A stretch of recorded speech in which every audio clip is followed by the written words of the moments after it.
the employment challenge, particularly the youth employment.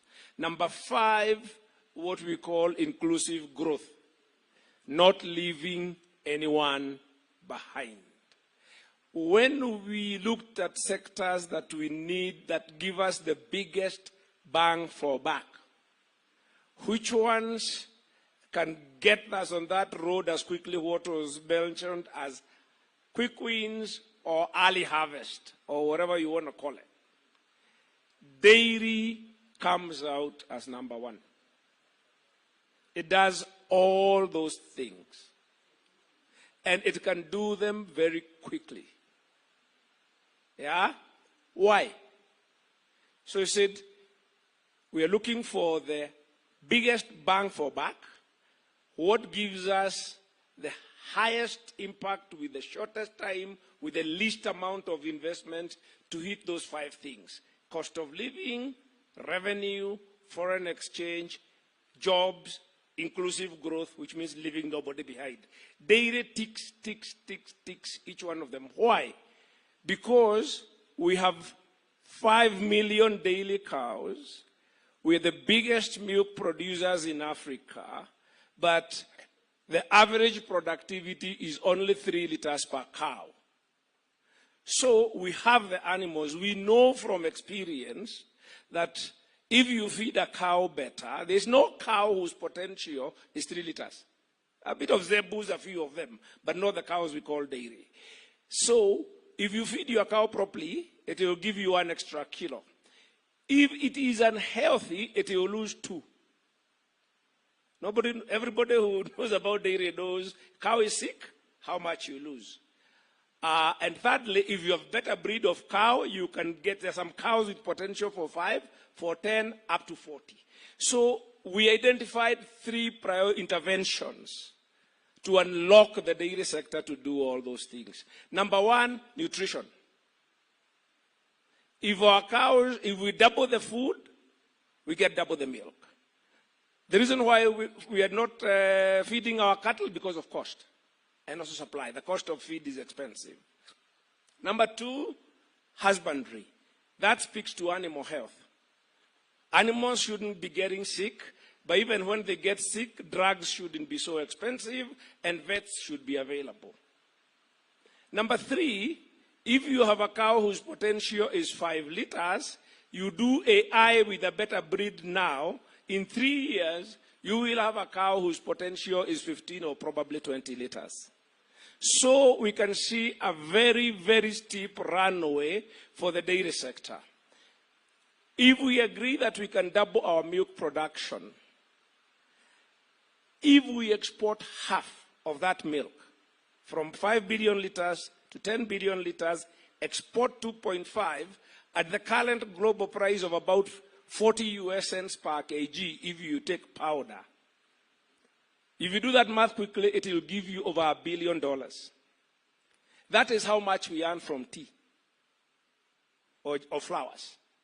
So an industry which is almost 100 years old, tea, we have grown it to $1 billion a year.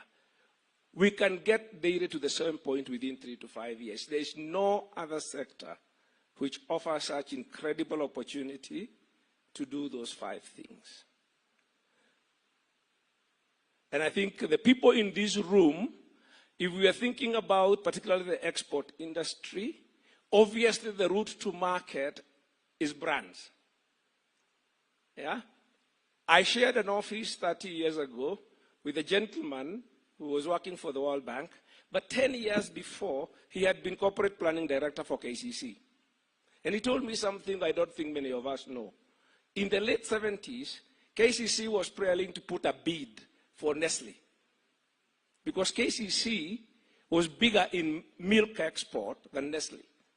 So they had gotten financiers who are willing to finance KCC to buy Nestle's milk export business.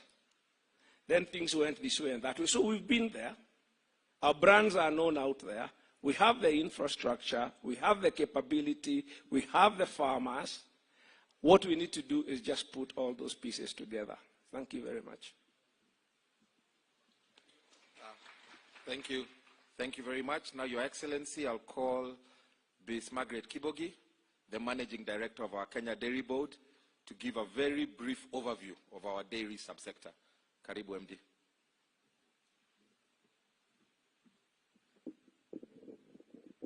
Your Excellency, sir, the Governor of Nakuru County, the CSS present, PSS present, Chairman, Kenya Dairy Board, the processors present. I'm only going to give statistics of the dairy sector, starting with the value. The estimated value of the industry is 266.7 billion.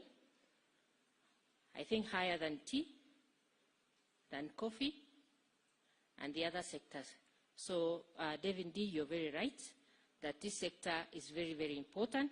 In terms of what we produce,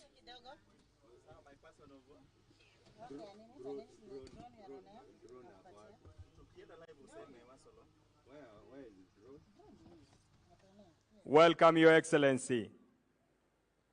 Karibu saa. Karibu Mheshimiwa Rais. Tuongoze katika sherehe ya leo ya kufuzu kwa askari wetu watakaotusaidia katika upanzi, kulinda na kuhifadhi misitu yetu. Karibu. Karibu Mheshimiwa Rais. Utuongoze kwa sherehe ya leo. Welcome, Your Excellency. Karibu Mheshimiwa Rais. Karibu saa. Karibu tuongoze kwa sherehe yetu ya siku ya leo. Tuna furaha kuwa nawe. Welcome, Your Excellency. Nitaomba tusalie sote tumesimama ili tuendelee na sherehe yetu.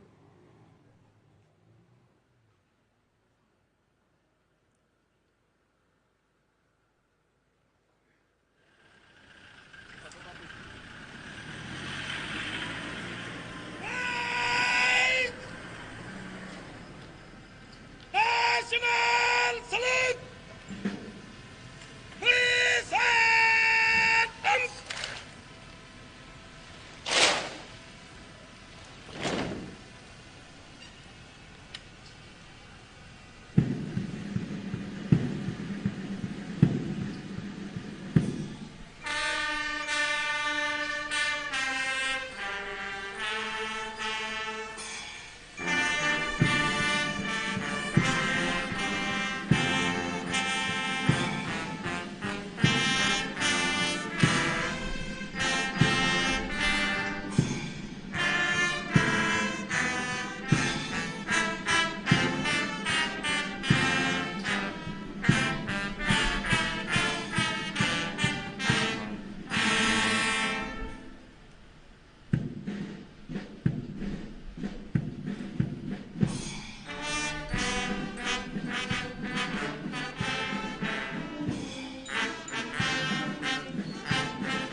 Basi mkuu wa gwaride anamwomba Mheshimiwa Rais ruhusa kulikagua gwaride.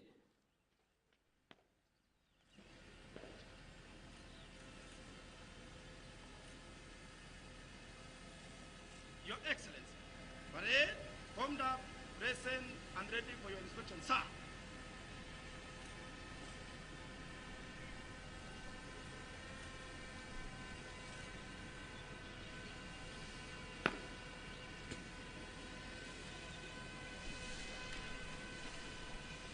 Basi Mheshimiwa Rais amekubali kulikagua gwaride na atakuwa akisindikizwa naye Chief Conservator of Forest, naye Commanding Officer Forest Law Enforcement Academy.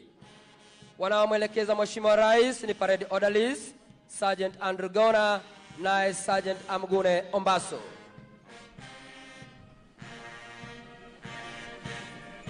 Kambi yetu inaongozwa naye Director of Music, Inspector Charles Bore.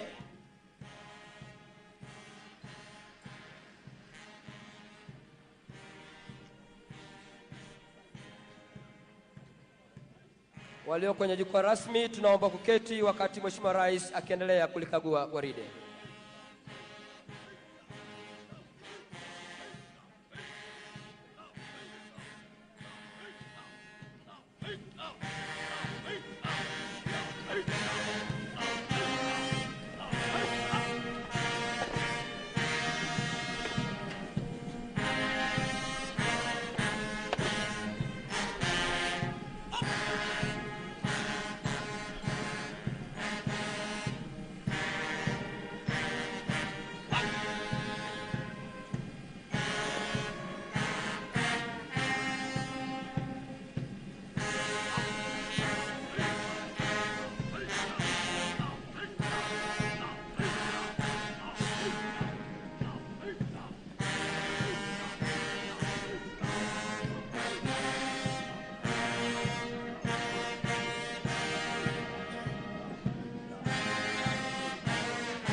Basi Mheshimiwa Rais amekwisha maliza kulikagua gwaride. Tunaomba sote kusimama ili tuweze kumkaribisha Mheshimiwa Rais katika jukwaa rasmi. Karibu Mheshimiwa Rais.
Mheshimiwa Rais, ikitoka sasa kipindi cha kuwatunuku mahafala bora. Karibu Mheshimiwa Rais.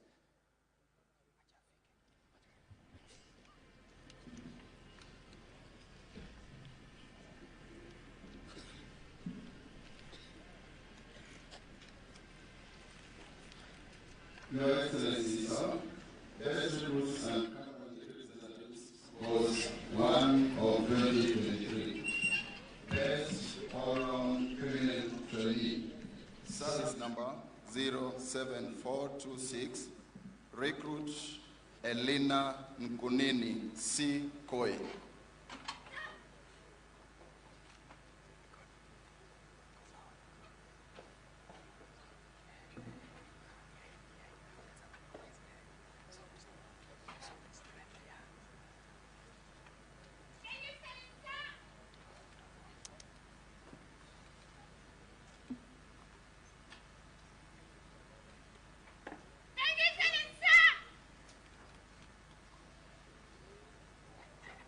Best all-round male trainee, service number 08043, recruit John Otieno Tuju, B Company.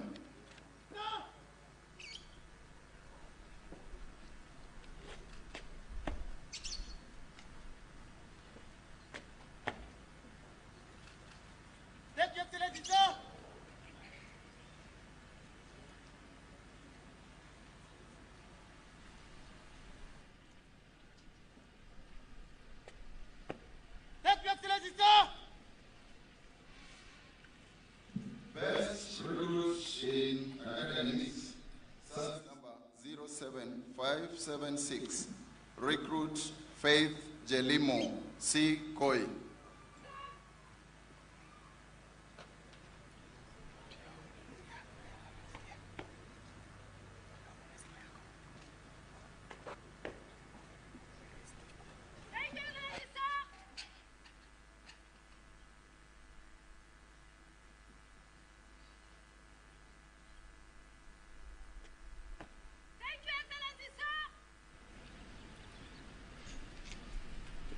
Best recruit in drills, service number 06869, recruit Anthony Mwangi Masharia D. Koi.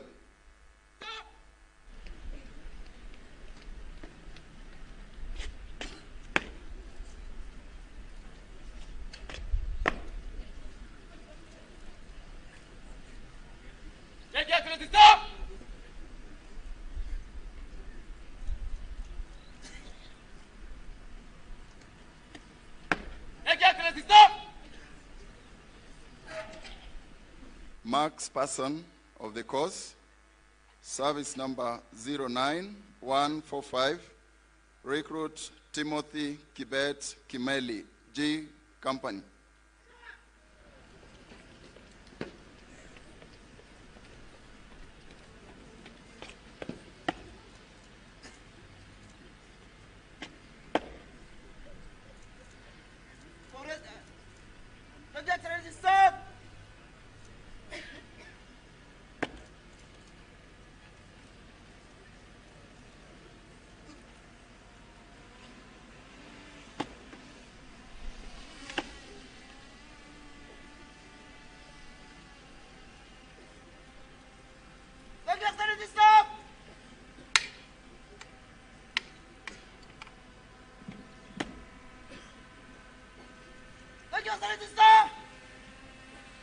Best company in turnout and bearing, company representative, Chief Inspector Lucy Wangeshi Niatu, F Company.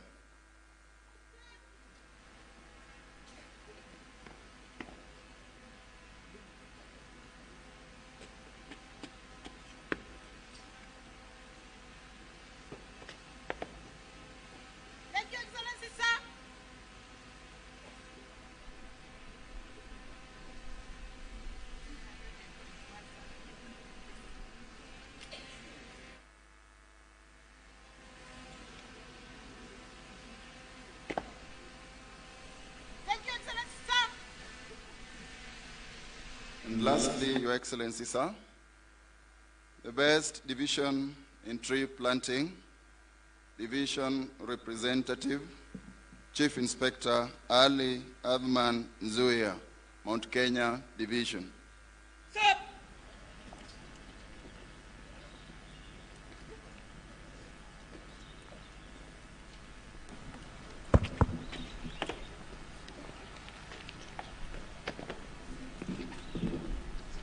Thank you, Excellency, stop.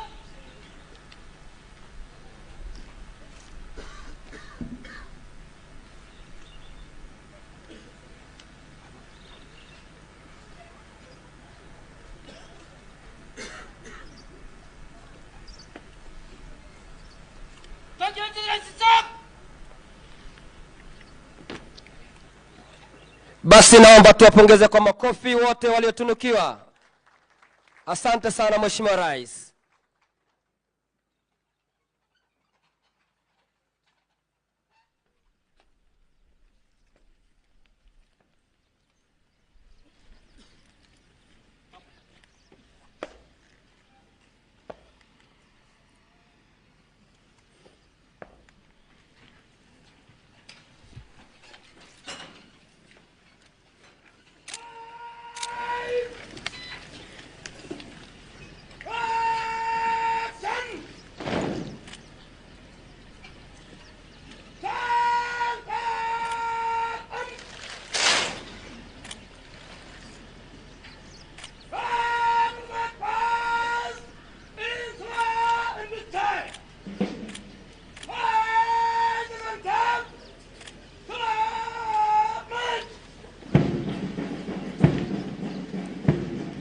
Basi Mheshimiwa Rais, mbele yako ni gwaride linalojumuisha vikundi 60 wakiwa ni askari 2664 ambao tayari kabisa Mheshimiwa Rais wako tayari kufuzu siku ya leo.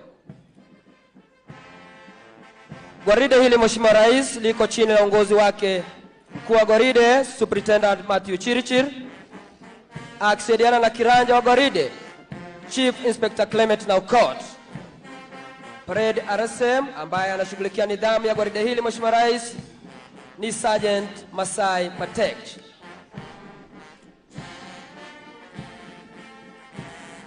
Burudani letu Mheshimiwa Rais linaongozwa na bendi yetu ya Kenya Forest Service chini ya uongozi wake Inspector Charles Bore, akisaidiana na Senior Drum Major Sergeant Faith Bosire.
Vision 2032.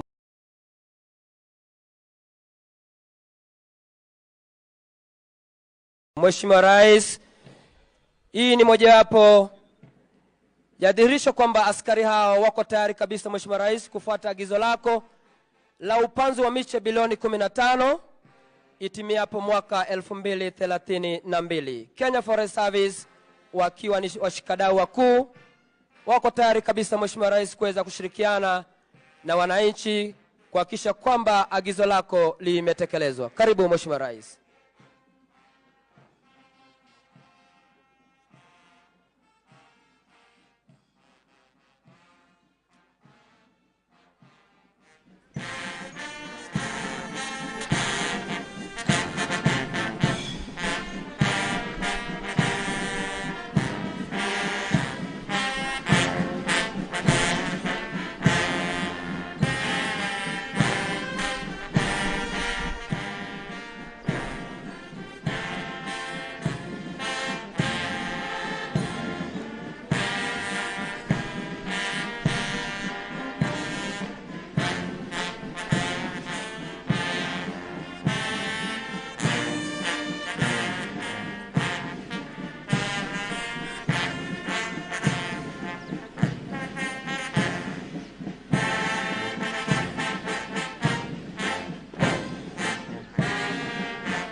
Vikundi 60, contingent ya kwanza ikihusisha vikundi 10 wanajitayarisha sasa kuweza kupita mbele ya jukwaa kutoa heshima zao kwa mwendo wa polepole, huku bendi yetu ikitokea magharibi mwa uwanja chini ya usimamizi wake Director of Music Inspector Charles Bore wako tayari kabisa kuweza kuchukua nafasi zao.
Samuel Lekton.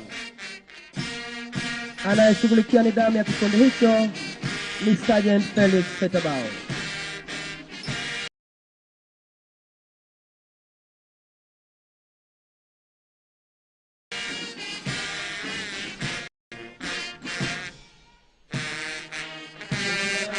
Kikundi cha pili kikiongozwa naye Chief Inspector Bana Dingeira akisaidiana naye Inspector Christine Amadi. Mkuu wa nidhamu katika kikundi hiki Mheshimiwa Rais ni Sergeant Chapil Olisa.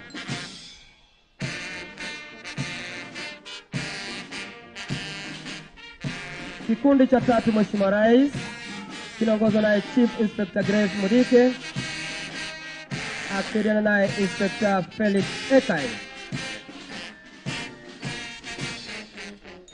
Mkuu wa nidhamu katika kikundi hiki ni Sergeant Judith Onchwari.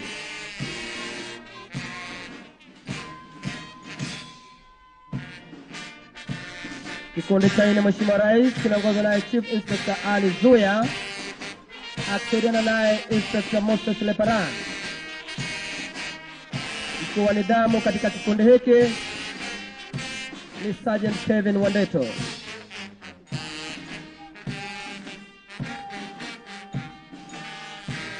Mheshimiwa Rais kitafuata kikundi cha tano kikiongozwa naye Chief Inspector Joseph Mutai akisaidiana naye Inspector Linet Machuki.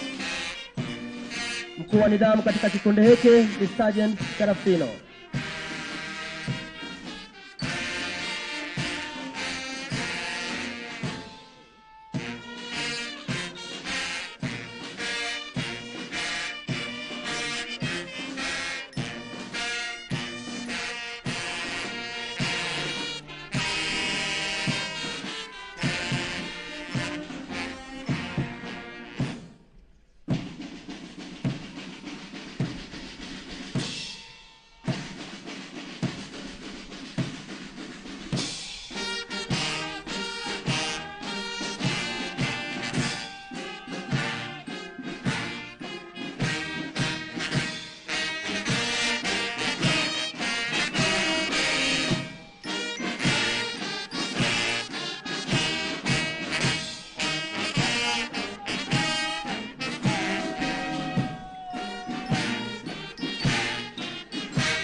Basi mwisho wa onyesho hilo Mheshimiwa Rais ni kikundi cha 10 kikiongozwa naye Inspector David Wanasa akisaidiana naye Inspector Safari Kenga. Nyuma ya kikundi hicho Mheshimiwa Rais ni Sergeant Job Orina. Katikati ni parade RSM wetu Sergeant Masai Mate. Anayemalizia udhia basi ni kiranja wa gwaride letu Chief Inspector Clement Nauko. Asante.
gwaride linabadili mwendo kutoka mwendo wa polepole hadi mwendo wa kasi.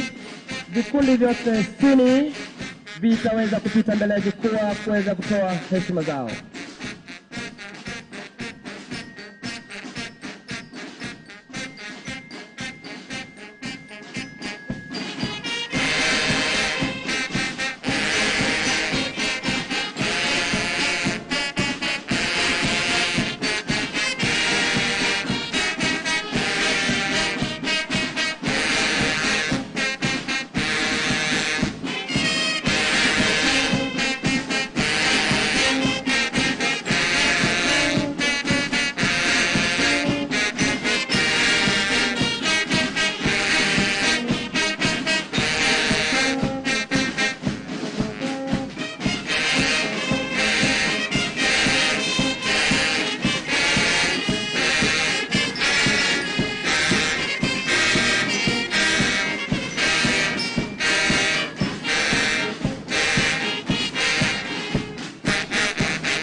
Tukiwa tayari kabisa Mheshimiwa Rais kuweza kulinda misitu yetu masaa 28.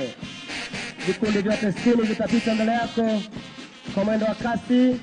Tunaomba basi kujumuika naye Mheshimiwa Rais kuweza kupokea heshima kutoka kwa askari hawa.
Sasa kikundi cha 6 kikiongozwa naye Chief Inspector Ann Chergut, akisaidiana naye Inspector Benjamin Okring. Mkuu wa nidhamu katika kikundi hicho ni Sergeant Alan Asbigo. Kitafuata sasa Mheshimiwa Rais kikundi cha 7 kikiongozwa naye Chief Inspector John Liwa, akisaidiana naye Inspector Washira Gatweria.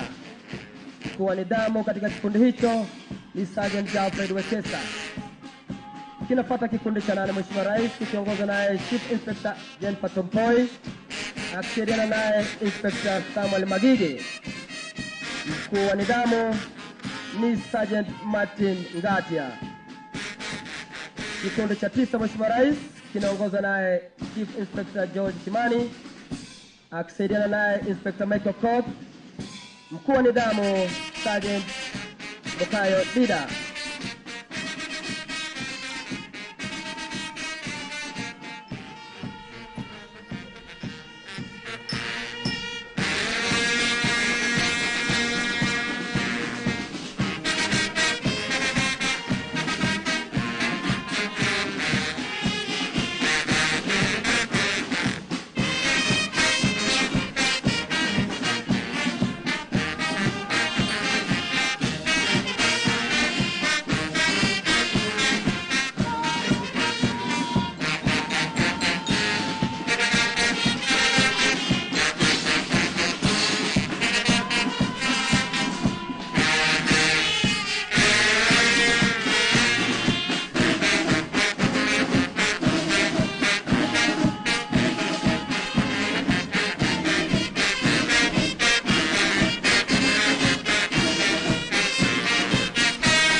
5.2 billion liters, you're all aware.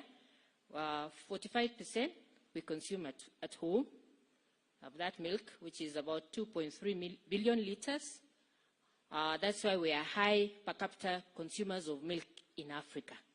Kenyans consume a lot of milk. 55 of this.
Mheshimiwa Rais, ikiwa na mwisho wa maonyesho ya vikundi,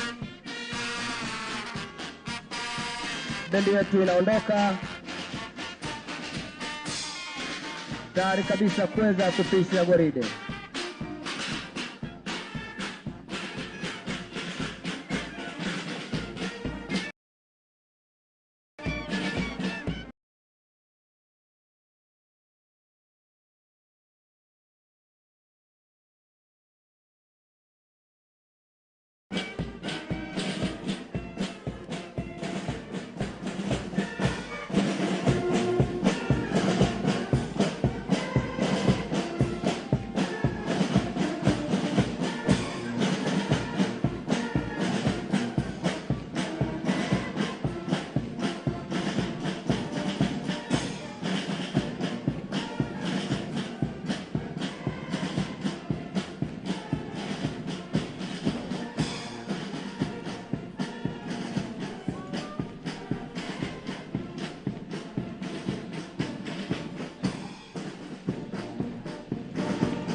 Kwa hivi sasa askari hao wanajitayarisha kuja mbele yake Mheshimiwa Rais, hatua 14.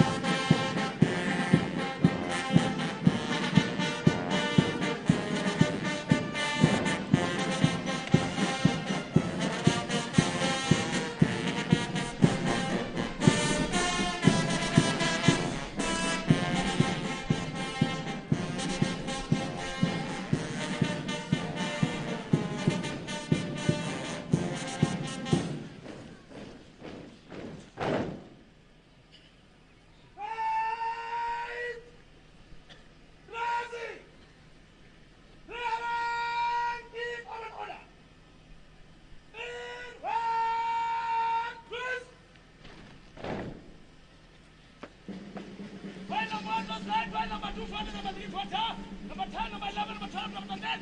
Water. Those lights. One. Tony up! Turn!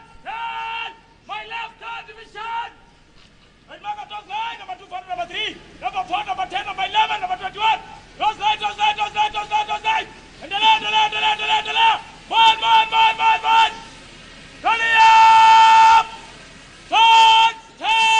My right third division!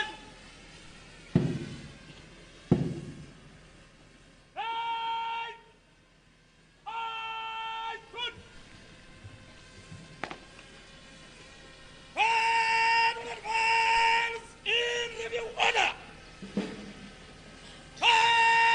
Doesn't stop! Big match! Basi tunaomba kusimama kwa wimbo wa taifa.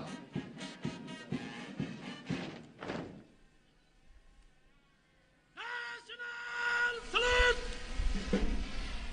Please hand arms!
Mheshimiwa Rais, wanachukua sasa nafasi zao wakuu wa kichungaji kitengo cha walinda misitu kutongoza katika hafla ya kutoa kiapo. Karibu.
Offenses against the same,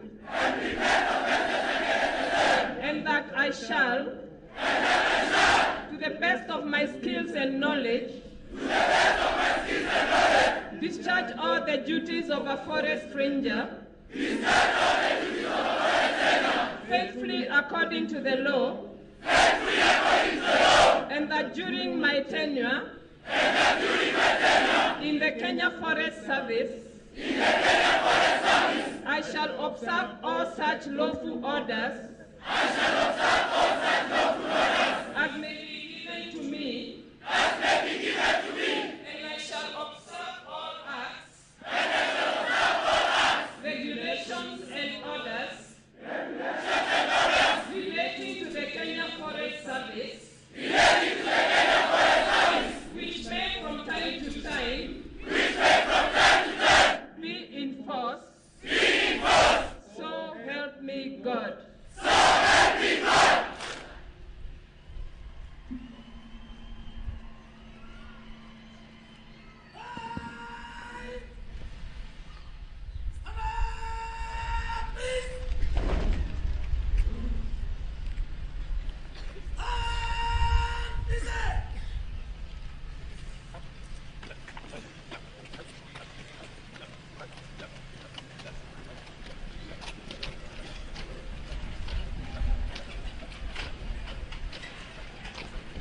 Mheshimiwa Daktari William Ruto, Rais wa Jamhuri ya Kenya na Amiri Jeshi Mkuu wa Majeshi ya Ulinzi. Nikubali sasa niweze kumwalika mkuu wa chuo chetu aendeleze ratiba iliyosalia. Welcome, Your Excellency.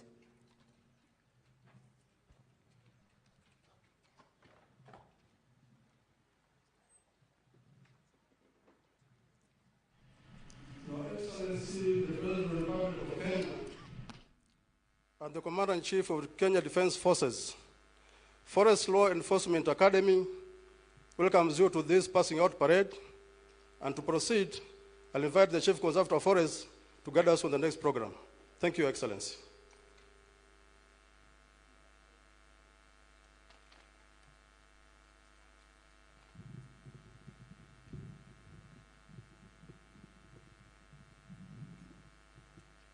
Your Excellency, sir, the President and Commander-in-Chief of the Defense Forces of the Republic of Kenya,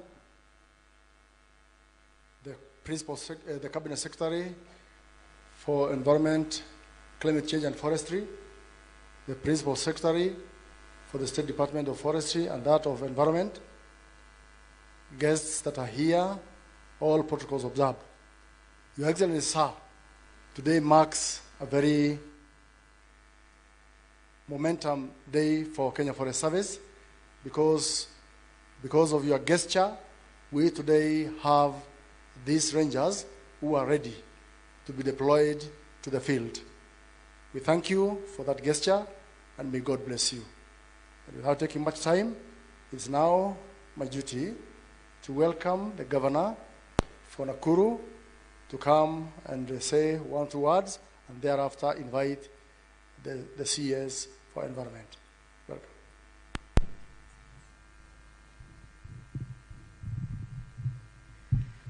Oh, thank you, Your Excellency. Your Excellency, Dr. William Samoei Ruto, the President of the Republic of Kenya and Commander-in-Chief of the Kenya Defence Forces, the Cabinet Secretary for Environment, Climate Change and Forestry, Honorable Soipan Tuya, Principal Secretaries, Chairman, Kenya Forest Service Board, the Chief Conservator of Forests. Mine here today, Your Excellency, is really just to introduce all our leaders who are with us this morning. And I will begin with our area MP, Madam Speaker, Madam Mheshimiwa Wangari. Asante. We also have the MP for Nakuru Town East, Mheshimiwa Gekaria, who is the chair of the Environment Committee in the National Assembly. Your Excellency, we also have, you have Madam Gathambi Charity, the Member of Parliament for Njoro, and also the chair of the Climate Change Caucus in Parliament. We have Senator Tabitha Karanja, the Senator of Nakuru. Oh, sorry. Okay. We have Honorable Lisa Chelule, the Women Rep Nakuru County. We also have Mheshimiwa Kamuren, who is the MP Baringo South.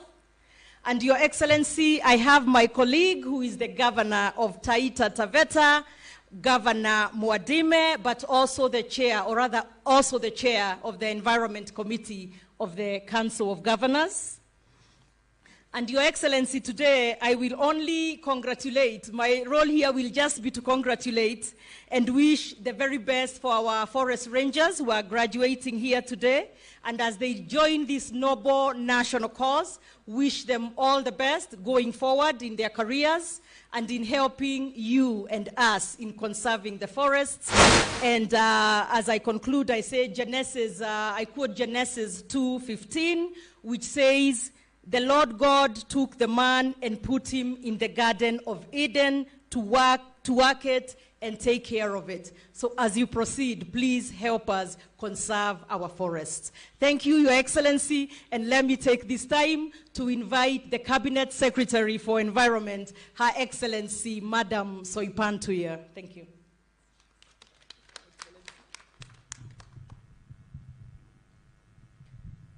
Thank you very much, Madam Governor. Your Excellency, Dr. William Samoei Ruto, President of the Republic of Kenya, Cabinet Secretary colleagues present.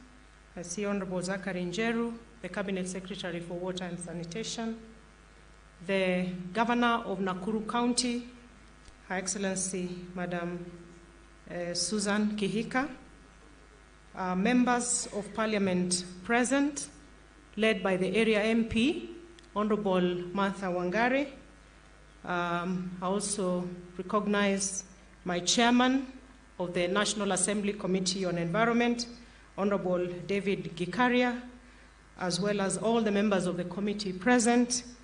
Also, Honorable Kadhambi, who is the National Assembly Climate Change Caucus Chair, my principal secretaries, PS for Forestry, Honorable Gitonga Mugambi, and Engineer Festus Ngeno for Environment and Climate Change, the Regional Commissioner, and the entire security team present here, the Kenya Forest Service Board, distinguished guests, ladies and gentlemen.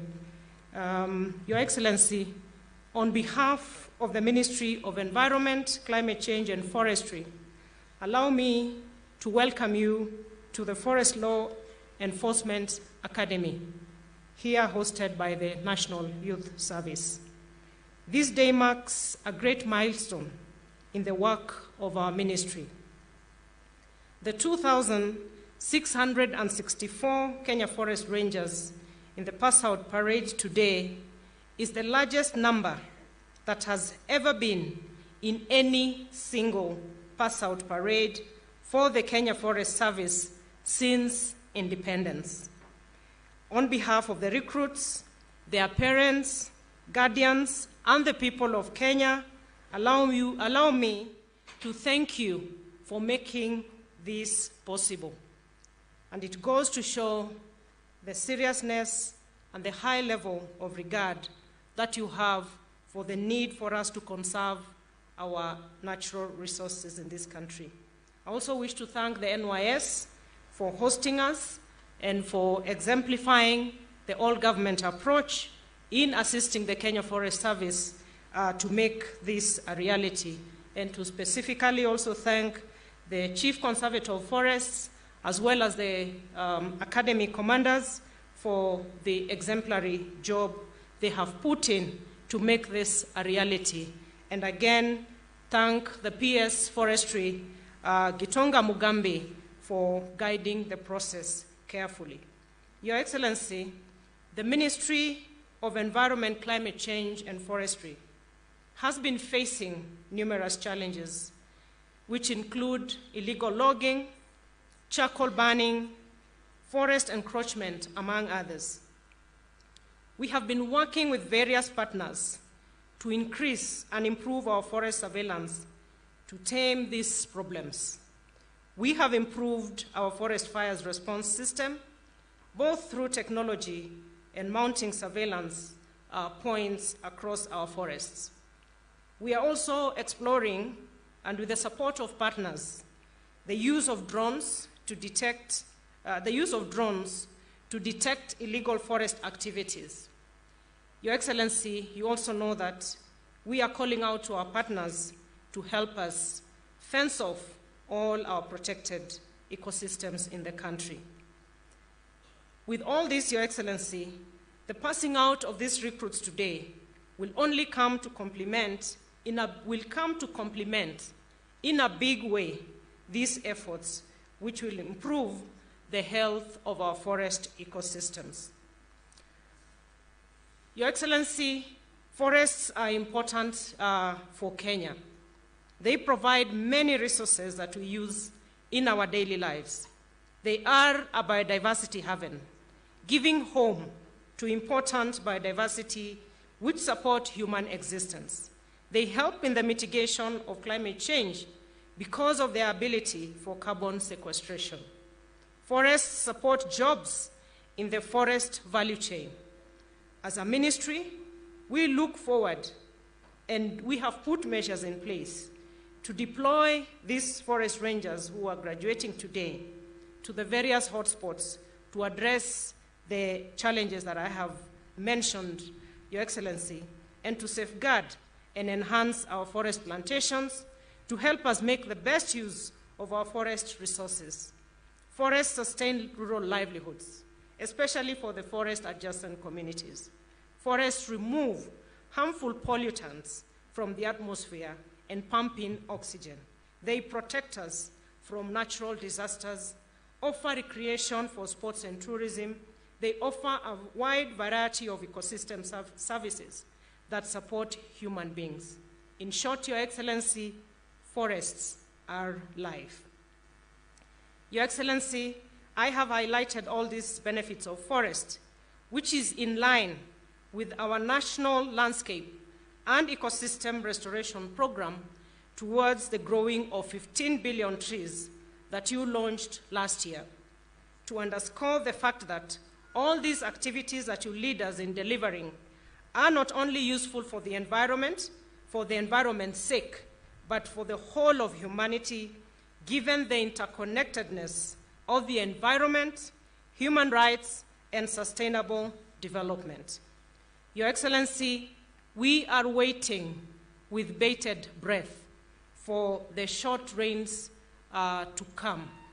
And Your Excellency, as we wait for heavens to bless us and we are praying, we have set in place the strategy for each and every individual Kenyan to take their space to help us realize the growing and nurturing of 15 billion trees. Your Excellency, as you know, it is a whole government approach, and I would like to encourage our county governments, and here we are in Nakuru today. Her Excellency, Governor Susan, she has her targets. Our members of parliament have their targets. Your Excellency, the private sector have come out with a lot of enthusiasm to support our efforts. Each and every ministry, department, and agency of government has their targets rolled out. And we are saying to individual Kenyans, at the very bare minimum, if we do 100 trees per Kenyan per year, we are going to surpass the 15 billion tree growing target. It is doable. Your Excellency, we are putting in a lot of effort with the support of all the MDAs that have been enumerated, particularly the National Youth Service, the Kenya Defense Forces, the State Department of Correctional Services, to propagate and produce and distribute seedlings across the country. And we are inviting Kenyans, as we pray for the rain, please take your space, go to the nearest Kenya Forest Service facility near you. You will have available seedlings to cover the short rains. Go to the Kenya Forestry Research Institute, Your Excellency, with your support. We are now having 11 seed centers across the country, and I invite all Kenyans to pick their seedlings. As we wait for the rains, let us join efforts to make this a reality. It is doable. And with that, Your Excellency, distinguished guests, ladies and gentlemen, allow me to say congratulations to all the Kenya Forest Rangers on this pass-out parade today. And I now take this honor, Your Excellency, to invite you to address us this morning. Karibu, Your Excellency. Asanteni sana. Tafadhali tuketi chini wale mko na viti. Thank you very much.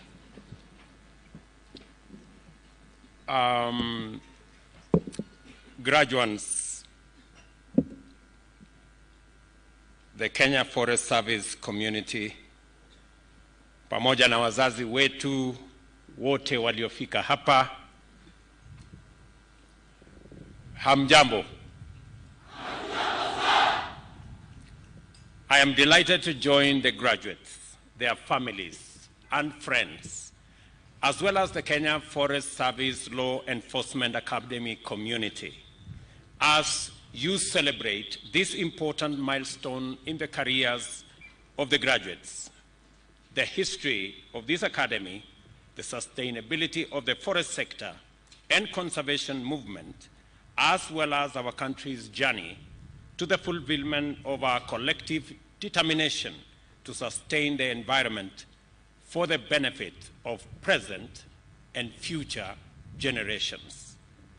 This occasion, therefore, positions the graduating class, together with the Kenya Forest Service in its entirety and the Ministry of Environment and Climate Change, as the focal point of a critical constitutional mandate with existential implications, not only for us in Kenya, but for humanity in its entirety. Article 42 of the Constitution recognizes every person's right to a clean and healthy environment, which includes the right to have the environment protected for the benefits of the present and future generations, and to have obligations relating to environment fulfilled under Article 70. Article 69 sets out the state's obligations in respect of the environment, which include ensuring the sustainable management and conservation of the environment and natural resources, achieving and maintaining tree cover at least 10% of the national land area, and eliminating those processes and activities likely to endanger the environment.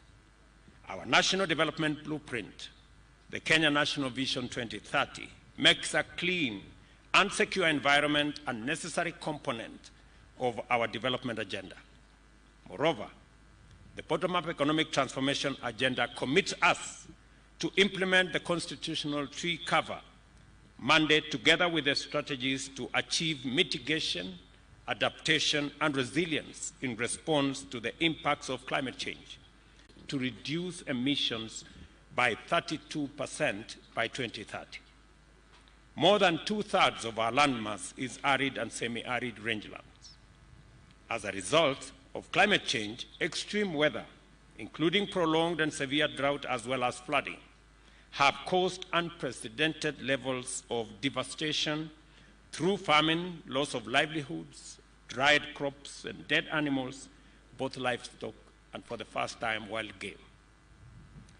Our increased vulnerability to extreme weather and climate conditions is a consequence of negligent and dangerous human activity, such as the wanton destruction of forests, indiscriminate felling of trees, and clearing of vegetation, unsustainable land use practices, and the reckless encroachment of riparian and wetland ecosystems. Climate change itself, caused by global warming as a result of dangerous accumulation of greenhouse gases in the atmosphere, is driven by industrial emissions and pollution and the systematic compromising of the Earth's capacity to sequester carbon and the atmosphere using its natural lungs, which are our forests.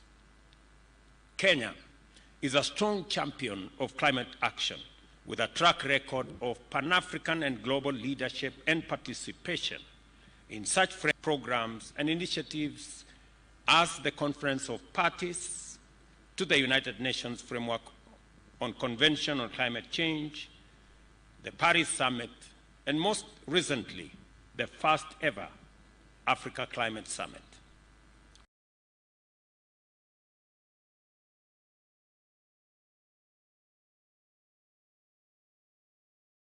We are also the home of the United Nations Environmental Programme, UNEP, and have a long history of effective climate and environmental multilateral diplomacy.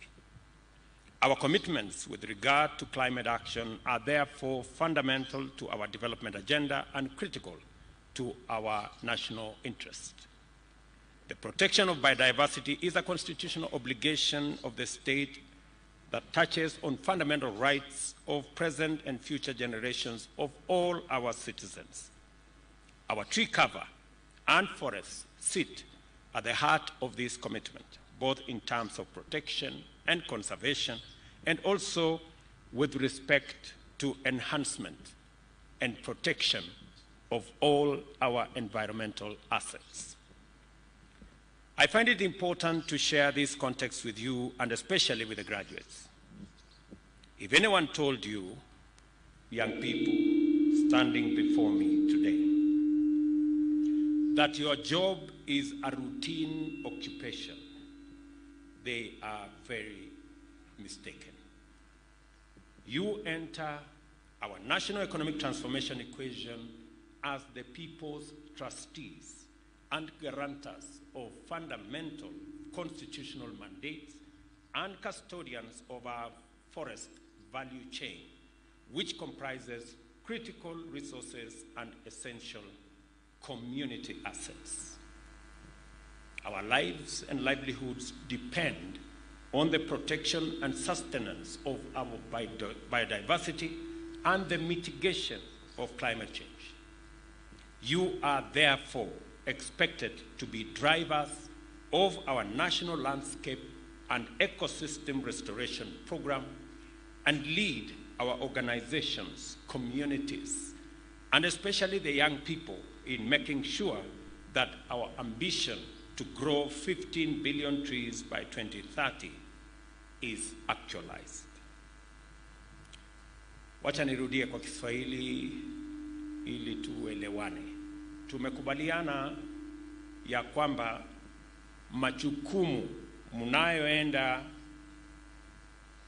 kuchukua kutoka leo sio majukumu ya ajira peke yake. Ni majukumu ya muhimu katika kuhakikisha ya kwamba matatizo ya kubadilika kwa hali ya mazingira yanashughulikiwa. Azma yetu kama taifa kupanda miche bilioni 15 inatimia. Na vile vile tunapata nafasi kama taifa kutumia rasilimali zetu za misitu kuongeza nafasi za ajira na vile vile kuzalisha uchumi wa taifa letu la Kenya kwa kuhakikisha ya kwamba rasilimali zetu za misitu inatumika katika kutengeneza furniture ya taifa letu la Kenya, kisha ya kwamba vijana wetu wanajumuishwa katika nafasi za ajira, ikiwemo mpango wetu wa nyumba 200,000 kila mwaka. Tutahitaji rasilimali nyingi ambazo zitatumika kutoka misitu yetu. Mimi nataka niwaeleze ya kwamba kazi mnayochukua ni ya muhimu sana katika taifa letu la Kenya.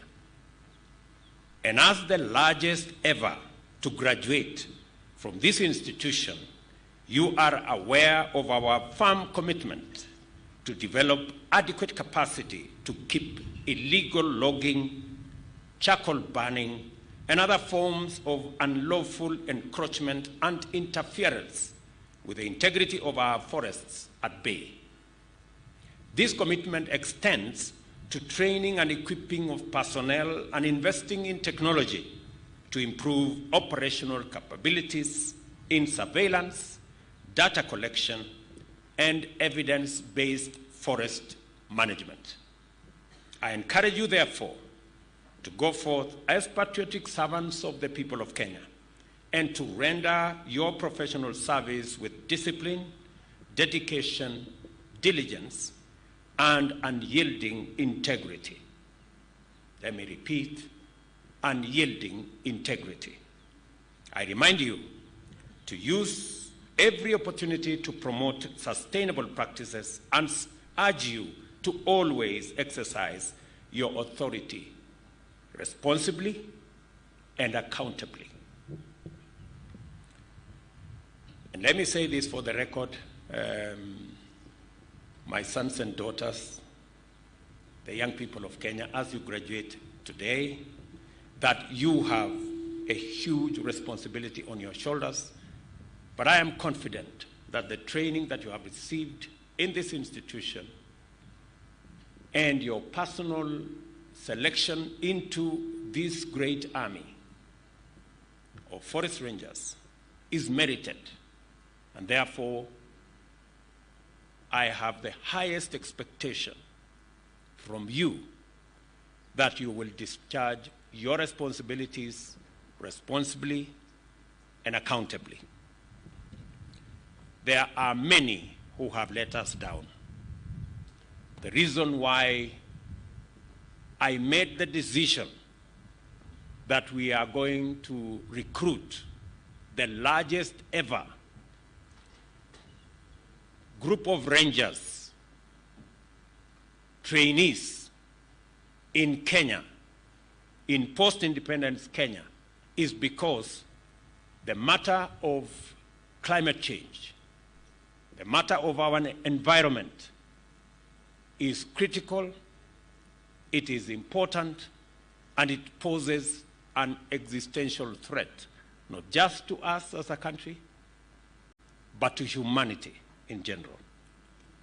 Na ndio sababu katika ghafla hii ambayo hawa vijana wetu wanapata nafasi ya kufuzu wakiwa ni cohort ama vijana ambao wanafuzu leo ni vijana 2664.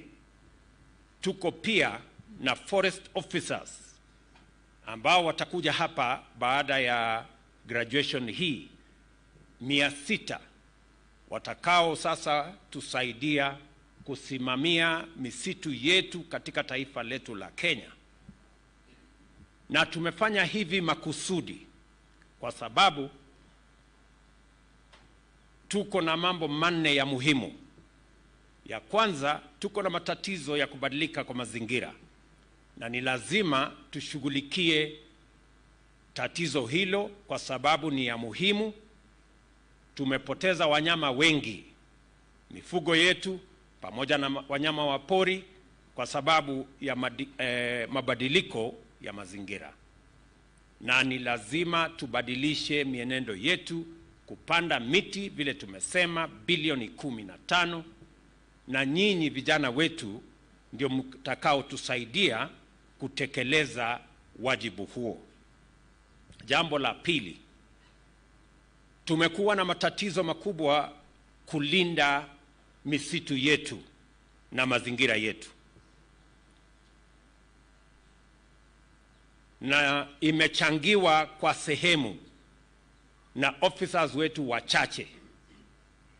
Kwa sababu ya uchache wa officers wetu ndio tumepata matatizo. Ndio tuliamua kama serikali that tutaongeza maradufu. We are going to double the double the officers that will assist the country manage our forest reserves. Kwa hivyo ni jambo la pili ya muhimu kwamba hawa officers wengi ambao tumewaajiri ni kwa sababu tunataka tuondoe changamoto ya kuharibika kwa misitu yetu. Na jambo la nne ni kwamba tunataka kutumia rasilimali zetu za misitu kuhakikisha ya kwamba tunapata nafasi ya ajira katika sekta yetu ya kutengeneza furniture. Katika budget yetu ya mwaka huu tumeweka ushuru kwa wale wanataka kutuletea furniture kutoka nchi zingine, na tuko na vijana wetu wengi wamesoma, wako na uwezo wa kututengenezea furniture katika taifa letu la Kenya. Kwa hivyo jukumu letu katika kushughulikia sekta hii ni kuhakikisha kwamba tunapanua nafasi za ajira kupitia sekta hii ya kutumia rasilimali yetu ya misitu, kuhakikisha kwamba hatuagizi vitanda na meza na furniture na viti kutoka nchi zingine zitengenezwe na vijana wa taifa letu la Kenya, tukitumia rasilimali yetu ya misitu ya taifa la Kenya. Na ndio sababu tunaongeza hawa officers watuchungie rasilimali hizo, ili wale watu wachache ambao wametumia hizo rasilimali kwa njia isiyofaa tuweze kuwazuia.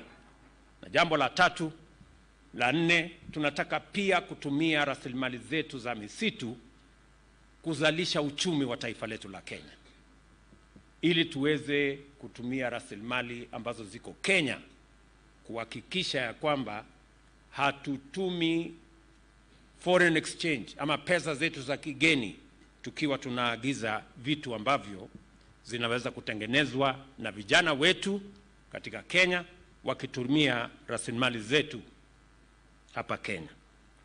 Na ndio sababu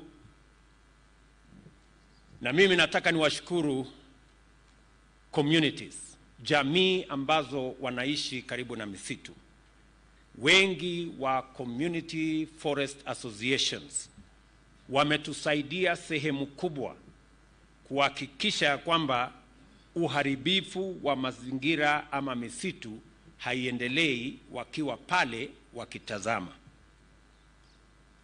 Kupitia kwa ushirikiano na wizara ambayo inahusika na KFS, kumepatikana wale wafanyikazi wa KFS waliozembea kazini, walio wafisadi na walioshughulika na kusaidia kuharibika kwa misitu ya taifa letu la Kenya. Na nimeamrisha bodi ya KFS, hawa wote waliopatikana aidha wakizembea ama wakijihusisha na ufisadi ama wakichangia kuharibika kwa misitu yetu, wote waondolewe kazini na wapelekwe kotini. Wamepatikana tayari forest managers and forest rangers 23. Those who have been found either compromised, incompetent, or engaged in corruption in this space that has led to the destruction of our forest assets, I have instructed the board to remove them from being officers of government and workers of government, and as the DCI is concluding investigations, to make sure that these people are prosecuted. From tomorrow, I don't want them in government payroll. These are people who are saboteurs and who are encouraging the destruction of our environment. There must be a thorough cleanup in the Kenya Forest Service. And I have instructed the ministry to make sure that the tragedy that had become of the Kenya forest and environmental conservation in our country must come to an end. And that we are going to take whatever steps that are necessary to protect our environment, to protect our forests, and to make sure that the many good officers in the Kenya Forest Service, including those who are joining today, who are before me, have an opportunity to serve our country with integrity. Let me also say and congratulate the National Youth Service for working with our Kenya Forest Service in sharing these facilities of training. This is the true spirit of one government approach. We must continue to share all the facilities that we have, either for training or any other facilities, so that we can make sure that we use optimally all the infrastructure that we have at our disposal. I also want to state here and congratulate the management of Kenya Forest Service. I am informed that the uniform that these graduates are wearing and also the shoes are all locally made in Kenya by Kenyans. And I have already issued instructions going forward. All uniforms, shoes, and other pieces and items of clothing that are required by all our security services must be manufactured locally by our companies and made by our Kenyan young people. Let me also underscore that going into the future, we will continuously refine and review the terms of service of all our officers. We've just concluded one for our police, prisons, and NYS. We will embark on Kenya Forest Service and KWS to see how they too can work in an environment where the people of Kenya appreciate the contribution they are making towards making our country sustainable. Let me conclude by saying that we will not allow the few people engaged in criminal activity to deny us the opportunity to exploit our commercial forests, our forest assets, for the growth of our country and the growth of our economy and the creation of jobs for our young people. We will deal firmly with them. We will be decisive and give ourselves the opportunity to use our forest assets responsibly, sustainably, to grow our economy, grow our jobs as we grow our country. I commend you, young people here, for your successful undertaking in this useful and rigorous education and training program, and congratulate you on your graduation. On behalf of the people and government of Kenya, I wish you God's blessings and success as you serve your nation and as you help us save our planet from climate disaster. Thank you very much. Congratulations again. My very best wishes. Na vile waziri amesema, na nimefurahi ya kwamba tuko na Wakenya wengi. Nimeambiwa hapa ya kwamba kuna Wakenya hapa karibu 30,000 na wamekuja kusherehekea graduation hii ambaye nimesema ndio kubwa zaidi tangu tuwe taifa huru kwa watu wa Kenya Forest Service. Na tunafanya hivi makusudi kwa sababu ni jambo la muhimu sana katika taifa letu. Tunangojea mvua ya wakati huu, na tumekubaliana ya kwamba katika msimu huu wa short rains tayari Kenya Forest Service na Wizara ya Environment wako na miche milioni 150. Na mimi nataka niwaulize Wakenya wote katika kila sehemu ya Kenya, haya miche ama ya seedlings milioni 150, kila mmoja wetu ashughulike, kila department, kila wizara, kila kitengo, na hata watu wa private sector tujumuike pamoja, kwa sababu yale tunayofanya ni mazingira ya taifa letu na itatuhusu sisi zote. Asanteni sana, na mkienda nyumbani msalimie wazazi wenu, na kwa wazazi mliokuja hapa, asanteni sana kwa kuheshimu hawa vijana na kwa kuja katika sherehe hii ya kufuzu kwao, kwa sababu pia nanyi mnatambua umuhimu wa mazingira na kazi vijana hawa wataenda kutimiza. Asanteni sana na Mungu awabariki. Thank you very much.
Basi baada ya heko kwa Mheshimiwa Rais, mkuu wa gwaride ataomba ruhusa ili aliondoe gwaride.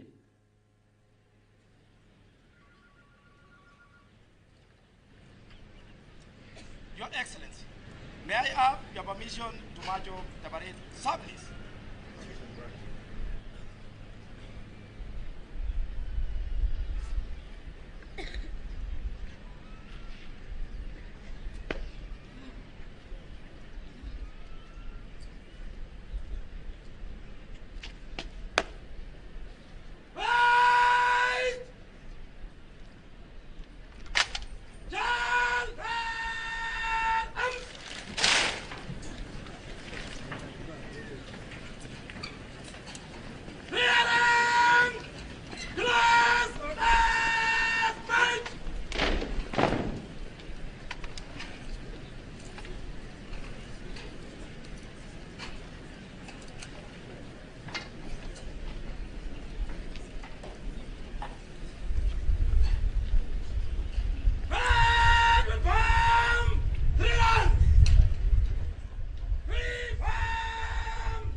Sasa Mheshimiwa Rais, maafisa hawa wanaondoka kujiunga na maafisa wenzao katika jukumu la kulinda na kuhifadhi misitu yetu kwa mwendo wa kasi.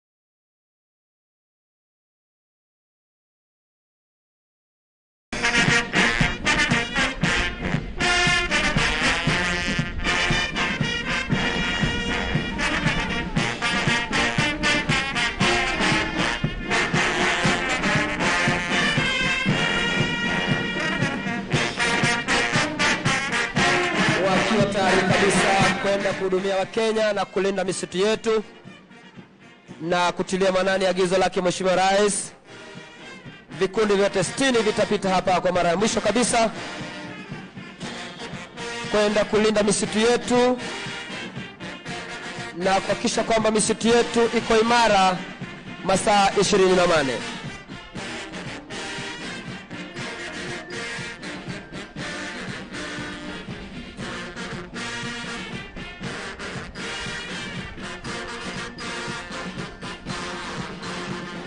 rigorous education and training program and congratulate you on your graduation. On behalf of the people and government of Kenya, I wish you God's blessings and success as you serve your nation and as you help us save our planet from climate disaster. Thank you very much. Congratulations again. My very best wishes.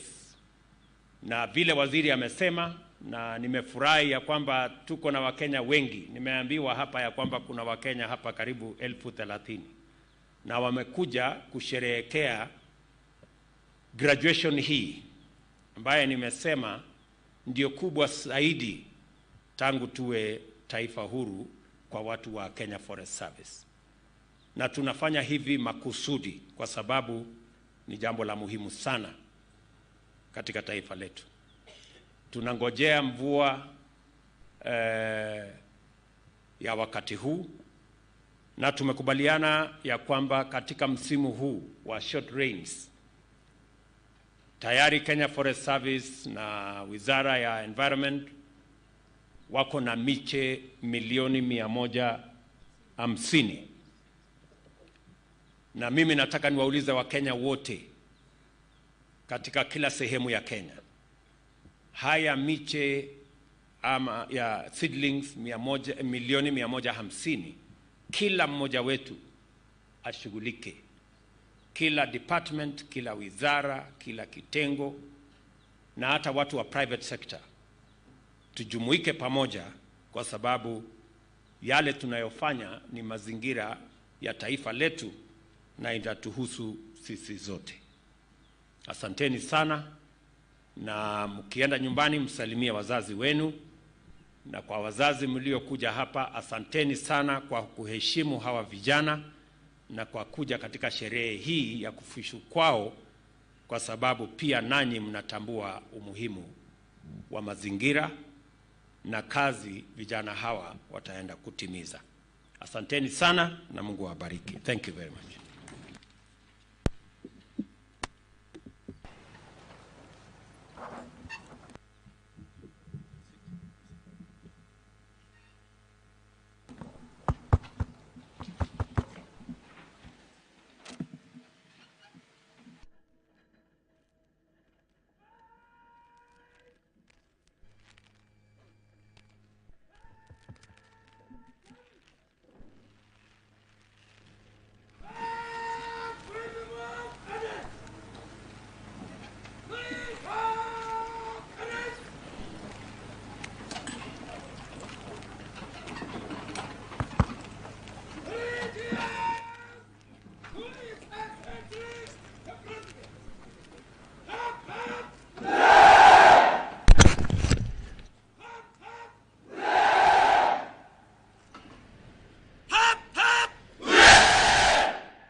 Basi baada ya heko kwa Mheshimiwa Rais, mkuu wa gwaride ataomba ruhusa ili aliondoe gwaride.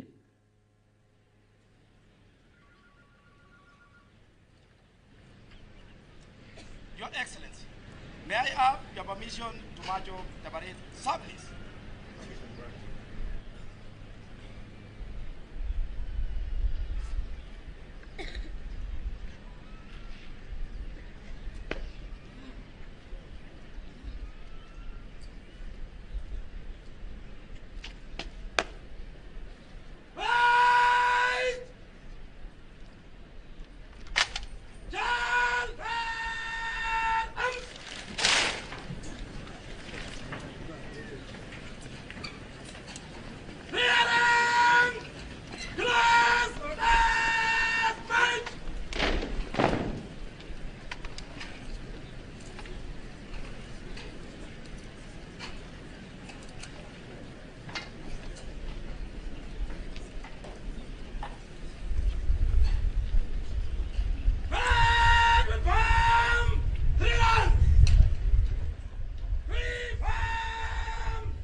slide, man number 2, partner number 3, partner number 4. Don't slide, number 10, number 11, number 10, don't slide. Don't.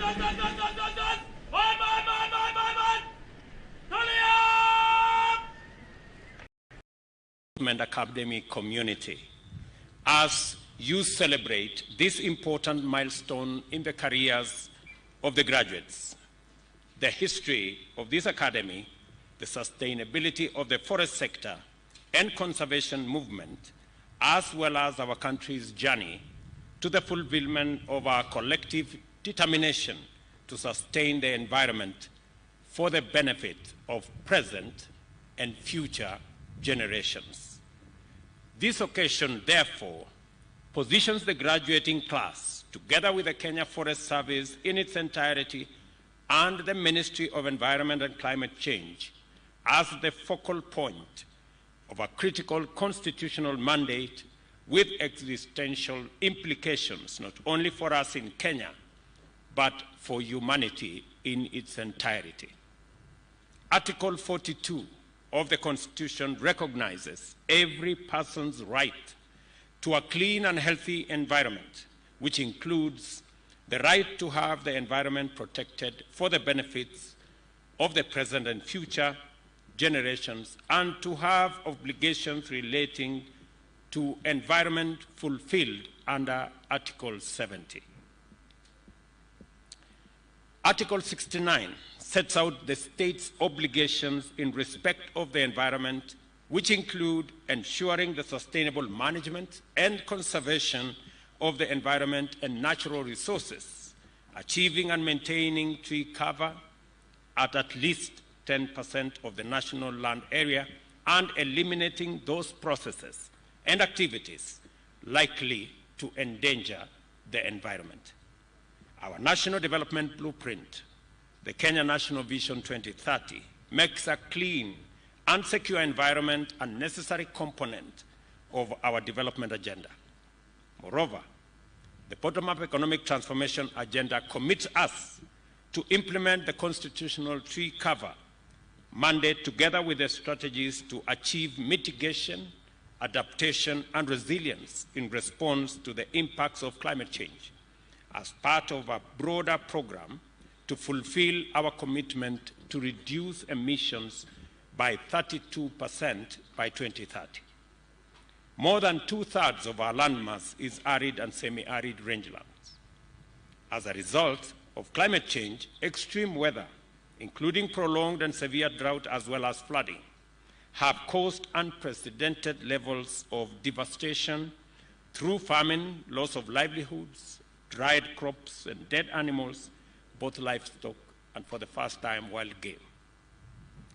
Our increased vulnerability to extreme weather and climate conditions is a consequence of negligent and dangerous human activity, such as the wanton destruction of forests, indiscriminate felling of trees, and clearing of vegetation, unsustainable land use practices, and the reckless encroachment of riparian and wetland ecosystems.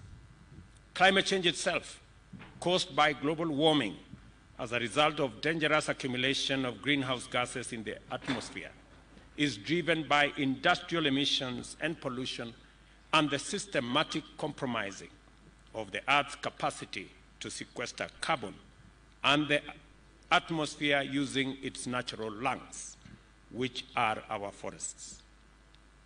Kenya is a strong champion of climate action with a track record of Pan-African and global leadership and participation in such frameworks, programs, and initiatives as the Conference of Parties to the United Nations Framework on Convention on Climate Change, the Paris Summit, and most recently, the first ever Africa Climate Summit.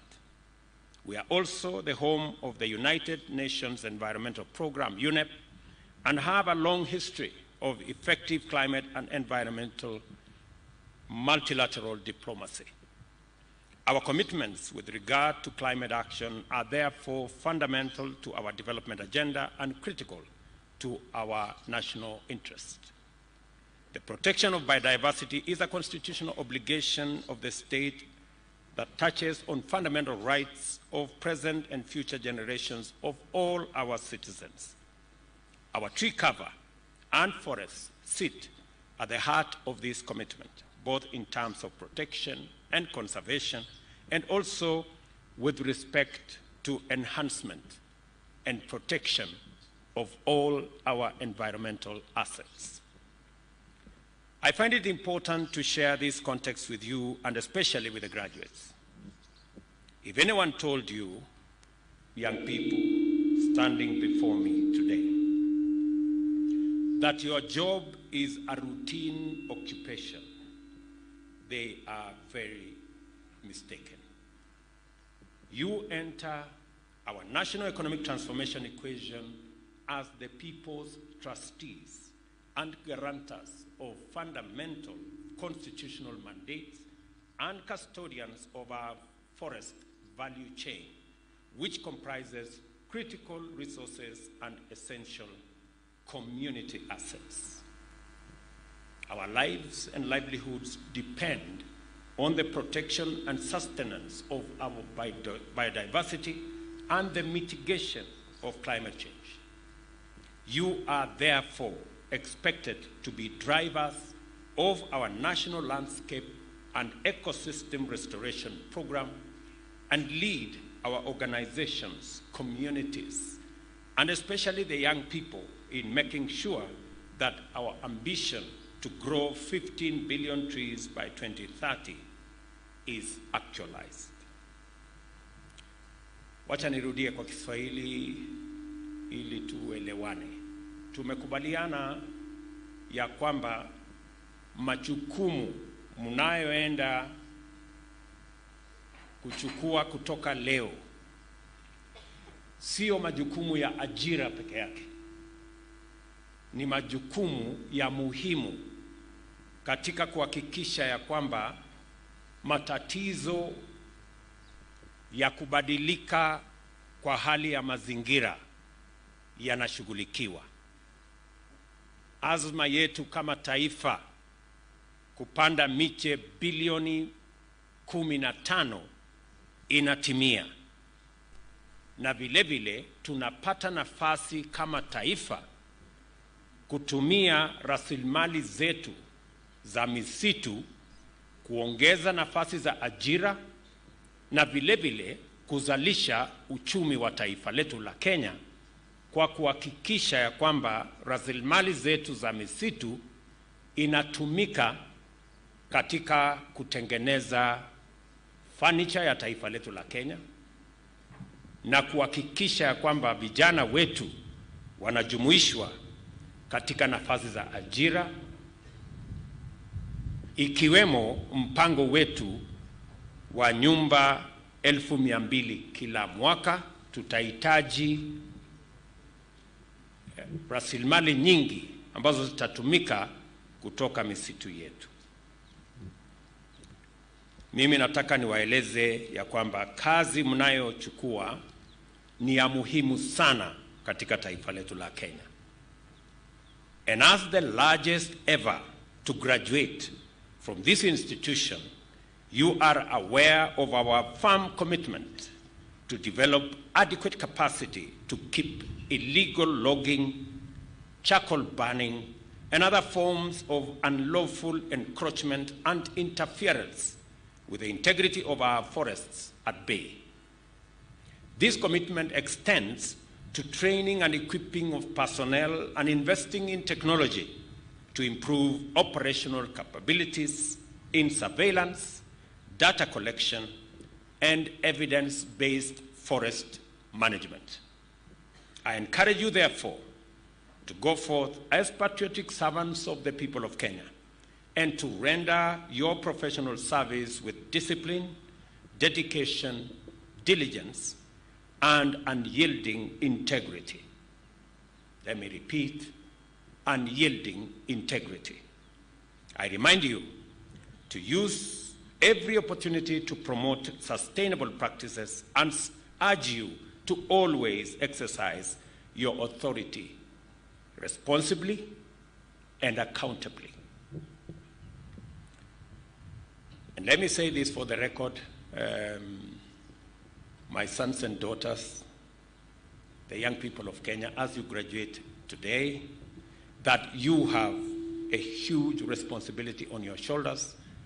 But I am confident that the training that you have received in this institution and your personal selection into this great army of forest rangers is merited.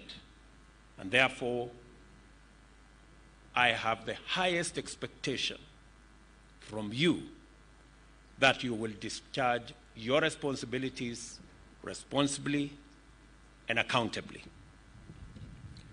There are many who have let us down. The reason why I made the decision that we are going to recruit the largest ever group of rangers, trainees in Kenya, in post-independence Kenya, is because the matter of climate change, the matter of our environment is critical, it is important, and it poses an existential threat, not just to us as a country, but to humanity in general.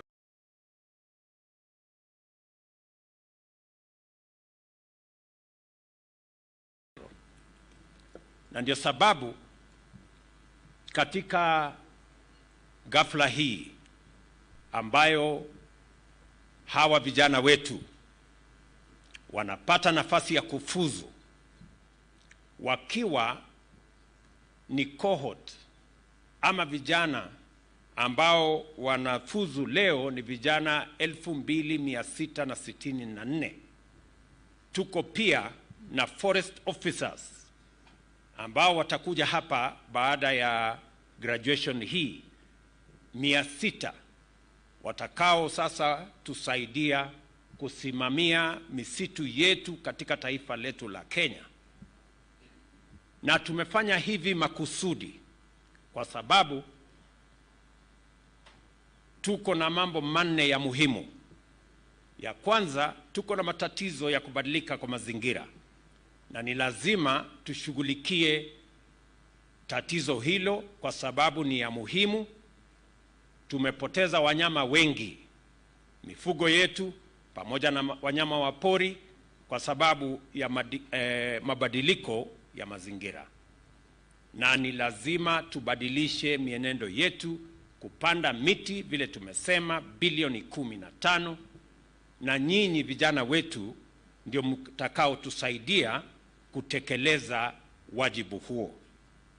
Jambo la pili, tumekuwa na matatizo makubwa kulinda misitu yetu na mazingira yetu, na imechangiwa kwa sehemu na officers wetu wachache. Kwa sababu ya uchache wa officers wetu ndio tumepata matatizo. Ndio tuliamua kama serikali that tutaongeza maradufu.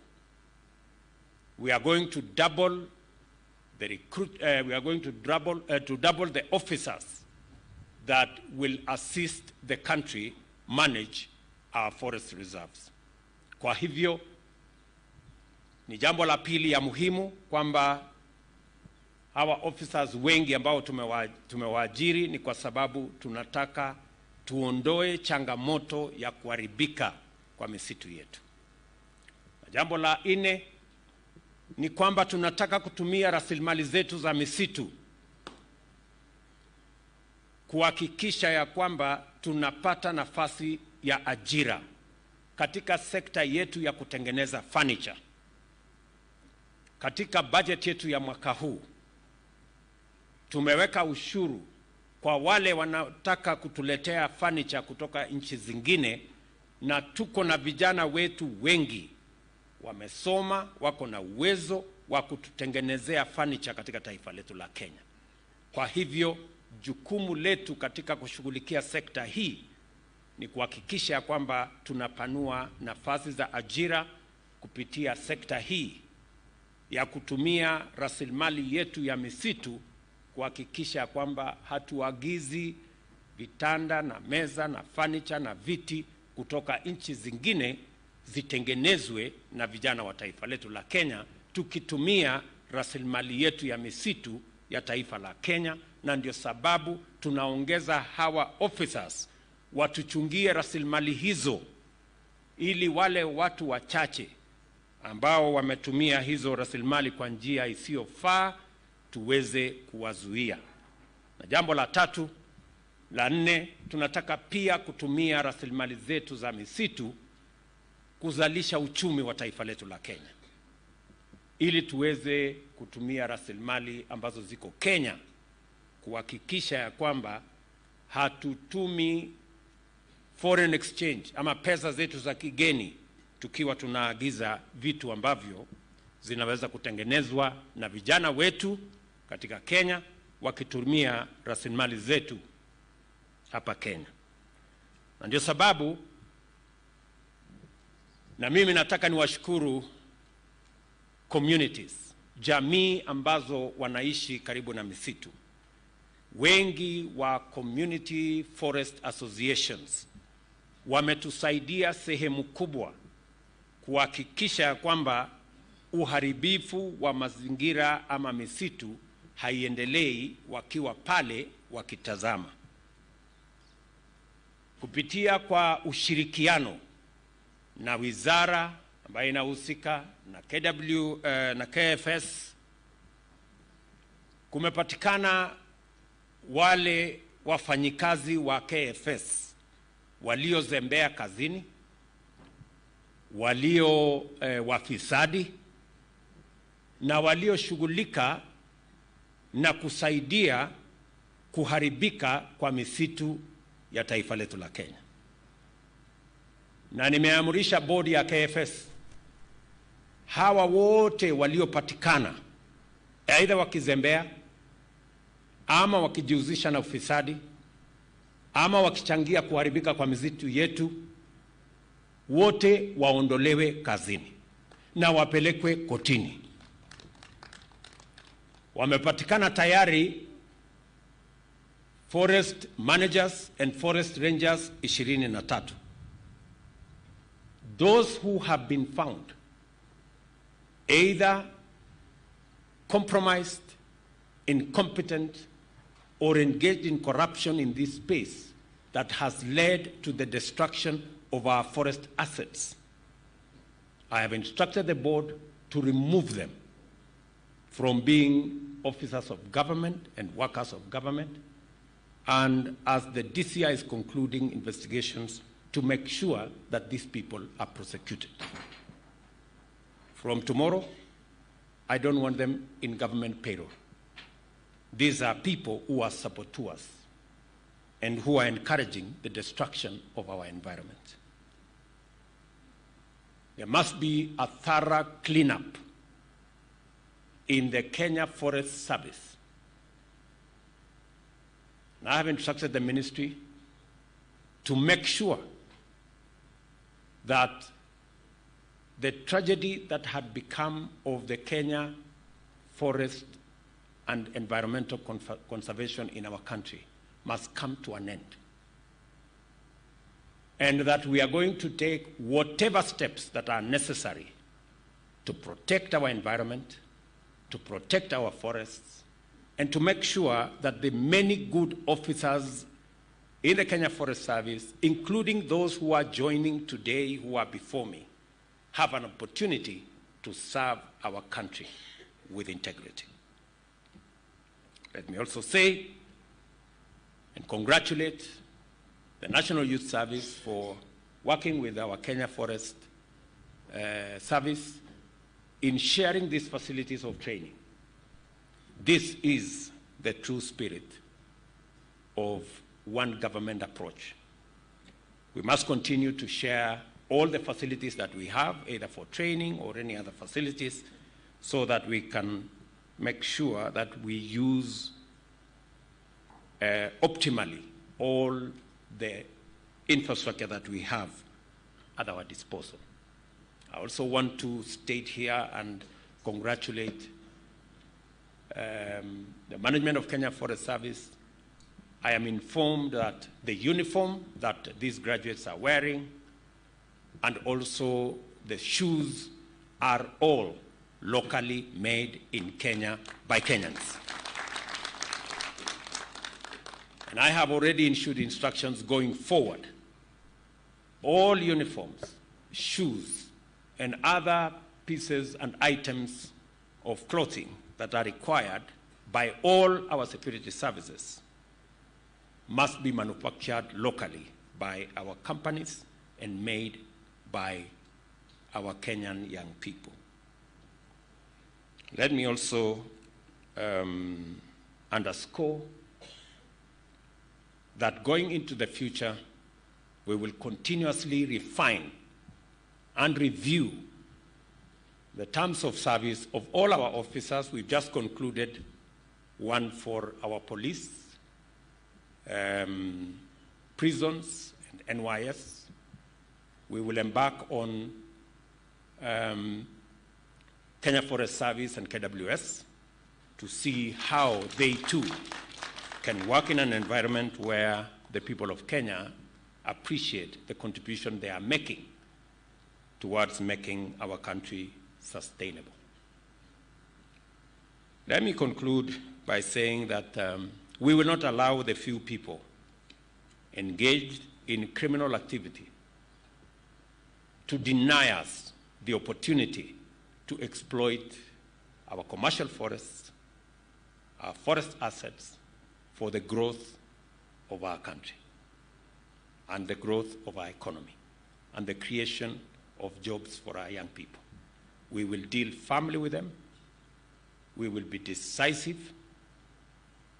and give ourselves the opportunity to use our forest assets responsibly, sustainably, to grow our economy, grow our jobs as we grow our country. I commend you, young people here, for your successful undertaking in this useful and rigorous education and training program, and congratulate you on your graduation. On behalf of the people and government of Kenya, I wish you God's blessings and success as you serve your nation and as you help us save our planet from climate disaster. Thank you very much. Congratulations again. My very best wishes. Na vile waziri amesema, na nimefurahi ya kwamba tuko na Wakenya wengi. Nimeambiwa hapa ya kwamba kuna Wakenya hapa karibu 30,000 na wamekuja kusherehekea graduation hii ambaye nimesema ndio kubwa zaidi tangu tuwe taifa huru kwa watu wa Kenya Forest Service. Na tunafanya hivi makusudi kwa sababu ni jambo la muhimu sana katika taifa letu. Tunangojea mvua ya wakati huu, na tumekubaliana ya kwamba katika msimu huu wa short rains tayari Kenya Forest Service na Wizara ya Environment wako na miche milioni 150. Na mimi nataka niwaulize Wakenya wote katika kila sehemu ya Kenya, haya miche ama ya seedlings milioni 150, kila mmoja wetu ashughulike, kila department, kila wizara, kila kitengo, na hata watu wa private sector tujumuike pamoja, kwa sababu yale tunayofanya ni mazingira ya taifa letu na inatuhusu sisi zote. Asanteni sana, na mkienda nyumbani msalimie wazazi wenu, na kwa wazazi mliokuja hapa asanteni sana kwa kuheshimu hawa vijana na kwa kuja katika sherehe hii ya kufuzu kwao, kwa sababu pia nanyi mnatambua umuhimu wa mazingira na kazi vijana hawa wataenda kutimiza. Asanteni sana na Mungu awabariki. Thank you very much.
Basi baada ya heko kwa Mheshimiwa Rais, mkuu wa gwaride ataomba ruhusa ili aliondoe gwaride.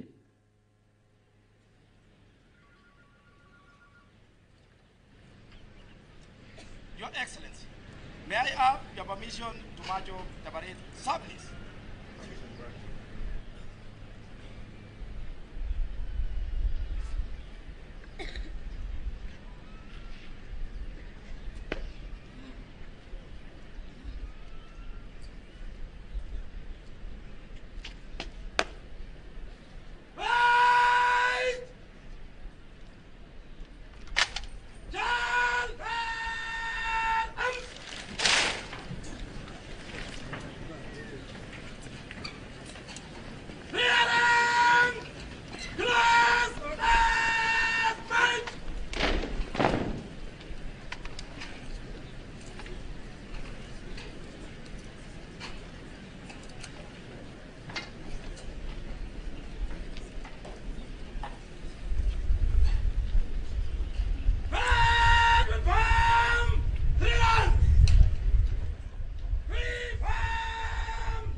Sasa Mheshimiwa Rais, maafisa hawa wanaondoka kujiunga na maafisa wenzao katika jukumu la kulinda na kuhifadhi misitu yetu kwa mwendo wa kasi.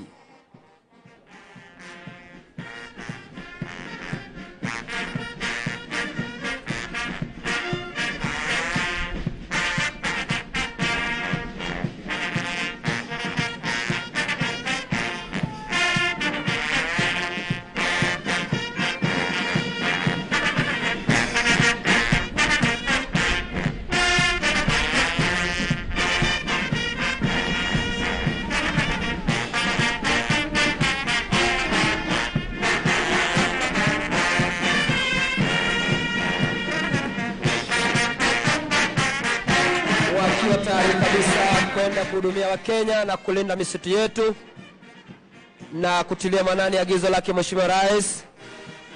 Vikundi vyote 60 vitapita hapa kwa mara ya mwisho kabisa kwenda kulinda misitu yetu na kuhakikisha kwamba misitu yetu iko imara masaa 24.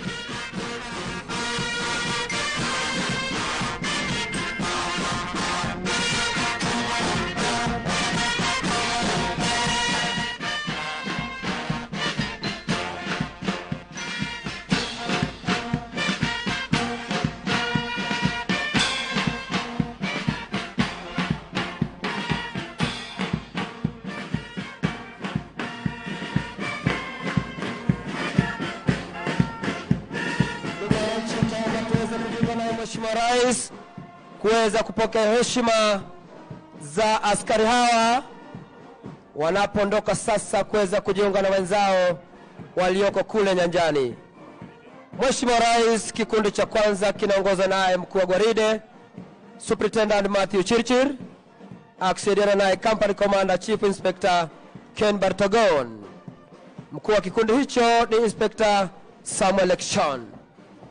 Anayeshughulikia nidhamu ya kikundi hiki ni Sergeant Felix Saitabao. Kikundi cha pili, Mheshimiwa Rais, kinaongozwa naye Chief Inspector Moredi, akisaidiana naye Inspector Fidelia Aroni. Nyuma yake Mheshimiwa Rais ni Sergeant Masai Kibet.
traded informally through the mini dairies, the dispensers, sold by milk traders, and out of that, 30% is handled by the processors here present today.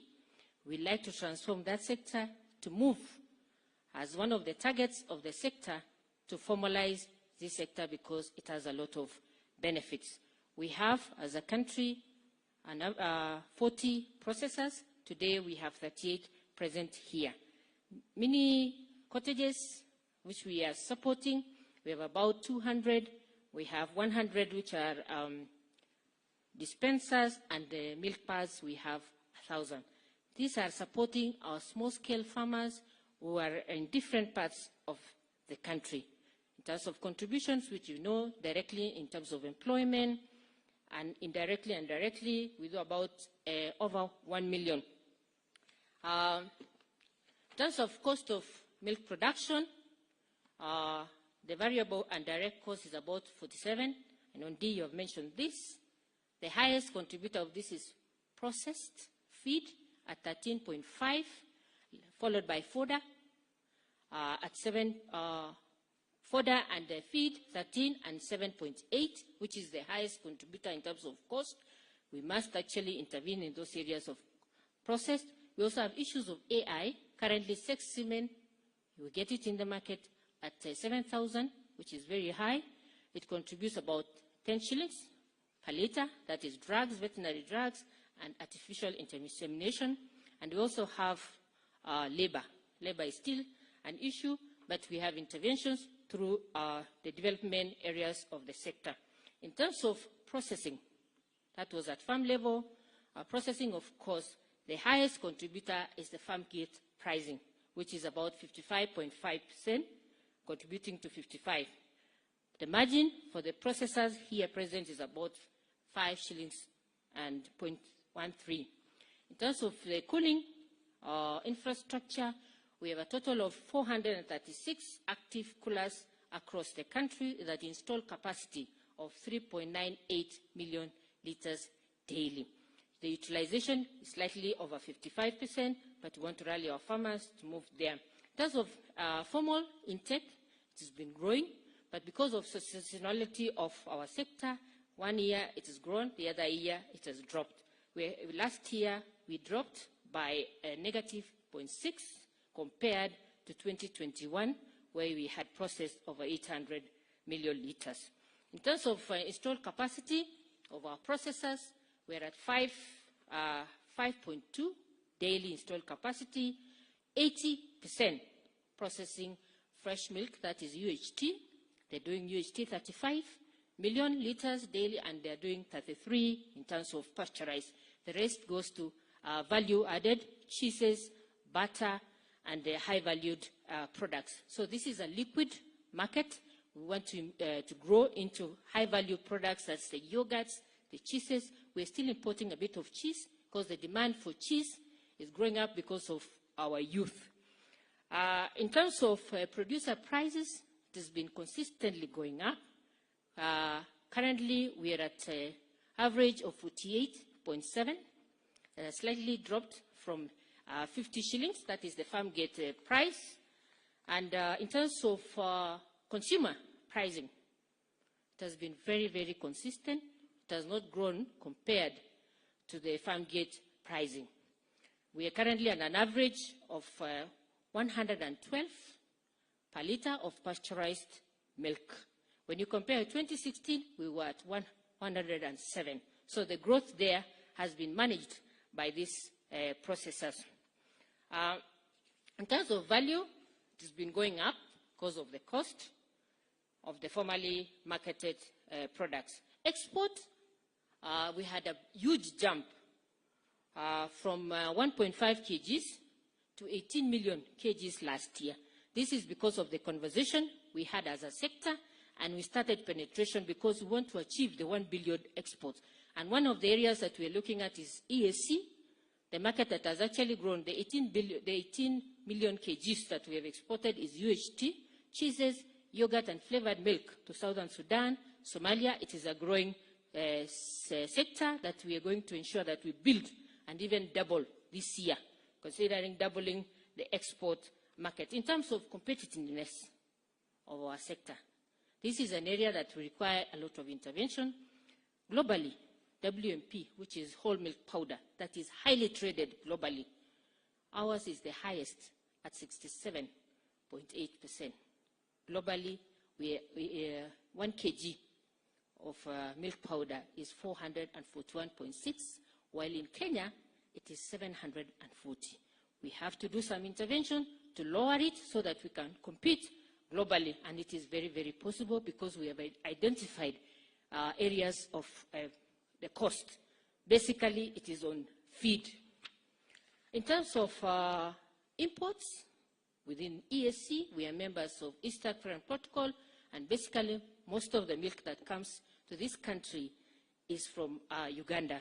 We imported last year 71 million liters and 15 million kgs of whole milk powder. The 15 million whole milk powder is actually used for processing high-value products in EPZ for export to the UN agencies. But majority of our processors here are able to absorb and get from the two processors. We only have two processors who are able to produce milk powder. That is New KCC and Brookside. Those are the only processors out of the 40 who are able to do milk powder. That is it, Your Excellency, in terms of the statistics of the dairy industry. The processors will be able to give the interventions, and we are expecting an increase of milk in the market because of El Nino, and our request is to be allocated funds to be able to mop up the excess milk that we project to have a surplus of about 38 million liters for 3 months. This is only to the formal sector. So that's our request, Your Excellency, and thank you very much. Thank you, Margaret. Now I'll invite the Cabinet Secretary in the Ministry of Agriculture and Livestock Development, the Honorable Mithika Linturi, to make his remarks. Karibu Waziri. Thank you very much, Your Excellency, the President of the Republic of Kenya, Governor Nakuru, my colleague ministers, PSs, the members of Parliament around, and the great men that are with us here. Mine is very brief. Your Excellency, if you allow me, with a lot of respect and humility, let me thank you profusely for the support that you've continued to give our ministry and the farmers of this country at large, to the extent that now our farmers are able to really feel and realize the difference between the current administration and the other one.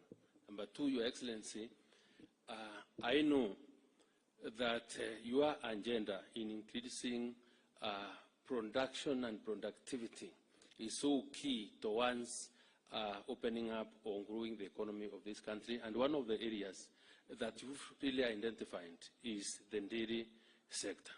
And I want to mention that it is easy for us to succeed in that particular area, and the men and women that are here who are serious players and stakeholders in this dairy value chain are so key towards making this agenda or dream come to reality. Your Excellency, the farmers of this country, from what we've been able to share, or been able to hear from a number of people of that capacity and potential, what we only need and require is that continuing support so that the cost of production of milk per liter is realized. And we are happy that you've gone miles in ensuring that that cost is brought down, because you've extended even duty waivers for on the yellow maize and other inputs and other products that are required for animal feed production. The ministry's agenda in trying to commercialize and grow fonder will also be in a position to be able to bring the cost of production the cost of production per liter per milk.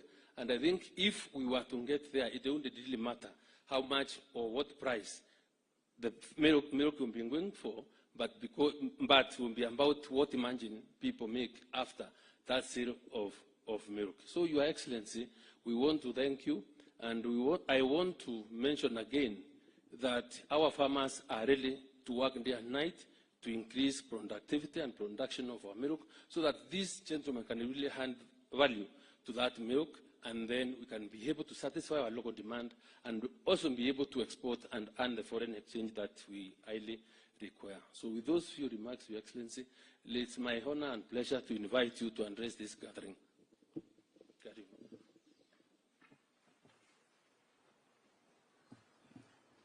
Thank you very much. Let's take our seats.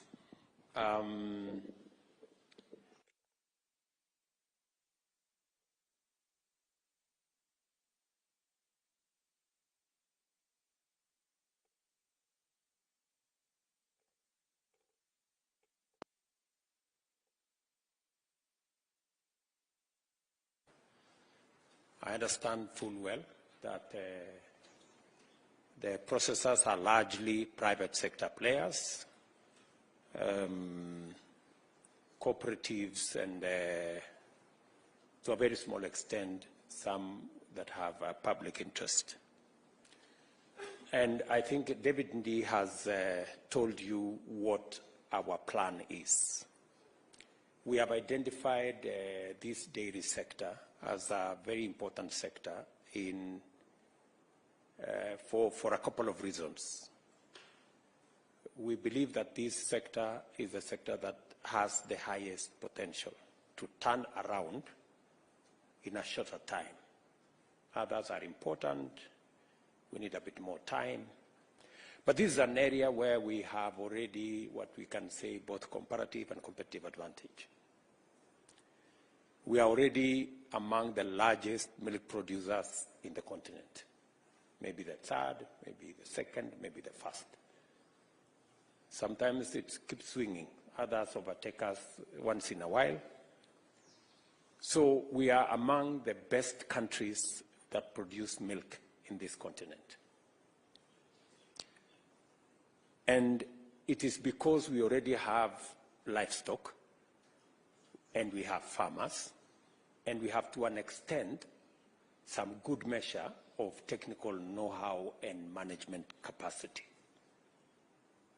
We just need to see how we can build,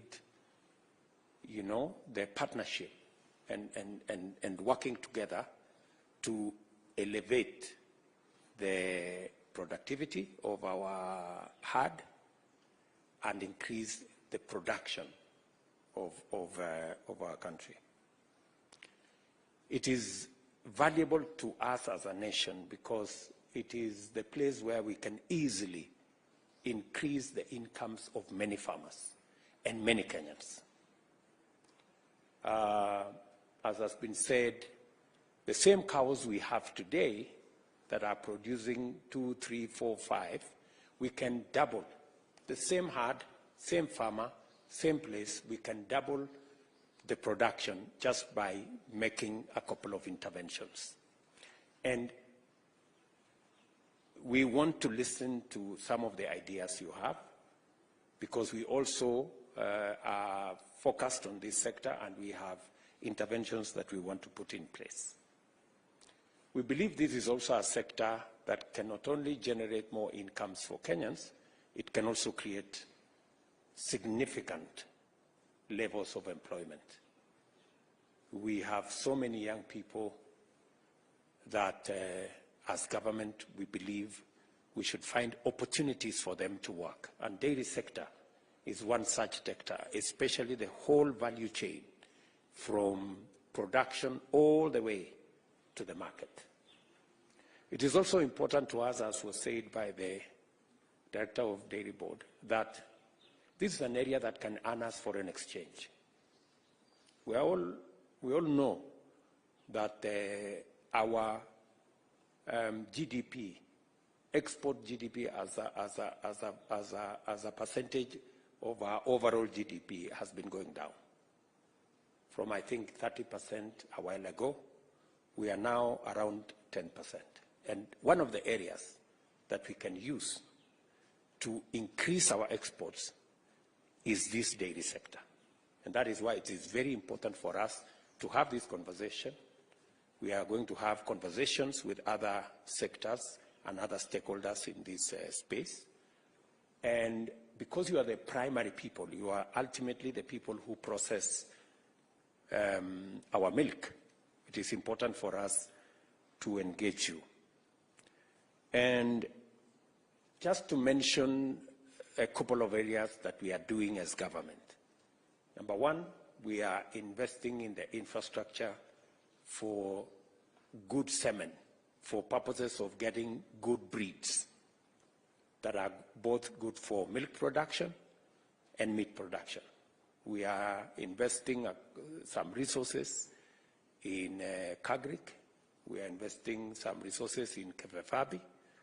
And this year, we also changed the tax structure to support local animal vaccine production so that we can encourage more people to produce the vaccines that we use to manage the diseases around our livestock locally, that we produce them locally.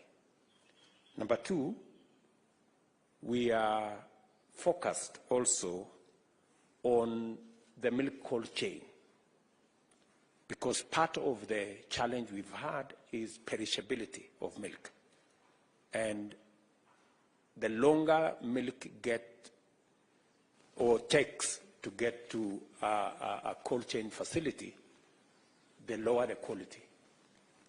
And therefore, to manage quality, we are rolling out, I think it has been said here, we have 400 and how many? 460 milk coolers. Of those 460 milk coolers, 350 are actually public, which we acquired as government. We are again in the process of investing another 8 billion shillings to get another 650 milk coolers that will be distributed around the country. We want to agree with you on how can we derive the highest value from this investment, because it is going a long way in improving the quality of milk and the amount of milk that gets to your processors and gets to the market when it is good quality and when it is in a state that we can use not only to produce the other value-added products. And the better the quality of milk that get to the processors, the greater the opportunity for us to have high-end, value-added products that today, as has been said, we are even importing some of those products like cheese and others. And the greater it is, the possibility for us to tap into the huge export market that is available for our products, and so that we can also enhance our revenue. So at the heart of this conversation is quality of milk. What is it that we are going to do to make sure that we get the right quality of milk, we get the right quantity of milk, and that is why feed is also going to be another conversation that we are going to have. Already,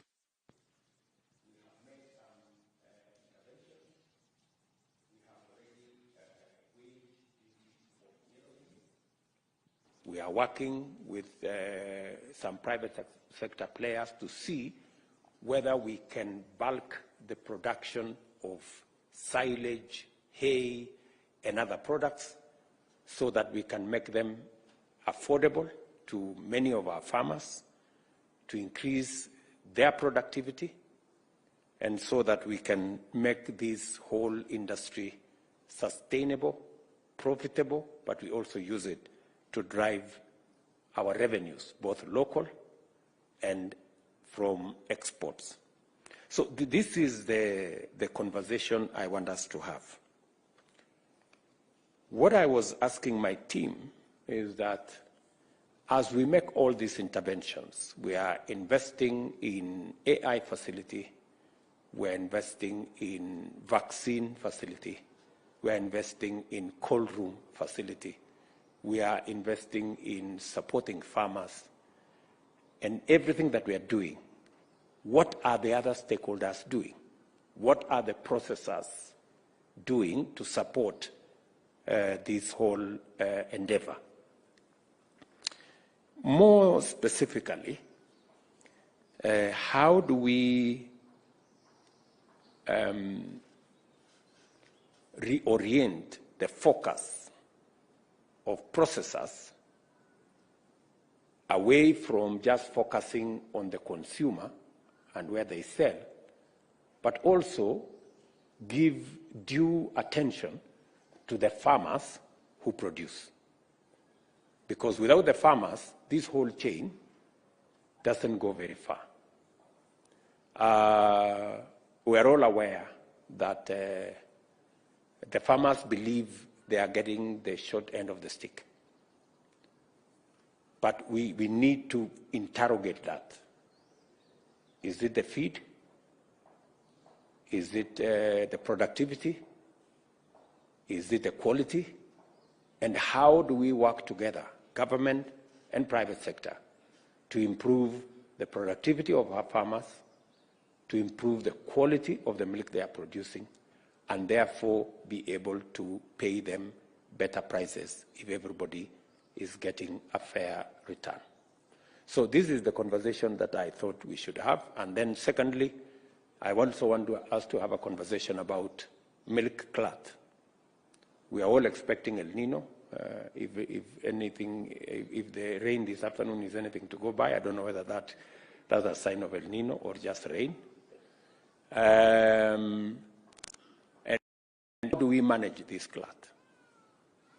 And how do we use the capacities that we have, whether it is in production of powder milk or whatever other products that we think the excess milk can be used for? How do we make sure that that happens? Creating harmony in the industry and removing too much fluctuation within the industry and the milk prices. We are ready to work with you, either using the facilities, I don't know, commodity fund or whatever other fund that we have, to on-lend to the processors so that you can have money to be able to buy the excess milk. But we must also, you must also explain to me, because this is public money, how you're going to return that money when you sell the products. Because in the past, we've given milk, we've given money for to manage the glut, but that money never came back. I don't know what happens to the what happens to the money after you sell the products you have. So we need to agree. You know, I am willing, I'm ready to provide money and resources for you to manage the glut, but we need to agree how that money becomes or gets back to the people's coffers, so that we can make it available the next time we have another situation. So I was told that there are people here who want to speak to these issues, and I am ready to listen. So maybe somebody can come and manage the rest of the people who want to speak. Mweke, asanteni sana.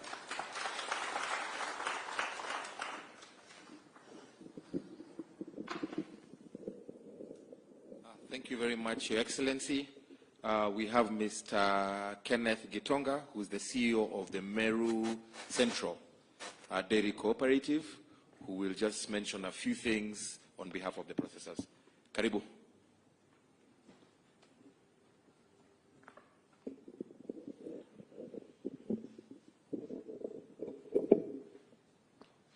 Your Excellency, the President of the Republic of Kenya, His Excellency, the Governor of Nakuru,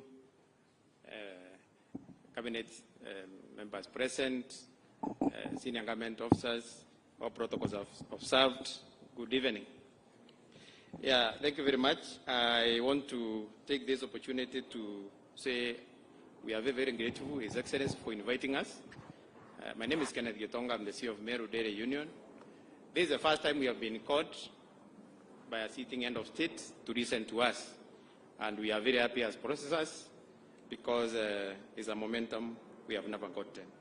Number two, I want to thank you, His Excellency, and you are right. Dairy can change this country very quickly. For taking time even to visit some of us, you came to Meru, you went to Githunguri, you went to KCC, and you have called us. And we hope you are going also to visit the others to get the real picture on the ground. And we are sure this dream is going to come true, and you can count on our support. When we got this invitation, we met on Monday as processors, just to prepare ourselves on how to engage on this meeting. And we came up with a few points which we wanted to bring to your attention so that you can look at them and see how they fit in.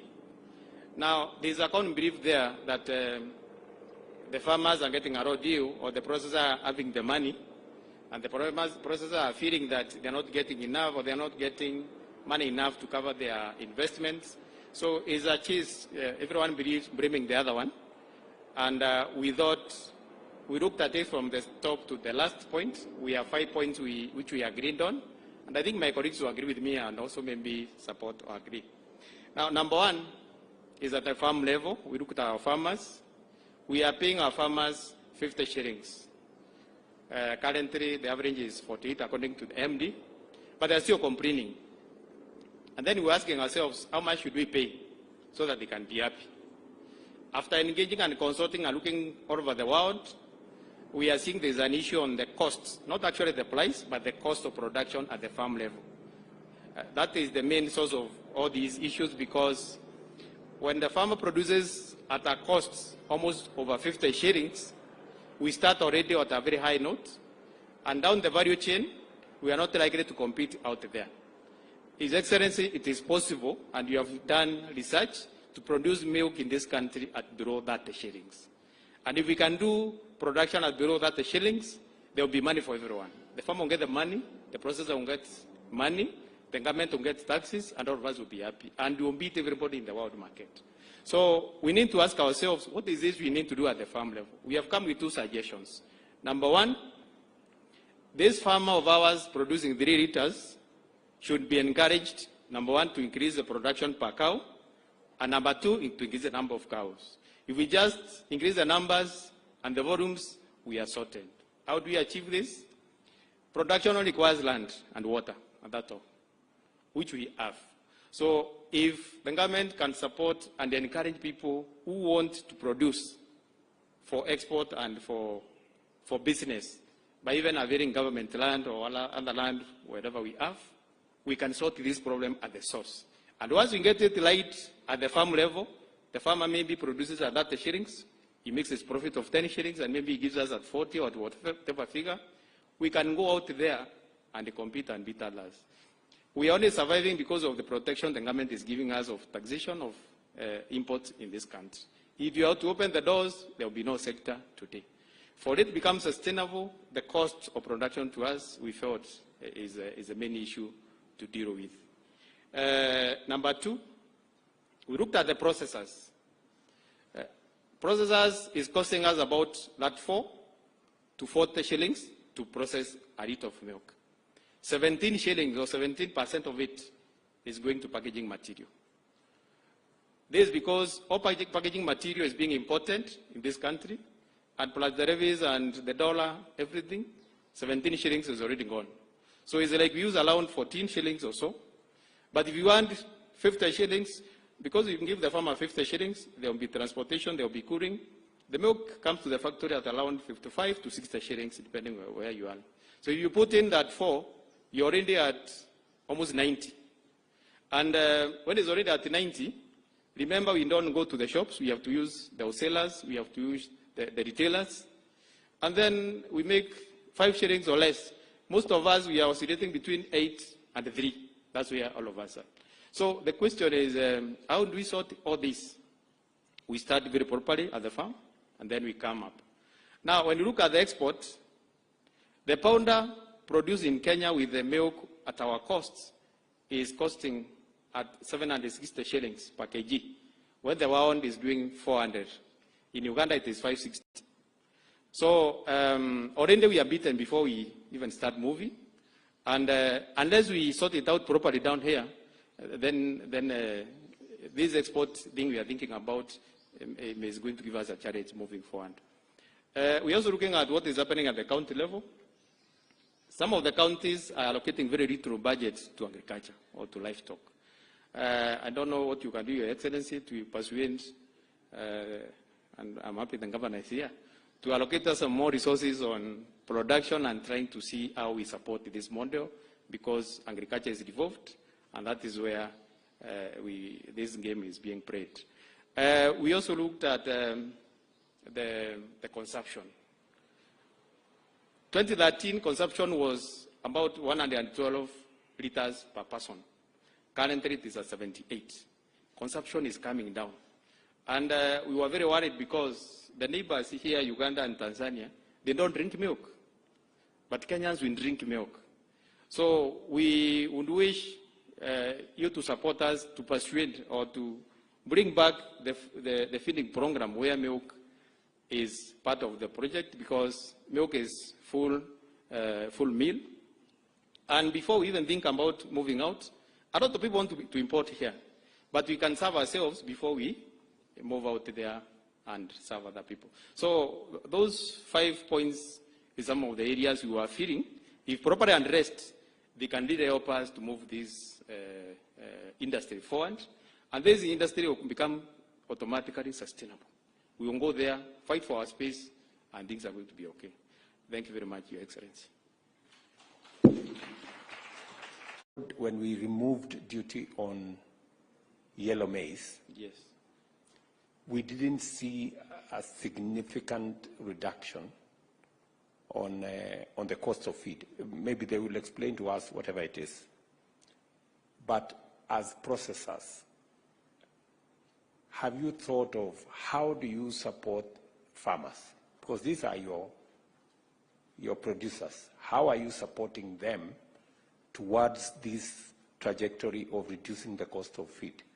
Is there something processors can also do to support the farmers to produce at a lower cost? Thank you, Your Excellency. Actually, the main issue on feed is fodder, not actually the concentrates. And that's why I said land is very key in this, because if a professional or professionals are given land, it is very easy to plant fodder. And with the fodder, already 70% of the game is done. Then concentrates top up the game. So it is, we have been discussing among ourselves, and even we have been asking ourselves, what can we do to have these guys who want to go commercial on production? Because for sure with one cow, breaking even is very difficult. Even if we pay 70 or 100, it may not work out. But if you have somebody who is willing to do 10 cows, 100 cows, 1,000 cows, would we even be willing to sign contracts of taking all this milk, so that we support and they are assured there is really market for the business. So we have been engaging. I remember we were also called by the PS, and it was the same question, because during the dry spell, there is no milk, we struggle, we fight among ourselves. When we are going to the peak like now, the El Nino, nobody wants to go at that high price, and somehow we feel like we are not professionals. We would like to have it organized and then smooth, and would be more than willing to take the milk and make sure that the farmer makes his money. So, as we put the milk infrastructure, yes, sir, it's possible as part of making sure that somebody invests. When yes, somebody invests only when they are sure, yes, that there will be an off-taker. True, sir. And the price is already agreed. True. At the moment, it is the processor who decides. And just by stroke of a pen, they say, from next week, we are paying 45. And there is nobody to ask the processor. So where does that leave all the investment we have made? So are you saying that the processors are willing to step up and sign a contract? Yes, I can say. So that when the farmers or whoever invests, yes, sir, they know they have a price for a whole year, yes, at sir, the very least. Yes. Or, I mean, for an agreed number of, length of time for yes, them sir, to make the necessary investment. I am saying that, sir, and I know there are some of us are doing, like biofunds. I know they contract farmers, and we are under discussion with the LATO and most of us, and we are more than willing to do that. So long as we are able now to see clearly. You see, the investor only wants to be sure that his investment is going to give return, whether at the farm level or the processor. So if you look at it as a whole complete chain, then there will be space for everyone. And the most important thing is the margin. Once everybody has his own margin, the prices are not relevant anymore. And I think we are more than willing to do that, sir. So finally. Yes, sir. No, second before final. Yes. The contracting addresses price. Yes, sir. But we are still saddled with the challenge of cost of production at the bottom of the pyramid. You know, you can never have enough public land, yes, to give to everybody. Yes. As processors. Yes, sir. Have you thought of, because you're concerned about farmers, have you thought of how do you support the farmers that bring milk to you? Yes, sir. How do you support them with feed, either negotiating for them? Because it's difficult for a farmer, individual farmer, with even if you have 100 cows. Yes, sir. It's difficult for an individual farmer to negotiate, yes, sir, for any meaningful supply of affordable feed. Is it a possibility that processors can also work with farmers and finding the people or companies that can support the low-cost feed so that we can reduce the cost of production? Is it something that you think we can structure? We can bring government on board, but we must also bring processors on board to see how do we have a public and private partnership in terms of producing high quality but affordable feed. Is it something that you have exercised your mind, or is it something that you're willing to consider? His Excellency, I would say it's something we are willing. In fact, we are willing to invest. Like for us in Meru, we are already constructing a feed mill because we believe without supporting the farmer, we are not in business. The only fear processors have, and this is which you have already responded when you spoke, is what happens when they have a lot of milk and then the market is not absorbing. That is the fear of processing in this room, because the farmers will come for the money at the end of the month. You have your milk here and you're struggling with it. So if there was a way to make sure that if I take all the milk, somehow the government would support me so that I'm not stuck, then the best assurance we can give the farmers is first to take all the milk. And then number two, we give incentives. In fact, most of us even have, we have set some budget assigned to support farmers. Like in Meru, we are doing AI, we are doing, actually we negotiate fees on their behalf, and we do training, we have vetted doctors even to support the government. We are doing a lot, and we are willing to even give some budget to that. The only fear is how do we close the game in case there's more milk. Like now, if the Romino, what is disturbing us is, if my milk doubles, yes, I can process, but how can I offroad to receive this money? But with a good plan, I can promise you, if the government gives us the money, we are going to refund the money and make sure that the farmers are happy, sir. Okay. If you guarantee me that you will buy the milk, yes, sir. You will process the milk, yes. You will, I'm saying the excess milk, yes, sir. And you will finally refund the money. offload whatever it is and pay me back my money. Yes, sir. Then we have a deal. I want to agree. And can the processor stand if you want to confirm to the president we're going to do that, so that I'm not alone? His Excellency, we are going to do exactly that. Okay. Thank you very much. We will work out a formula. Thank you, sir. Yeah, so that whoever we give that, they must first demonstrate to us they went to use the money to pay farmers. Yes. They did not use the money to go and do other things. True, sir. And that they will sort us out. Now, the other thing that I finally want to ask from you is the costs around processing. Yes. They look, to me, you seem to be running a very inefficient system, because if just 2 items already cost 34 shillings, so did you say 30 what? I said that 34. That is packaging. Packaging material, 17. Yes. Yes. So the others is electricity and other wash cleaning chemicals. So on this subject of packaging material, because I had the same conversation with our tea people. Yes, sir. This packaging material, why is it that expensive? And why do we have to import? Isn't it something that we can manufacture locally? And isn't it something that, what is the issue?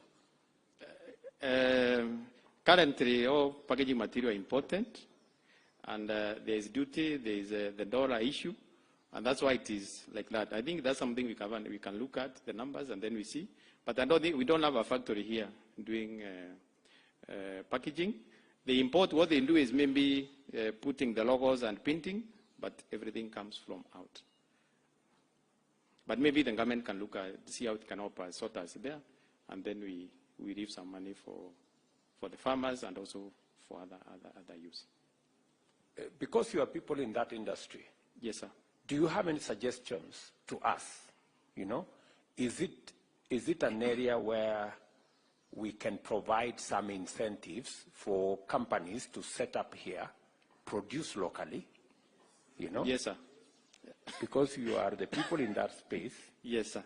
And we can create a fiscal, you know, fiscally supportive environment for us to have, because if all the processors are importing.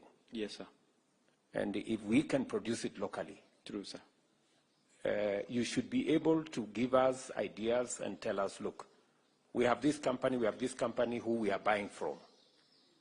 And they need 1, 2, 3, 4 to set up locally so that we can buy locally, create jobs locally, and also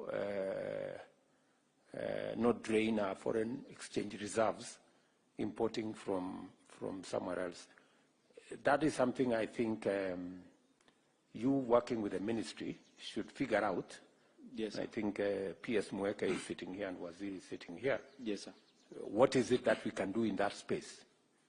True. At the very worst, even if we don't reduce the cost from 17 shillings, we should at least get some jobs. True. By it being manufactured in Kenya. True, sir. And maybe from those people, they can pay as you earn, housing levy and others. True, sir. True, sir. True, sir. True, sir. True. It is perfect, actually, on spot on. It is one of the great ideas we can do as a country, because it will sort us 2 fronts, raw material and the other benefits which you have already highlighted. And those manufacturers are waiting. I've spoken to 2, and they are waiting, but we need to look at our levies and the incentives we give them. David, can you pick that up with them? Let us, we can engage the people who are willing to invest locally and see how we can take it forward. Yeah? And, thank you, sir. Susan here says she will give land for free. Thank you, sir. Thank you very much. Yeah. Okay, I think those are the 4 items. Explain to me why you're saying powder is 716 the one we produce, and it's 400 Yes. globally. It is 760 because of this expensive milk which we start off. In Uganda, milk is 22 shillings as we speak. Here now it is 50. So even when you go on and pack, you still have the same disparity. So that's why we are saying there's an issue at the source which we have to fix. Once we fix that, even powder will come to the international, and we are going to export, and it will not require any protection, sir. We have so much milk. Accommodate me to ask all this. Yes, sir. Yes, sir. We That's have, why I came. we have so much milk in the other market. Yes, sir. That is not processed. Yes, sir. Yeah. And quite a bit of it goes to waste. And we could get much more revenue if we got that milk and used it to produce value-added products, yogurt and the rest of them, cheese and blah, blah. Yes. But there is a problem of quality. Do you, as the industry, think quality is a problem? Do you think the payment structure should continue to be in terms of quantity, or do you think we should up it to also to be about the quality of milk? And is there anything processors can do to make sure that we have good quality milk into our system that gives us more opportunity to have value-added products? Thank you, sir. Quality is a key item to us, and for sure we are looking for it from right, left, center. But as a processor who has very many farmers, especially in Meru, I have 110,000 farmers who bring milk to me. My major issue is this farmer of 2 liters, because he has already a problem of production. So before he even understands the mathematics and the quality, you have to struggle with them. And that's what will be sorted by bringing on board now the commercial producers on the science of the small scale ones. Because somebody is not a professional, you're trying just to engage. Maybe he's a teacher elsewhere, he comes to deal with the cow in the evening or during weekends. So even looking for him to have a sit down to discuss quality is always a struggle. Number 2, as you move from home to home, picking 2 liters, quality becomes compromised. Vis-a-vis a situation where we could have several animals together and then they are producing and milk is going to the tank. In Meru, what we are trying to do to sort this issue, we have an idea we are trying to bring up, which is called communal grazing, the way the Maasais do, whereby we can tell these farmers, bring these cows together, let them not disturb you and produce 2 liters. Bring them to me, I'll employ a vet, give me your land, we plant, and then this cow produces 30 liters, I'll take 2 or 3 liters for management, and then you also in profit. So there's something we are calling cow bonding, they are calling it bonding in Meru. But it's a way of trying to sort out the numbers, bringing the numbers together, and then producing as a team. Because the current societies we have, we only deliver milk. We are feeling we can have societies at the farm level, whereby you bring a cow, just the way you take your money to a circle, now you bring a cow, and then we sort it together with other cows, and then you get your share at the end of the month. And that way you can bring the cost down, you can deal with the quality, and then you go to this export market we are talking about. Using the infrastructure that we are trying to put in place, and I hope the rest of the industry is listening. Yes, sir. Using the infrastructure, we are going to be distributing in the next 6 months or so, different intervals, maybe from January. Yes, sir. For the next 6 months, we will be, we've agreed with the county governments that at least in every ward, and then slowly we will go down, we will have maybe 2, 3 in the high milk producing areas, milk cooler. Would you consider, as processors, adopting these coolers and assisting the farmers at that level, at that level, to manage the quality of the milk they produce? You have, so that the same way it is done with tea, at every buying center, if you bring tea that is not 2 leaf and a bud, you are told, go sort it out. Yeah, go sort out and then And come then it is sold Yes. together with the rest. Yes, sir. And if a farmer comes with milk that has a certain bacteria content beyond what is, or is adulterated in some way, how are processors going to assist the farmers at that lower level? Are you willing to partner with us so that we can manage milk at the milk cooling facility, starting from there, so that we can improve on the quality? Your Excellency, if you have milk that is of a higher quality, that gives you a better opportunity to have value-added products, that may mitigate the 50 shillings you are paying by making sure that you can sell the final products for a much more premium price, or what? I mean, we need to look at this from all different angles, and then maybe answer that first. Thank you, sir. Let me say, we are not even willing to only own and adopt, but we're even willing to buy more. Like tomorrow, we are launching one with the governor in Meru, whereby the county bought a cool of 20,000. We did the construction, and we are owning it. Immediately it is launched, we are going to put milk, and that's all.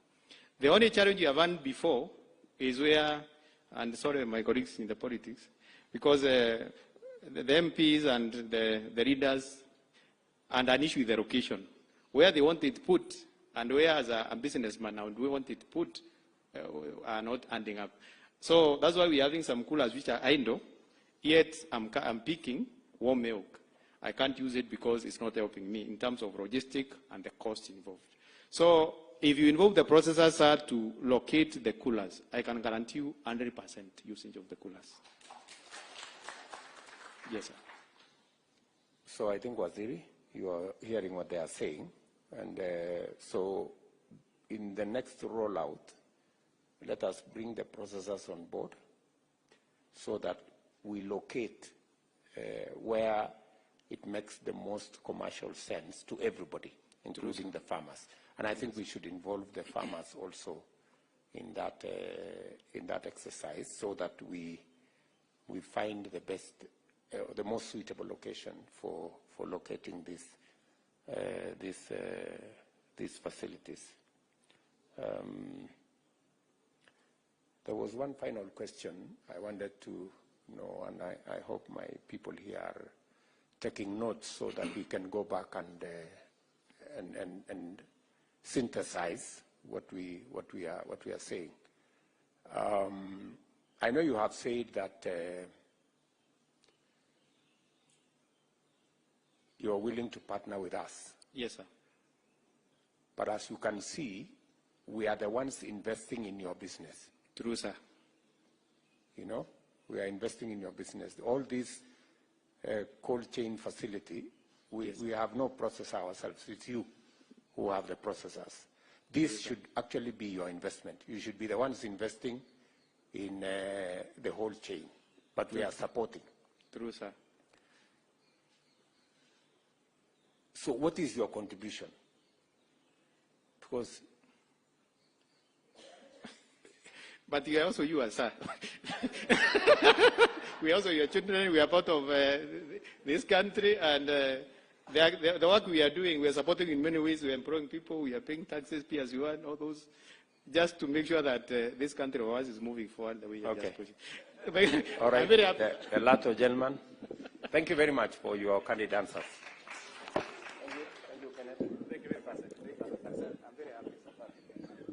Thank you, Your Excellency, and all protocols observed. I just wanted to share with you a story, Your Excellency. So I represent LATO, and we are the first company, I'm Kenyan, and we are currently, so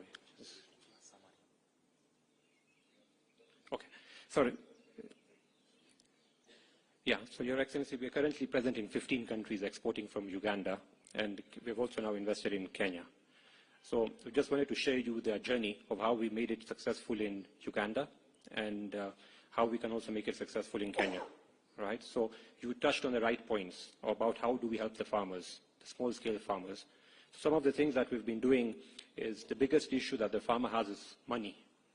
You know, a lot of training can be done for the farmers. They all know what needs to be done. They need to feed the cow.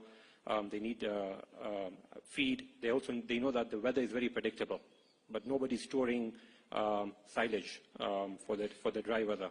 So when it comes to smallholder farmers, the thing that we need to do the most is actually how do we provide affordable finance to the farmers at realistic interest rates so that they can invest for silage and for the cows to manage the seasonality, which is the biggest issue on the farms.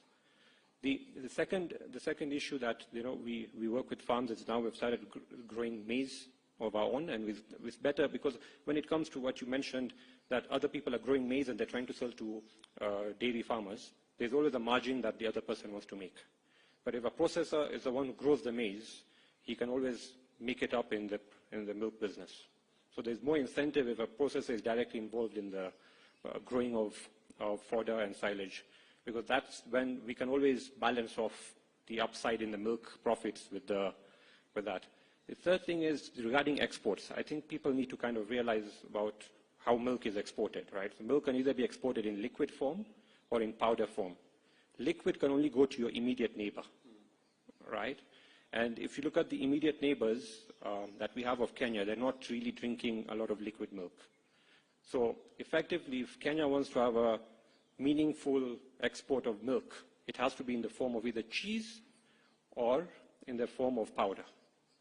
Now, these are the only two products which can then travel distances, whether we're talking of West Africa, Algeria, and so on. Now, when you go to these markets, it's very difficult to just trade it purely. So for example, if I'm a producer in Kenya and I produce a bag of powder, the customer in Congo has options of buying from New Zealand and from Kenya. Why will he buy the Kenyan one, right?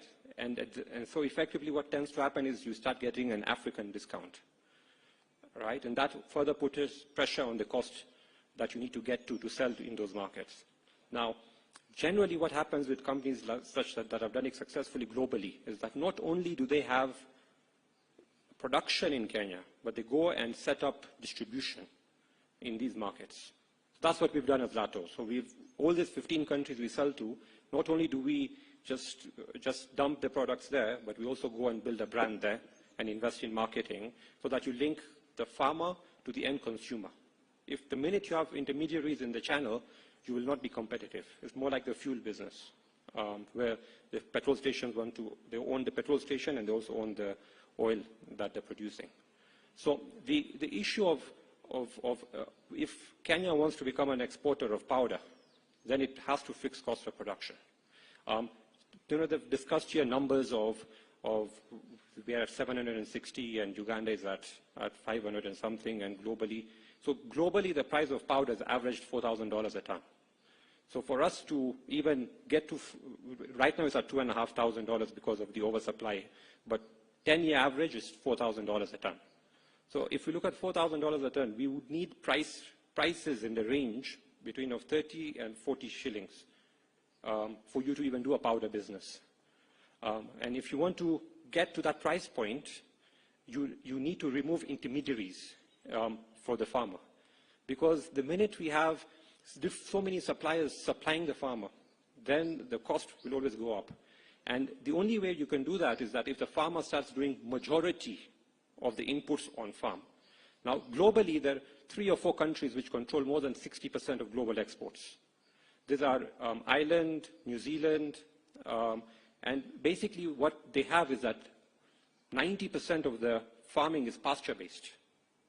So if we promote our farmers to go more intensive, we are going to breach that 35 shilling cost of production. We need to teach our farmers to go less intensive. That's what's happening in Uganda. They don't have any supplementary feed. There is no concentrate. There is no animal feed. They only feed the cow what's available in the shamba. So effectively, if we want the dairy sector to grow, the growth has to be sustainable. If we're going to grow it at paying 50 shillings and buying external fodder and external concentrates is not sustainable. The other issue which we've had in the market, Your Excellency, is that malnutrition is a big issue in the region. 30% of our children are stunted. Milk is the solution. They're saying the population of East Africa is going to double in the next 10 years. 30% of that children, if they're going to be stunted, what are we growing? What are we bringing into this, to this world? And milk is the solution for it. So milk consumption is important, that we encourage milk consumption. But the challenge we're facing right now is that as we increase the price, like with the minimum pricing of milk going up, most of the processors' sales have gone down in the past 2 years. So increasing the price to support the farmer is not sustainable, because the consumer, on the other hand, who are 50 million versus the 5 million, are now reducing milk, and then malnutrition is going up. So at the end of the day, everything comes back down to productivity and the cost at the farm. Now, so I think we've spoken a lot of things here. If one FX from the milk, it has to go, the milk price has to start coming down, and the farmer's cost has to start coming down. And then you need to get into the powder business. If we want to, we still have a very big domestic market, but for that, we need the price of milk actually for consumers to start going down. And then we've got certain products like, fermented products, mala and yogurts and flavored milk. I sell both in Uganda and Kenya. Statistically, Uganda now drinks more flavored milk than Kenya, which would shock all of you, but it does, right? And the simple reason is Uganda doesn't have any VAT on flavored milk, which is good for the nutrition of the children. In Kenya, we've got the VAT, which is 16%. So a mother will basically say, I'd rather just give chai, which I don't, I have to just mix the ingredients at home myself, than give flavored milk to my kid, because it becomes only a product for the rich, not for the bottom and the middle class. So this is just a few comments, Your Excellency, and we are here to support your processes. We believe that the East African community, because we work in East Africa, that we can feed the whole of Africa. There's around $5 billion of imports of dairy in Africa, 5 billion. If you look at the cows that we've got between Ethiopia, Kenya, and Uganda, and we combine the strength of these three countries, and we start working on the cost of production, we can actually take over more than $2 billion of imports that the African continent has. Algeria does 1.2 billion alone of imports. But again, they have the option of importing from New Zealand and from Europe. So we would always need to be at the same price. And it will all work, and I fully agree with you. It all starts with how we as processors and government start at the farm. And if we can get the cost at the farm right, we can then conquer the continent. Thank you. Thank you very much. Can you allow me to ask you one or two? Please.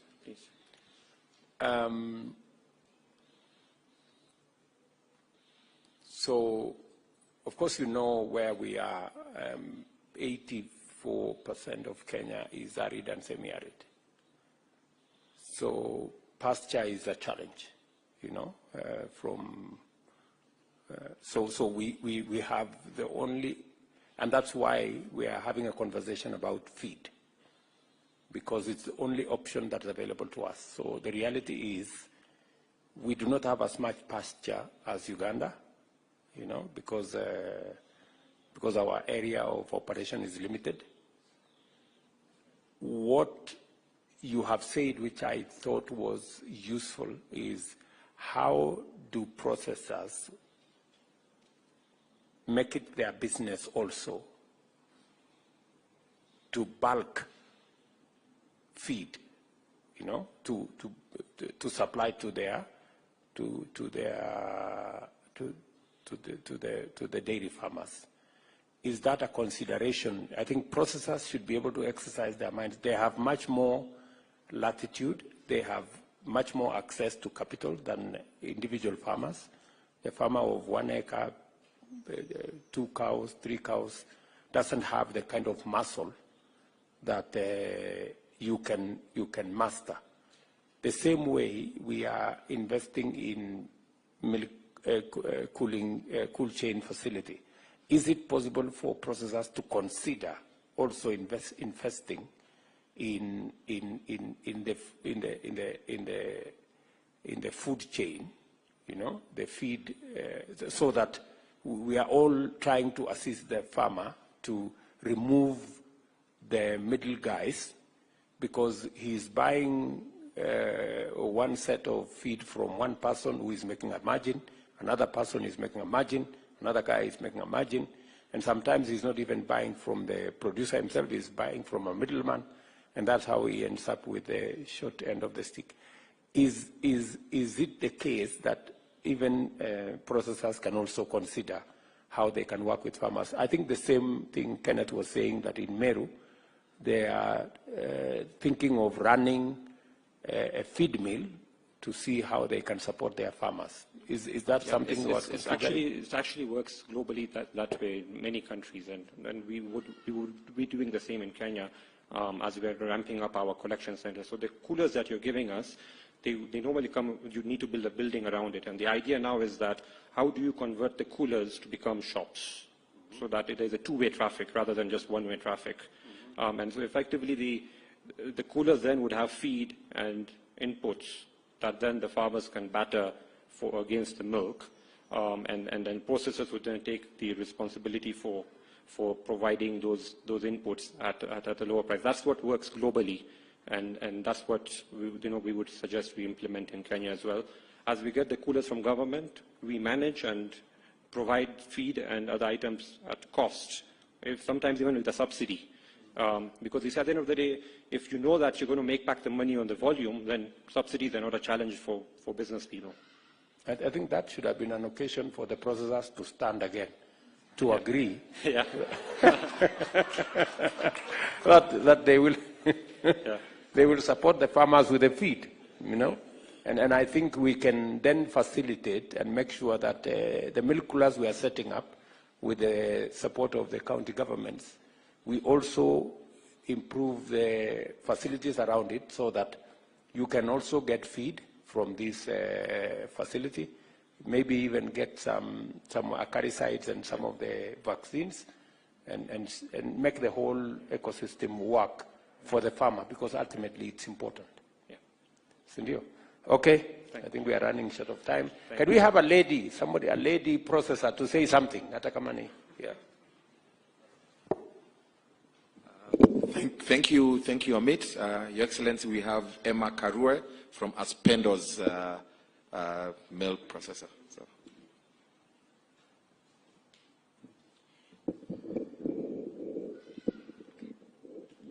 Good afternoon, Your Excellency, governors, CS and PS. Good afternoon. My name is Emma Karue from Aspendo's Dairy, and I'm here to present some interventions on behalf of the dairy sector, which can stimulate the industry. First of all, thank you very much for these wonderful sessions and for including processors.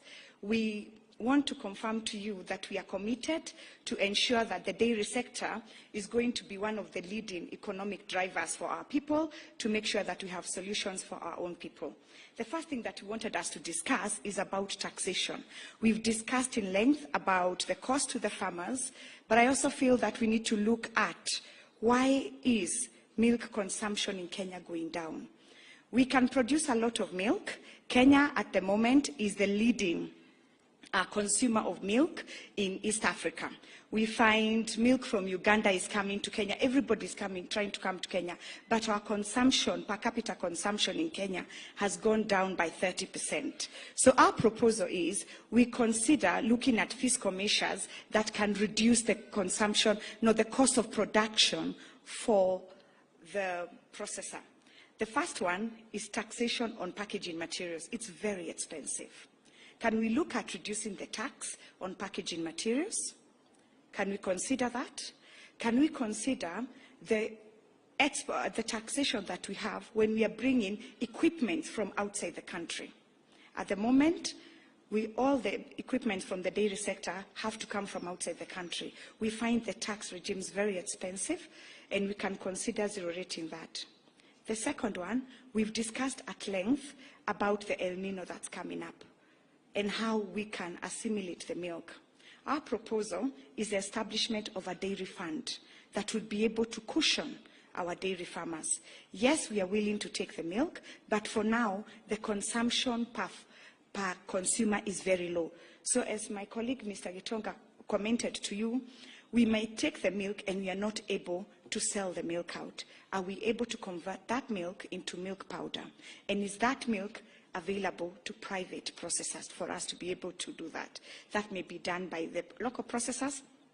At the moment, we only have 2 who have the capacity for milk powder. We can look at that in terms of El Nino, because it's a short-term thing that we need to look at quickly. The second thing, we want to thank you, Your Excellency, for including the private sector on the allocation of coolers. This is the first time. It's never happened before. So we want to commit to you as private sector that the coolers that are allocated to the private sector, we are going to ensure that they make the lives of our farmers easier, so that farmers do not need to wake up at night, late at night, to take their milk to the collection sector.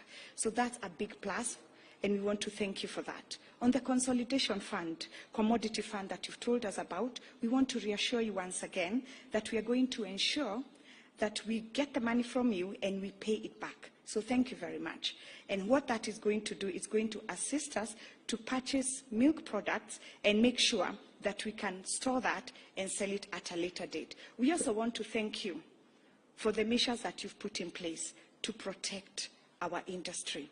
The truth is, I don't know that the processors have said that, our milk is very expensive. We cannot compete with Uganda.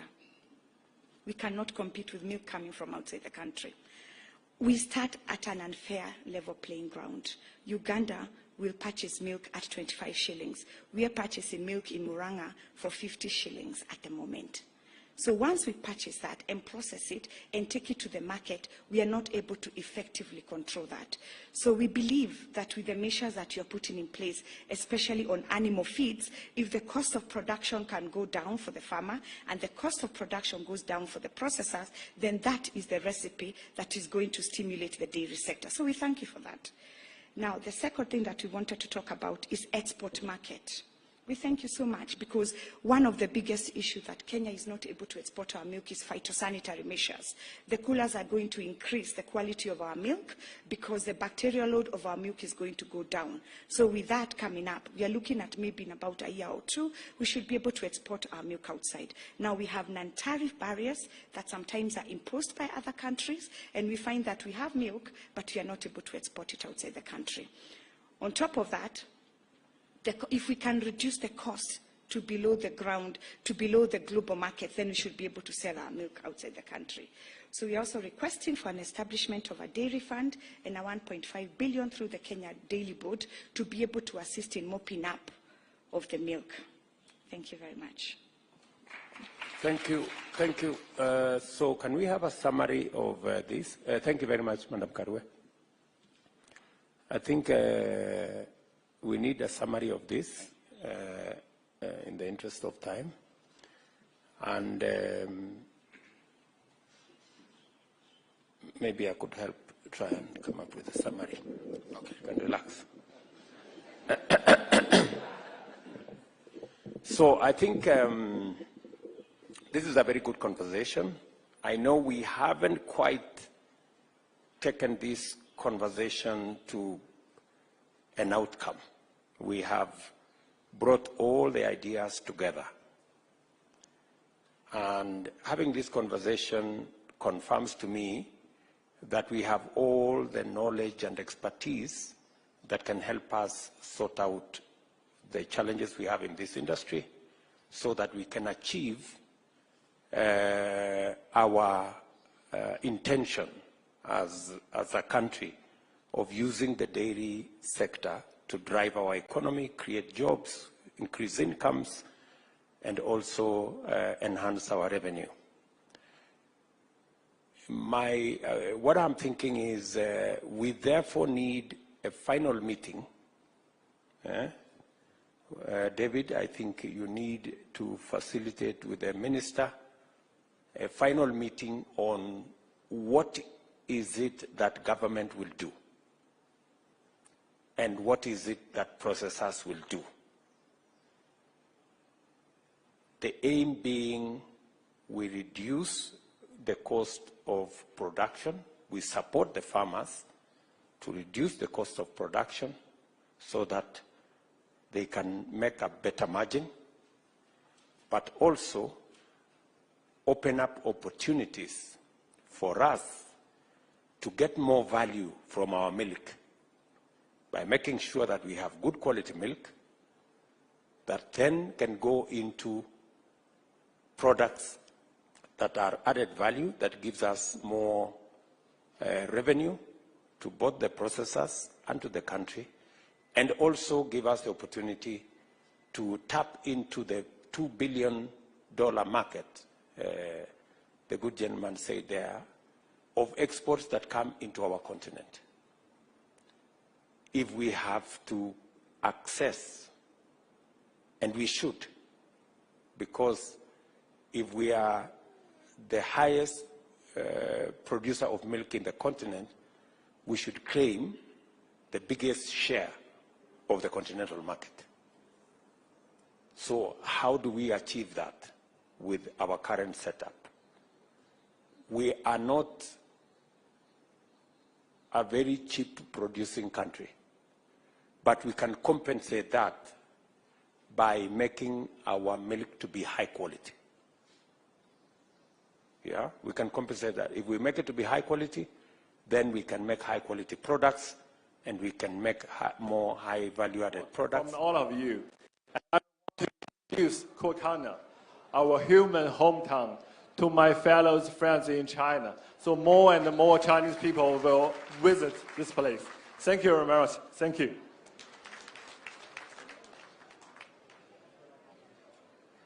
Tumpigie makofi kwa mara nyingine tena. Asante sana, and in Turkana language I'm told we say ejokonoi. That is to say thank you very much. Now, Your Excellency, it's my pleasure to invite the Governor of Turkana, His Excellency Jeremiah Lomurukai, to speak. Na vile vile awatambue viongozi, na kisha baada ya hapo amwalike waziri wa utalii Mheshimiwa Alfred Mutua ambaye atamwalika waziri wa utamaduni.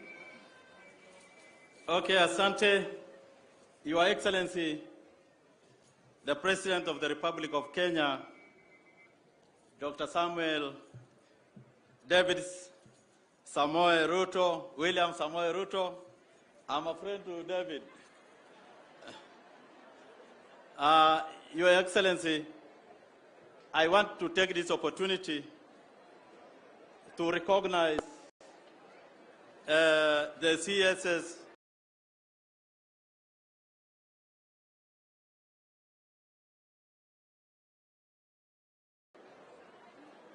who are present here. I want to recognize also my colleagues, the governor for Marsabit, Mohammed, and the governor for Uasin Gishu, my good friend and neighbor, the members of parliament, the PSS present, all the dignitaries, the governor for Eastern Equatoria, and the delegations from the 3 countries. I want to also to recognize the Deputy Ambassador for China present here, and also our good friend Caroline, the representative, the UN representative for the UNHCR.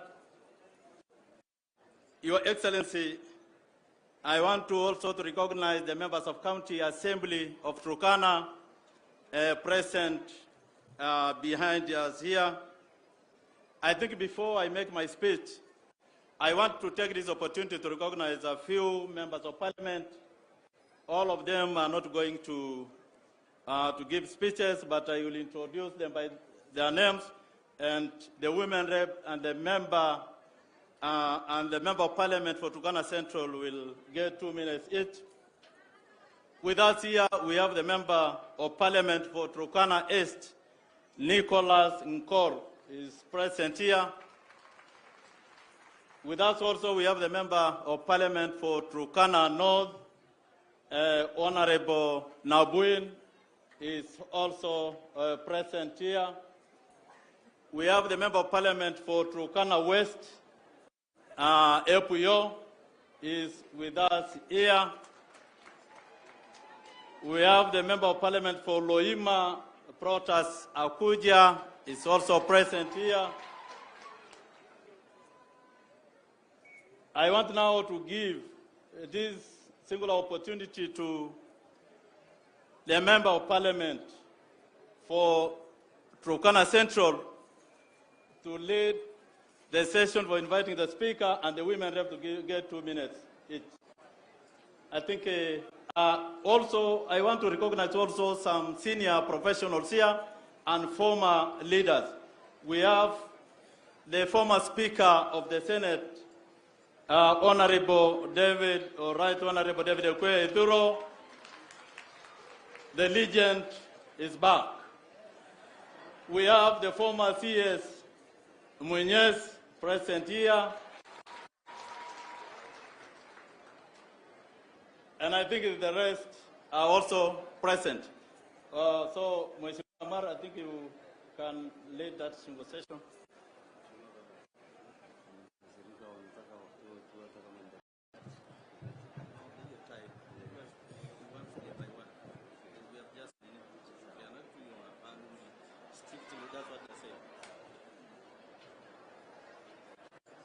Mheshimiwa Rais aliye pia amiri jeshi mkuu wa Kenya, Daktari William Samoei Ruto,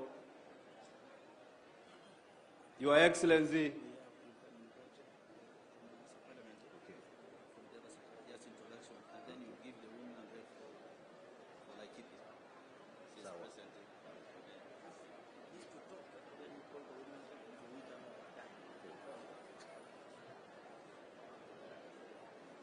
Mheshimiwa Governor wa Turkana,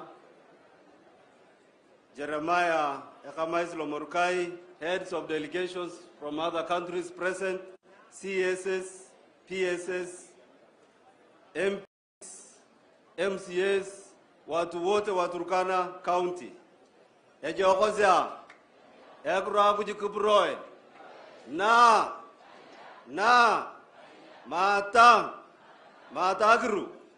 Matakiru, Mategdil, Ruto, Lomurkai. Joko Noi, Ayanganyarte, Madana Muar, Eka Turkana Central. Your Excellency, jana tulizungumza na wewe, kinaga ubaga. Na tukajua jinsi ambavyo unatupenda. Tukajua jinsi ambavyo historia yako ilianzia Bar El Ghazal, kama watu wa Ateker ambao wamejikusanyika hapa siku ya leo. Your Excellency, siku ya leo sina mambo ambayo nitaongea, lakini jana tumezungumza maneno ya security, tumezungumza maneno ya elimu, tumezungumza maneno ya ajira, tumezungumza maneno yote hata ya maji, pamoja na watoto wetu ambao wamefungwa Uganda. Tulizungumza. Na leo asubuhi, Your Excellency, umenipatia shilingi milioni 15. Shilingi milioni 10 itaenda kwa Bishop Mount Teachers Training College. Milioni 20, poleni, naomba radhi, milioni 20 Bishop Mount Teachers Training College. Na shilingi milioni 5 inaenda kujenga kumalizia library ambayo ilikuwa inajengwa na Lodwar Old Boys Association. Hiyo inaenda kwa shule ya Lodwar High School. Mheshimiwa Rais, wewe ni mtu wa kusema na kutenda. Na ninakushukuru sana. Jambo tu ambayo tutafuatilia kwa haraka sana ni maneno ya maji, ili watu wetu ambao wako kwa ile upande mwingine ya Ateker wakuje wapate maji ya mifugo yao. Your Excellency, wacha nichukue nafasi nimkaribishe Women Rep Cecilia aje atuzungumzie.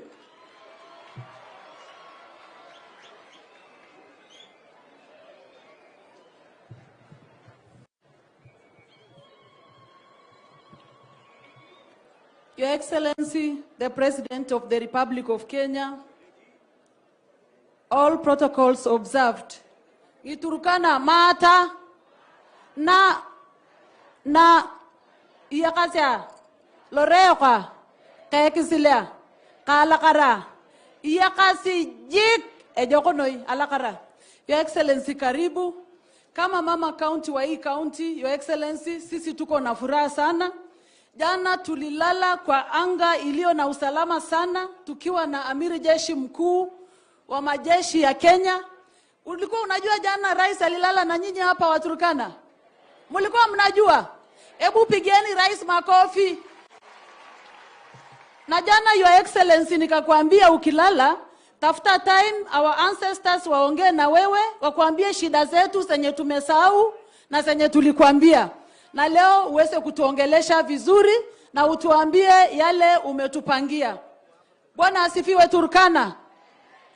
Your Excellency, kama vile mbunge mwenzangu amesema, tuliongea mambo mengi jana na hatuwezi rudia, tukakupea memorandum na tunajua wewe ni rais mwenye bidii sana. Saa hizi hivi unatarajiwa mahali pengine. Sisi tulikuambia shida za Waturkana, kuanzia security, stima, ajira, mambo yote na wengine yenye hatukusema ilikuwa ni kuhusu lake ya Turkana. You said Lake Turkana is among the special lakes, and indeed it is the largest desert lake in the world. And it is, I wanted to add, Your Excellency, it is the largest water body that Kenya doesn't share with any other country.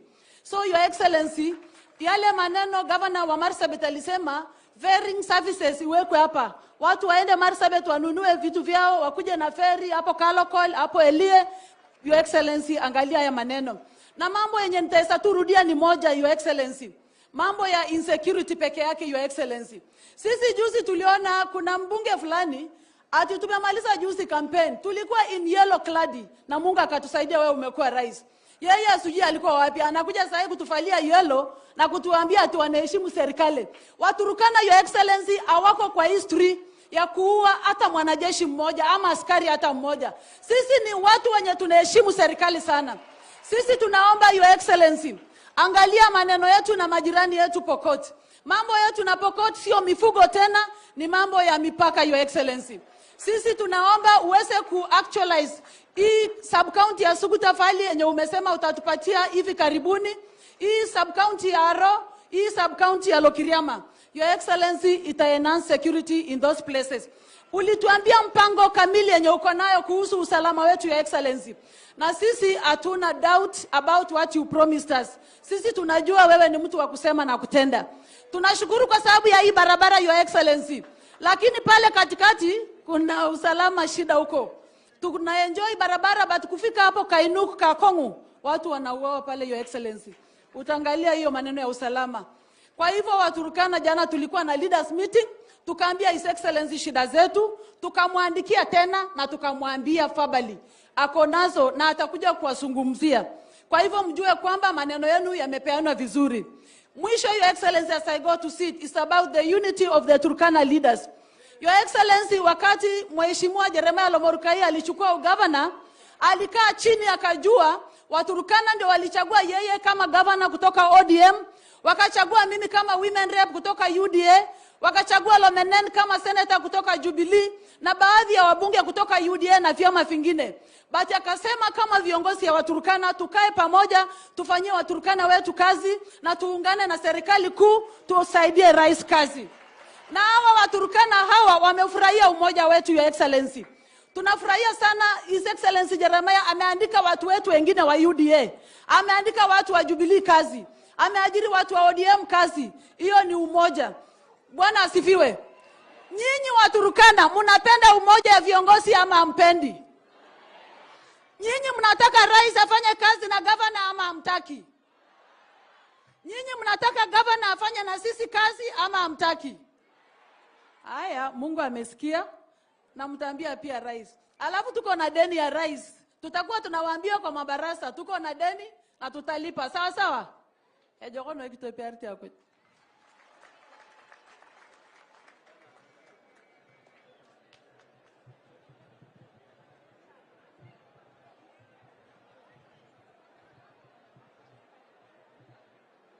Mheshimiwa Rais Unajua tumepatia Cecilia muda mwingi kwa sababu ni kama mama yangu. Yaani amevaa ile mkufu ya leopards, yani ya chui. Na wao ni kama mama yangu. Basi, Your Excellency, uniruhusu kwa heshima niwatambulishe wajumbe ambao wametutembelea siku ya leo. Kuna mjumbe kutoka Mathioya constituency. Anaitwa Dr. Mugo. Makofi jamani, Mathioya. Tuko na mheshimiwa kutoka Mukuruini, anaitwa Honorable Kagwisha. Kagwisha, asante. Tuko mheshimiwa kutoka Igembe South. Wameru mpo? Haya, tuko na John Paul wa Igembe South. Karibu. Asante. Tuko na mheshimiwa kutoka Limuru County, hapo penye kuna baridi kabla hujaingia Nairobi. Anaitwa Mheshimiwa Kiragu. Nakushukuru sana, na washukuru sana kwa kututembelea na kuja kujumuika na sisi. Basi wacha nimpatie hii nafasi Women Rep wa Laikipia County anene moja kwa dakika moja mbili. Karibu.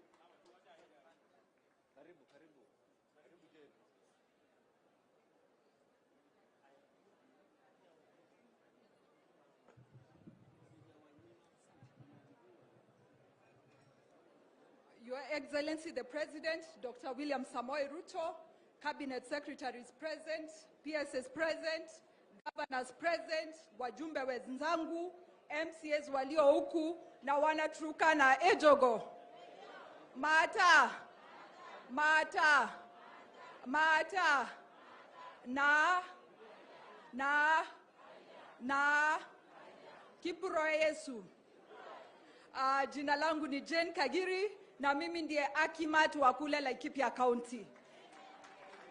Kwanza ni kuwafikishia salamu za wale Waturkana wako huko Laikipia. Si mnajua wako Kandutura, kule Kaishakun, Jua Kali, kule Dhome, Tutu, Zimbabwe. Kwa hivyo wamewasalimia sana na wanawapenda, wangetaka kufika lakini hawakuweza. Your Excellency the President, wana Laikipia mpo, asanteni kwa kufika huku. Your Excellency the President, yangu ni mambo mawili tu, sio matatu. Ya kwanza ni kukushukuru kwa niaba ya wakazi wa Laikipia County. Your Excellency, kitambo nilikuwa naalikwa pahali, sikuwa natoka. Juu tulikuwa tunaenda kutoka, unasikia ng'ombe zimeibiwa. Tunaenda kutoka, tunasikia mtu ameuliwa. Lakini ile usalama umetuwekea Laikipia, sasa mpaka naweza lala Lodwa na naamkia vizuri na watu wangu wako salama. Your Excellency, hiyo usiku moja nimekuwa huku Turkana. Nimesikia wakipiga nduru ya usalama. Mimi nataka kukuomba, sema neno moja tu vile ulisema Laikipia na Turkana itapona. Kitu ya pili, Your Excellency, nataka kukushukuru kwa zile ahadi umeendelea kutimiza. Lakini kwetu Laikipia, upande wa Turkana, tumebakishia tu deni moja. Your Excellency, kule tunaishi na Lokai, Lokadele, Ekiru, Akiru na tunajuana kabisa. Hao wanajua Kikuyu hata zaidi yangu. Lakini Your Excellency, wakifika miaka 18, waende kuchukua kitambulisho, wanaanza kupelekwa vetting. Your Excellency, tafadhali tolea Waturkana wa kwetu waache kufanyiwa vetting wakifika miaka 18. Afadhali wapewe vipande kama Wakenya wengine. Asante sana Your Excellency, na nimalizia kwa kusema kule kwetu Laikipia Waturkana walinipatia kura sana. Na nasikia siku ya kupiga kura walikuwa wanaenda wakisema Gagiri, Gagiri, Gagiri ili wakumbuke Kagiri. Leo wameniambia huku Your Excellency, 2027 watatembea wakisema Ruto, Ruto, Ruto, Ruto ili wasisahau. Asanteni sana na Mungu awabariki. Asante Mheshimiwa Jane. Wacha nimkaribishe Mheshimiwa Nicholas Ngikor. Thank you, Your Excellency, for giving us time.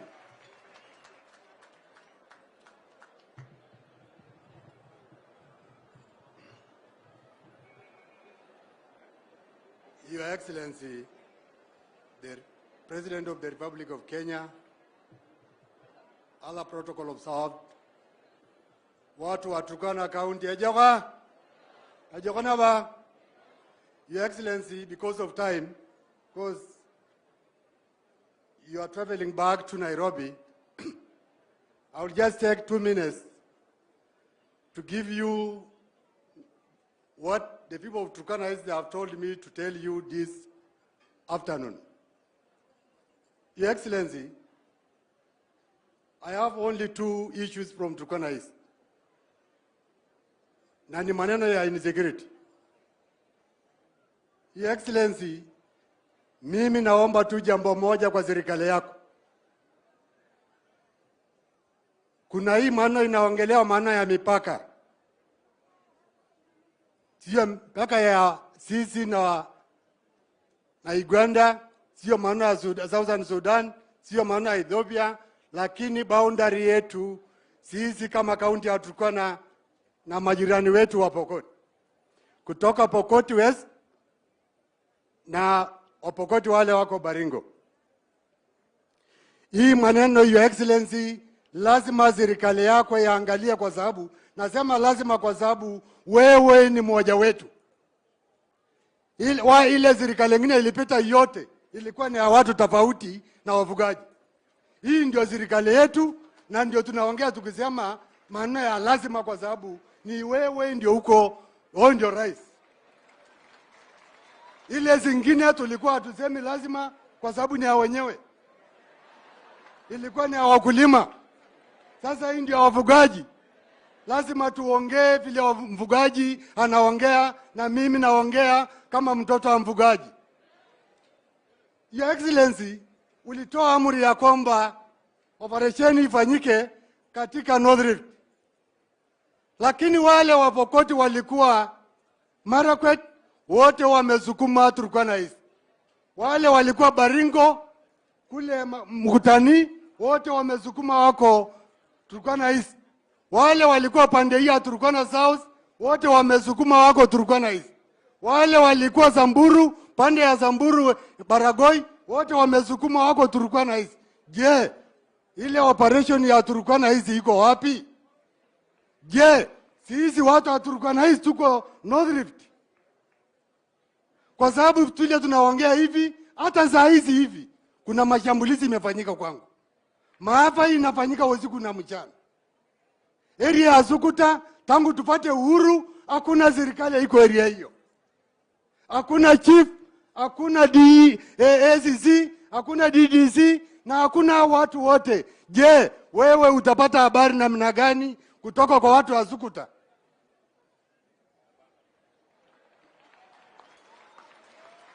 Wewe utupange maneno ingine, watu wanaongea maneno ya siasa. Sisi kama Waturkana, sisi hatuna asanti kwa dictionary yetu. Wewe ukitufanyia jambo, sisi ni kunyamaza tu. Kuna mahali tutakutana, tutasema asanti yetu. Ninaomba tu jambo moja. Ita county commissioner ya Baringo, ita county commissioner ya Turkana County, itisha land size ya hiyo sub counties mbili ya Baringo na Turkana County, na zaidi Turkana East na Tiate. Angalia, kwa sababu kule Amaya Samburu wameingia, wamesukuma huko. Kule ndani ya Turkana Wapokoti wameingia. Je, inatembea usiku na mchana? Je, wao inatembea?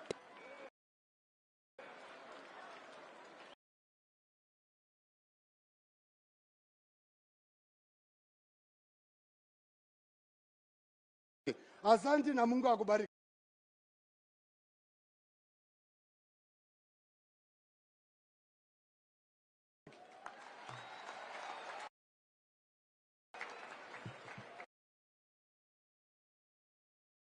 Mheshimiwa Protas, Mheshimiwa Protas, Mheshimiwa Waloima.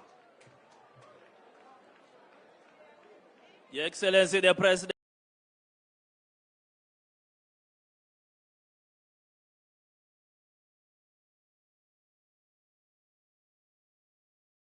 President of the Republic of Kenya,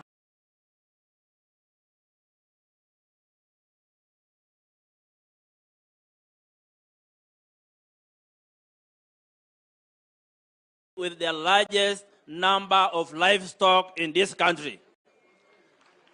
At the same time, Your Excellency, Turkana County is one of the poorest counties in the Republic of Kenya. Mimi naomba Your Excellency, sababu sisi tuko na mifugo mingi kushinda county zote, utupatie Kenya Meat Commission hapa Turkana County. Na sisi tuko na factory yetu, iko huko Lokchogyo mali inaitwa Lomenat. Your Excellency, hiyo itasaidia sisi sababu hizi mifugo yetu itapata added value na watu watapata pesa. Na hiyo umasikini utapungua. Your Excellency, sisi tuko na factory ya ngozi hapa na Urenpu. Hiyo factory ifunguliwe, sisi tupeleke ngozi yetu yote huko, tutengeneze viatu, mishipi na kila kitu yote. Your Excellency, ya pili, one of the reasons ambaye sisi tunazosana na watu kwa mipaka, moja wao ni mambo ya border, hatujui border iko wapi. Your Excellency, we want reaffirmation of our borders, especially border ya Uganda, South Sudan na border ya Ethiopia. Ile ofisi ya Kibo, Kenya International Border Office, ambaye mama huyu anaitwa Justa anafanya, alikuwa ameanzisha hiyo kazi lakini akasimamisha hapo katikati. Your Excellency, huyo mama akuja atuonyeshe border yetu iko wapi, ndio hizi choppers ambaye foreign choppers inaingia Kenya tujue siko Kenya ama iko kwingine. Your Excellency, ya mwisho, mambo ya executive order from His Excellency the President of Uganda kuhusu mambo ya pastorals wetu hapa Loima na Turkana West. Your Excellency, hiyo wewe umeongelelea, umesema unawasiliana na Museveni, na hiyo ni mzuri Your Excellency. Your Excellency, hiyo order ama hiyo executive order itaisha kama tutapata maji pale, maji ya mifugo. Tupate Kobebe uko Lokriama, tupate Kobebe uko Turkana West, na mifugo yetu haiwezi enda tena Uganda. Your Excellency, tukipata barabara tena ambayo inateremka kutoka Moroto mpaka hapa Lodwa, sisi tutafanya biashara na our neighbors. Your Excellency, Governor wa Eastern Equatoria ameongelea mambo ya biashara. Biashara mingi sisi tunapeleka, hata tunaweza peleka mifugo yetu Juba huko. Na tukipeleka hizo mfugo huko, tutapata pesa na watu wataturkana watakuwa watajiri. Thank you, Your Excellency.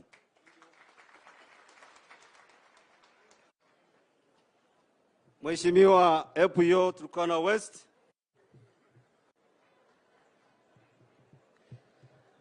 Mheshimiwa Rais, pamoja na viongozi wote ambao wamealikwa siku ya leo, napenda niwasalimie. Hamjambo wote? Matang Turkana. Your Excellency, vile wenzangu wamesema, tumeshasema na wewe. Tumekuambia mambo ambayo watu wa kaunti hii wanahitaji kutoka kwako. Na wana sababu ya kuitisha mambo haya, maana wewe ndio rais wa Jamhuri ya Kenya na urafiki wako na kaunti hii imezidi kwa miaka mingi. Kwa hivyo unapoketi kwa kiti chako hiyo ya urais, wana uhakika ya yale maneno ambayo watasema ya kwamba watasikizwa. Mimi niko na jambo moja tu, Mheshimiwa Rais. Nchi ya Kenya, mahali ambapo uko pale, mahali kiti ya nchi iko, watu wamejaa. Upande huu wa kaskazini ya nchi ndio nafasi bado iko ya ardhi ya kufanya maendeleo. Nchi ya Kenya inaweza ikafaidika kutokana na kilimo zaidi, kutokana na ardhi yetu huku. Mheshimiwa Rais, maombi yetu ni kwamba angaliza kurunzi ya nchi upande huu ya maendeleo, ili uweze kuwekeza na uweze kupanua maendeleo ya mashamba, ya wanyama huku kwetu. Napenda nishukuru gavana wa East Equatoria kwa namna vile amesema. Mimi ninapakana na yeye, na hiyo nafasi ya kusema ufungue biashara, Mheshimiwa Rais, imebaki tu kilomita 11 barabara hiyo iingie. Ikiingia, safari itakuwa rahisi, biashara inaweza ikaingia kwa wenzetu wale wa South Sudan, na pia utufungulie barabara ya kuingia pande ya Uganda, na hiyo biashara itakuzwa. Kwa hivyo Mheshimiwa Rais, wewe angaliza upande huu, kurunzi ya maendeleo ya nchi ya Kenya. Asante. Mheshimiwa Rais, watu wamezungumza. Unajua mimi nilikuwa napitisha tu summary nikidhani hakuna muda. Uniruhusu pia na mimi niongezee tu kidogo kwa dakika moja. Asante sana Mheshimiwa Rais. Mheshimiwa Rais, hapa Turkana Central bado tunatumia generator. Na jana tulisema ya kwamba kwa sababu stima ya Takwel Gorge iko kilomita 87 hapa, tukasema ifurutwe na iende mpaka Kalokol. Ndio maneno ya climate change pia iweze kuangaliwa, kwa sababu tukitumia hydroelectric power tutakuwa tumeingia kwa clean ama green energy. Ndio tuachane na diesel. Jambo la pili, Your Excellency, Mheshimiwa Mohamed ambaye ni gavana wetu wa Marsabit, jinsi peke yake tunamfikia ni kwa kupitia kwa Lake Turkana. Tungeomba sana barabara ambaye itaenda mpaka ituunganishe sisi na Southhor ili tuweze kufika Samburu na tuweze pia kufika Marsabit. Hiyo ni barabara ambayo inaitwa Lodwar Southhor Road.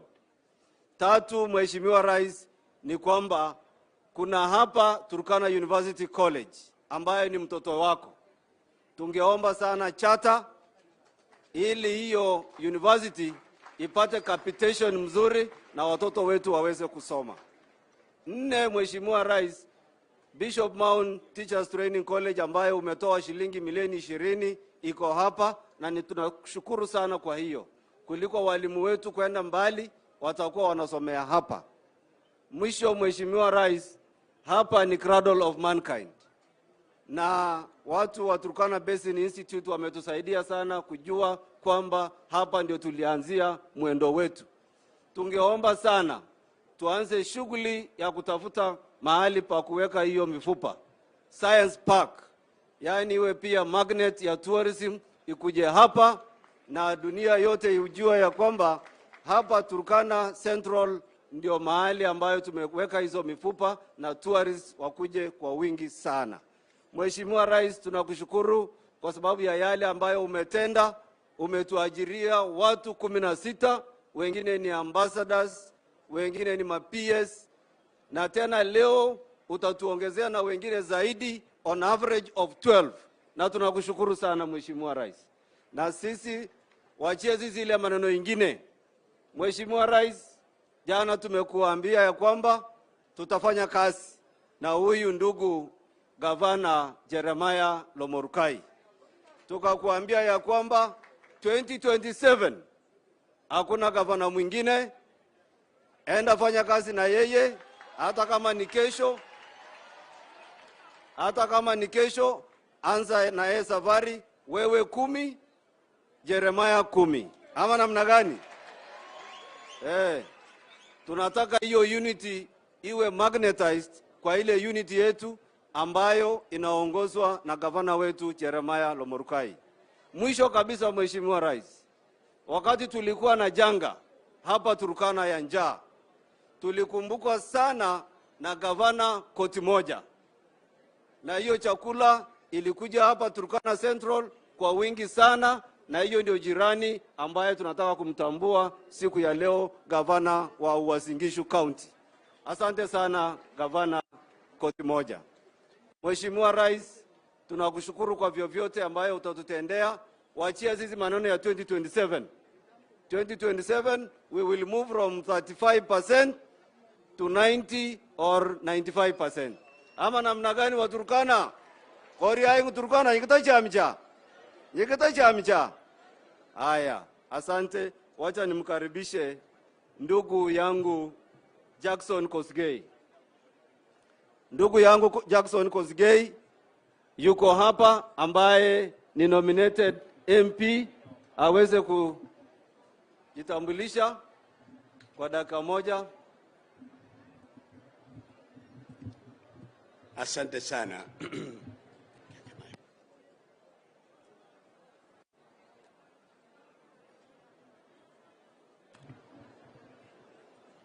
Asante sana ndugu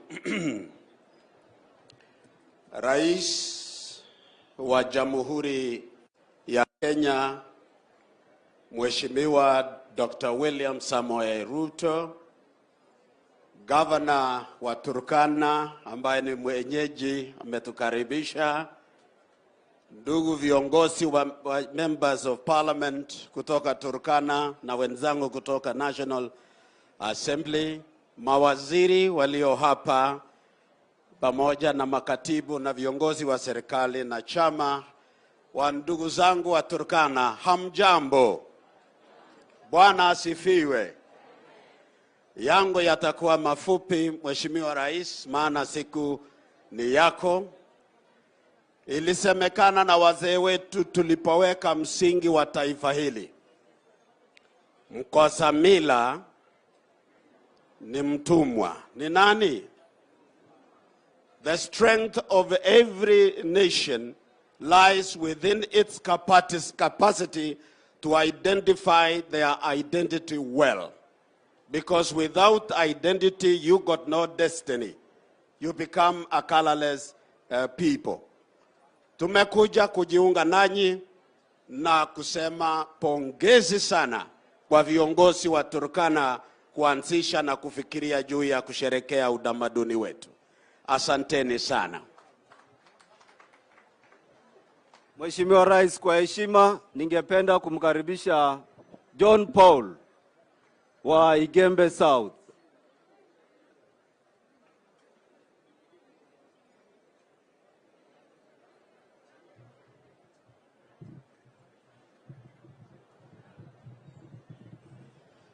Turkana mata na Your Excellency the President, all protocol observed.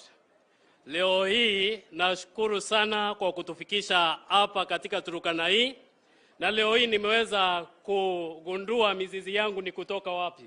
Sababu ukiniangalia hivi unaona kama Mmeru ama Mturkana? Unaona kama Mmeru ama Mturkana? Na ni ukweli, najua familia yangu iko hapa, na kwa hivyo asante sana Rais kwa kutuleta katika familia zetu hapa na kusherekea utamaduni wa Waturkana siku hii. Your Excellency, nadhani sisi tunaendelea kusoma na tumejifunza mengi. Na tumeona ya kwamba taifa hili ili iweze kukua na ili tuweze kuwekeza na kupata fedha nyingi katika taifa hili, ni lazima tuwekeze sana katika utamaduni na sana sana kwa tourist.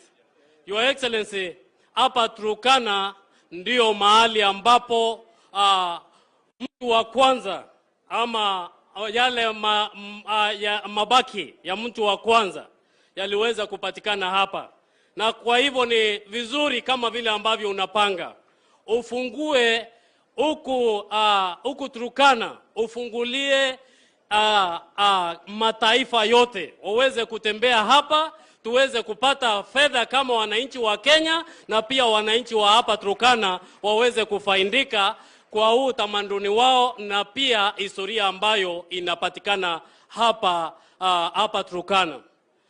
Turkana, nikiwauliza swali moja tu, sababu jana tuliweza kuzungumza na tukasikiza viongozi wenu, saa hizi wameweza kuzungumza kwa sauti moja.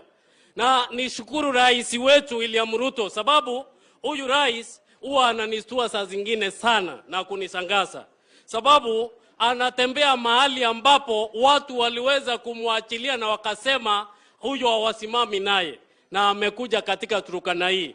Nyinyi mko tayari kusimama na William Ruto mwaka wa 2027? Mtasimama na William?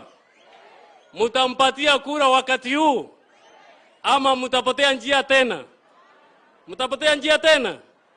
Mtasimama na William? Na William ni rais wa kusema na kutenda. na niwaambie yale ambayo alituahidi wakati wa siasa, wakati huu yameweza kuonekana. Na kumbukeni ya kwamba kaunti zetu hazikuwa zinapata pesa kama vile ambavyo wakati huu tumeweza kupata. Sisi kama wabunge tulipata pesa zetu zote za CDF mwaka ukiwa unaisha. Kumaanisha ni rais ambaye anazungumza na analitekeleza lile ambalo analisema. Kwa hivyo yale ambayo mnayasikia kule msiyatilie manani, bali msingatie yale ambayo rais wetu anayasema, na ni rais ambaye anaona mbele, na mahali ambapo anatupeleka katika taifa hili anatupeleka mahali pazuri. Asanteni sana, Mungu awabariki.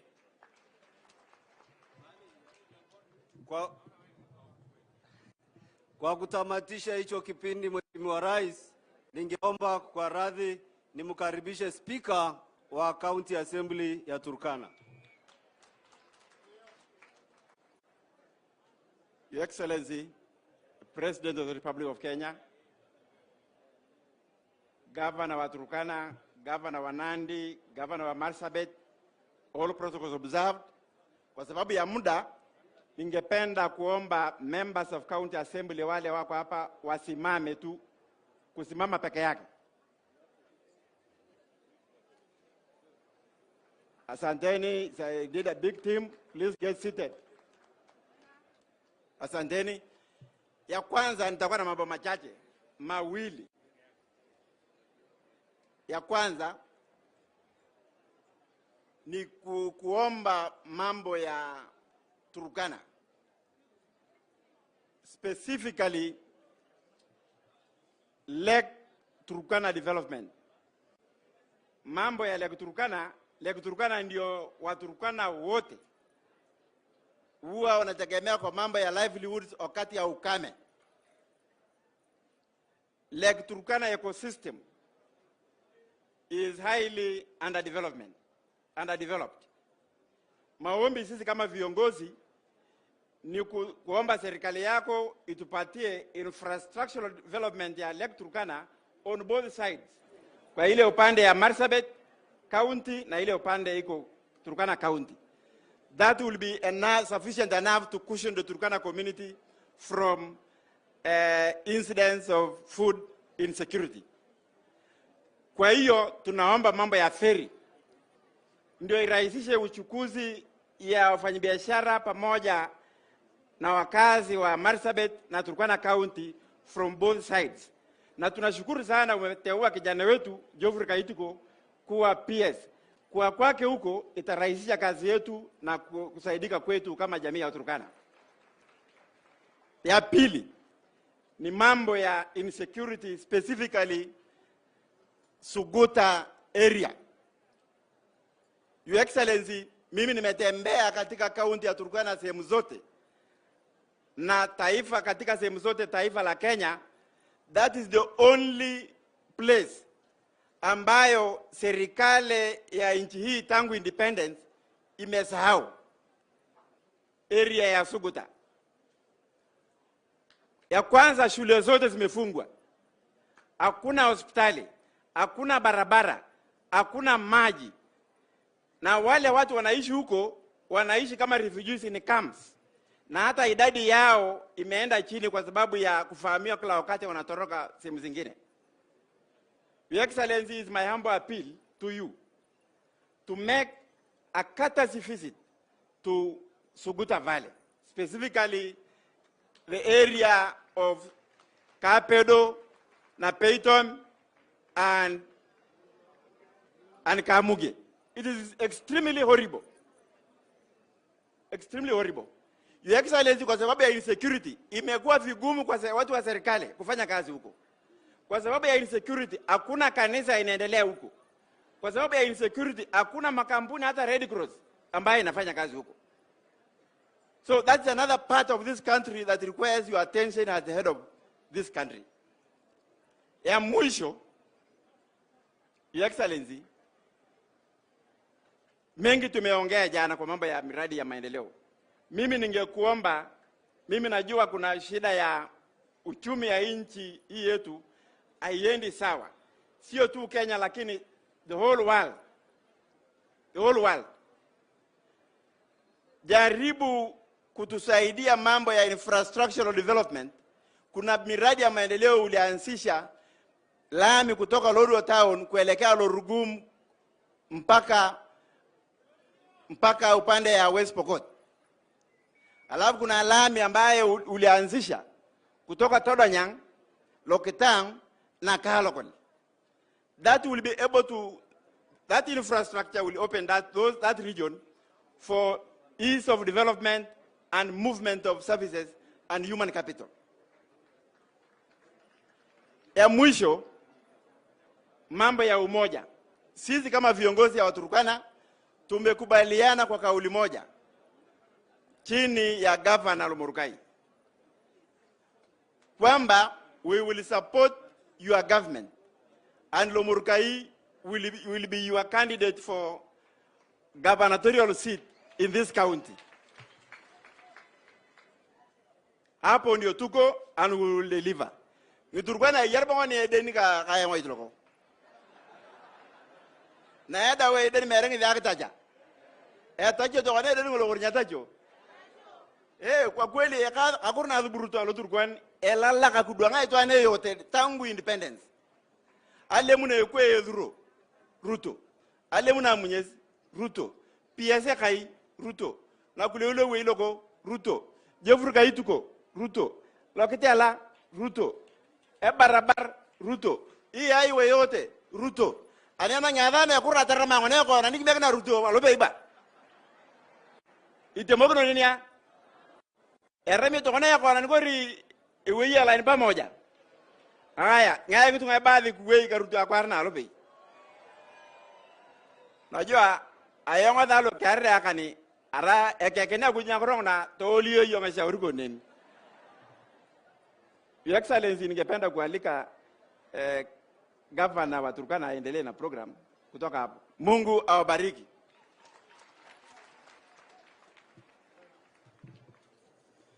Your Excellency, ningependa kuchukua nafasi hii mwanzo kabisa ku recognize our first ladies. Kama kuna first ladies wameandamana na first lady wa Turkana wasimame wakiongozwa na chair lady ambaye pia ni first lady wa rafiki yangu Mohamed. Kwa hivyo sisi tumetembelewa na 10 first ladies from across Kenya. Kwa hivyo nasema asante sana kwa first lady wa Turkana County, Lilian Ekamais Komdei. Asanteni. Number 2, Your Excellency, ningependa sasa kupeana kwa wakongo wa siasa magavana wetu jirani. Mwanzo kabisa ningependa kupeana kwa gavana wa Marsabit ambaye ametutembelea na ni mzee rafiki yangu sana. Karibu.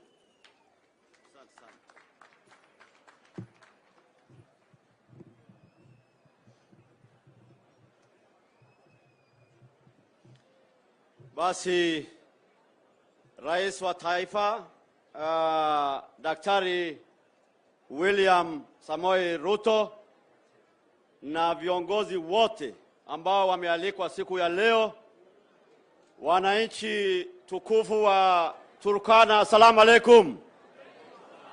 Amjambo. Na mata. Asanteni sana.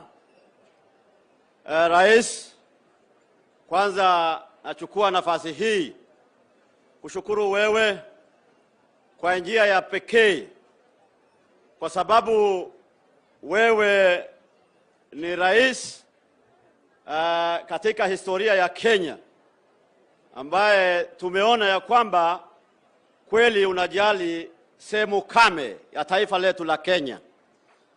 Kwa sababu mimi niliuliza viongozi hawa wa Turkana jana, nikawauliza katika historia hii yetu ya Kenya, nani katika taifa letu rais ambaye aliwahi kulala hapa? Wakaniambia tu siku moja mzee wetu Moi peke yake 1984 aliwahi kulala hapa. Wengine miaka nenda miaka kuja wacha kulala hapa, hata kukanyanga hapa ama sehemu nyingine ya Northern Kenya bila wakati ya kutafuta kura, hakuna mwingine bila wewe rais. Kwa hiyo tunasema asante sana. Hiyo ni heshima kubwa kwa watu wetu. Na wewe tumeona unafanya bidii usiku na mchana ukiunganisha taifa letu. Sehemu yote ya taifa letu unatembea. Hata juzi watu walikuwa wanafikiria rais ameenda huko sehemu ya opposition namna gani. Watu walikuwa wanafikiria wewe utaneglect vile wengine wanasema. Lakini wewe bila kujali vyama ama kujali watu wanatoka sehemu gani, unaendelea kuunganisha watu wetu. Tunakuomba uendelee na moyo huo huo. Sisi kama viongozi wa Northern Kenya sana sana, I stand here, Your Excellency, both as a neighbor to Turkana County and as the chairman for FCDC. FCDC is Frontier Development Council, which Turkana is a member. Sehemu kame, wafugaji, tulibaki nyuma sana kimaendeleo. Lakini tunaona wewe uko na maono, unatutakia laheri. Jana usiku tulikuwa tunasikiza wakati unaongea na viongozi wa Turkana. Maneno ya maendeleo kule Lake Turkana, upande hii ya Turkana na upande ile ya Marsabit tayari umesema. Wewe uko na mpangilio, tunakukumbusha tu pekee. Rais, ni jambo la aibu ati tunatoa mwangaza ama sitima kutoka Loyangalani, tuna connect Nairobi na sehemu zingine ya taifa, na Loyangalani yenyewe na Marsabit headquarter na majirani hapa yote iko kwa giza. Hiyo ni maneno ya aibu rais. Na tunakuomba, na umenena jana, umesema wewe mwenyewe, tunakuomba kwa heshima hiyo maneno ukitekeleza. And I witnessed when you were instructing your officers to ensure that that is done. We want to encourage you to fast track that matter kindly and ensure that we are connected to the light. Ya pili, Your Excellency, na wewe mwenyewe umesema, viongozi nikisikiza hapa wametaja pia, to spur development between or either side of the lake, both in Turkana and in Marsabit. We need connection between the two counties so that we have ease of transport, both by road and by the lake. So the solution to that is a ferry, which you have already pronounced. And Your Excellency, I know you are going to do that. And I have also witnessed when you are instructing your officers to spur development along the lake and to ensure that we do fishing either side of the lake. You have your own program, which is on course. We encourage you to fast track that for us.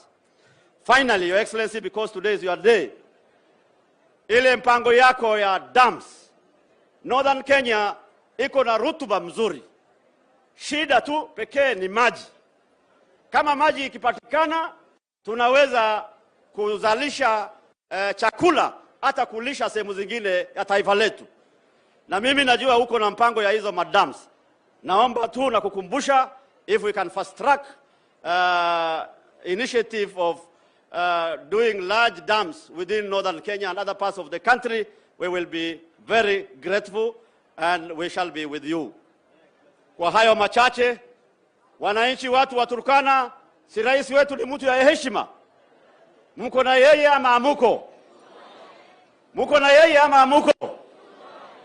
Tukubali ya kwamba tutakuwa na yeye sote. Hebu mnionyeshe kwa mikono. Bas, rais, kama viongozi wa sehemu kame ya taifa letu, tutasimama na wewe. Ile mgawanyiko, division ya last time, you will not experience it this time. 100% our people will be behind you. Finally, I want to recognize the First Lady of Marsabit County, who is also here. She's also the chair of the First Ladies Association of the counties. If I make that mistake nyumbani, unajua rais, hata kupata maji ingekuwa shida sana. So thank you very much and God bless you. Okay, sasa tunataka tumwalike rafiki na jirani wetu wa Uasin Gishu County, Governor koti moja.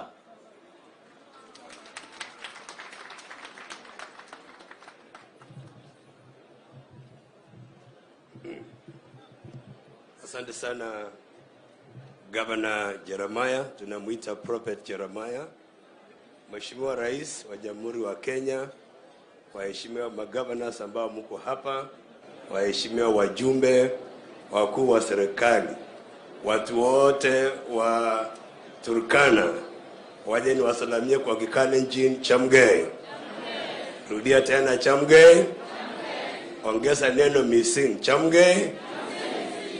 Sisi wa Kalenjin tunasalamia watu mara mbili. Chamgei ya kwanza ni kusema mzae vijana. Chamgei ya pili mzae wasijana, alafu dunia inaendelea namna hiyo. Ya pili, Mheshimiwa Rais, tunafurahi sana kwamba Turkana wametuonyesha mambo mazuri ya kuchunga utamaduni wetu. Kati ya watu bilioni 8 dunia hii, wawezi kujulikana kati ya watu wote unless uko na utamaduni wako na kitu ya kukuonyesha wewe ni nani. Bure utasama katikati ya watu wengine, na Turkana wameonekana kwamba ni watu tofauti. Nataka nisema asanteni sana. Nimesikia kwamba dunia hii Mungu aliumba watu walianzia hapa, na kama walianzia hapa, hata mimi niko na share. Lazima kuna sura ya babu yangu hako ndani hapa, kwa hivyo nikiongea niko nyumbani. Mheshimiwa Rais, nimesikia hao viongozi wakiongea hiyo jambo ya Turkana University College. Ni vizuri upatie chata. Kule Uasin Gishu sisi tumetunikiwa na universities kadhaa, na tumeona vile kulikuwa na universities karibu na county inabadilisha sehemu na maisha ya watu hapo. Kwa hivyo naunga mkono sana kwamba wapatie chata yao ili hapa tupanue, ndio ikuwe mahali pa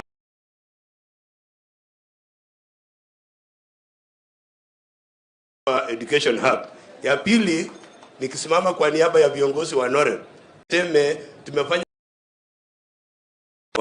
wa Turkana, na tunakubaliana kwamba tukisafiri kule mbele 2027 dunia hii yote, president mwenye atapata kwa urahisi sana kwa president ni Dr. William Samoei Ruto, na tumekubali kwamba sisi wote tutasafiri safari ambaye tunaenda pamoja. Council of Governors, Your Excellency, tukiwa ndani tukiongea maendeleo, wote wanakusifia sana.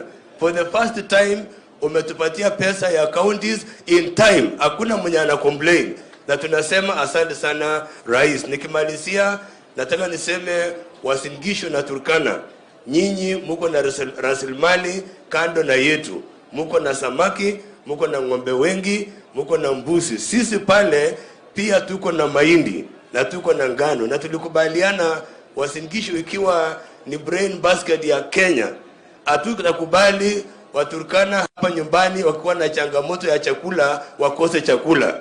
Ndio wakati ule Rais ulipotuambia kwamba tusaidie ndugu zetu. Sisi Uasin Gishu, kwa sababu umetufundisha kukua very generous kwa kila mtu, kupitia ile group yetu inaitwa Save a Life Initiative, tulimobilize food stamp worth over 10 million na tukaleta hapa Turkana kusaidia ndugu zetu. Tunataka kusema asanteni sana ndugu zetu. Hiyo maombi mnatuombea ndio inatufanya tufaulu. Alafu ya mwisho, Your Excellency, nataka niseme asante sana. Nimefurahi sana kutembea na wewe, na nimesikia kwamba hii dunia yote nyinyi hamjui huyu Excellency alikuwa ni mjumbe wangu. Tangu aombe kura hajawahi kuanguka hata moja. Yeye ni kupita, kwa hivyo hiyo 10 yake inaenda tu. Hata usijaribu kukuza, hata usifikirie na usifanye makosa kwenda nje ya hiyo. Sisi tuko na yeye mpaka mwisho. Asanteni sana. Niko na first lady pia kutoka Uasin Gishu. Nataka nifike nyumbani nipate amani. Wapi yeye? Ndio yule? Bas. Asanteni sana. Mungu awabariki.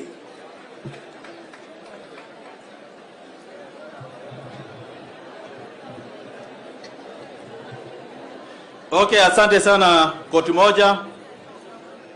Your Excellency, mimi nimeamua kuweka speech yangu kando kwa sababu nikitazama masaa naona kwamba tutakukosea, na sisi hatutaki we utoke hapa kama uko na huzuni kwamba ulitoka usiku na ulikuwa natakana utoke saa 8 kamili. Mimi kama gavana wa Turkana County na viongozi hawa wa Turkana County MPs na pia members of County Assembly of Turkana na watu wa Turkana, tungependa kuchukua nafasi hii kukushukuru wewe ukiwa rafiki mkubwa wa Turkana County kwa kukuja ama kuamua kwa kukubali kukuja Turkana County ili tusherekee pamoja sherehe hii ya Turkana Cultural Festival.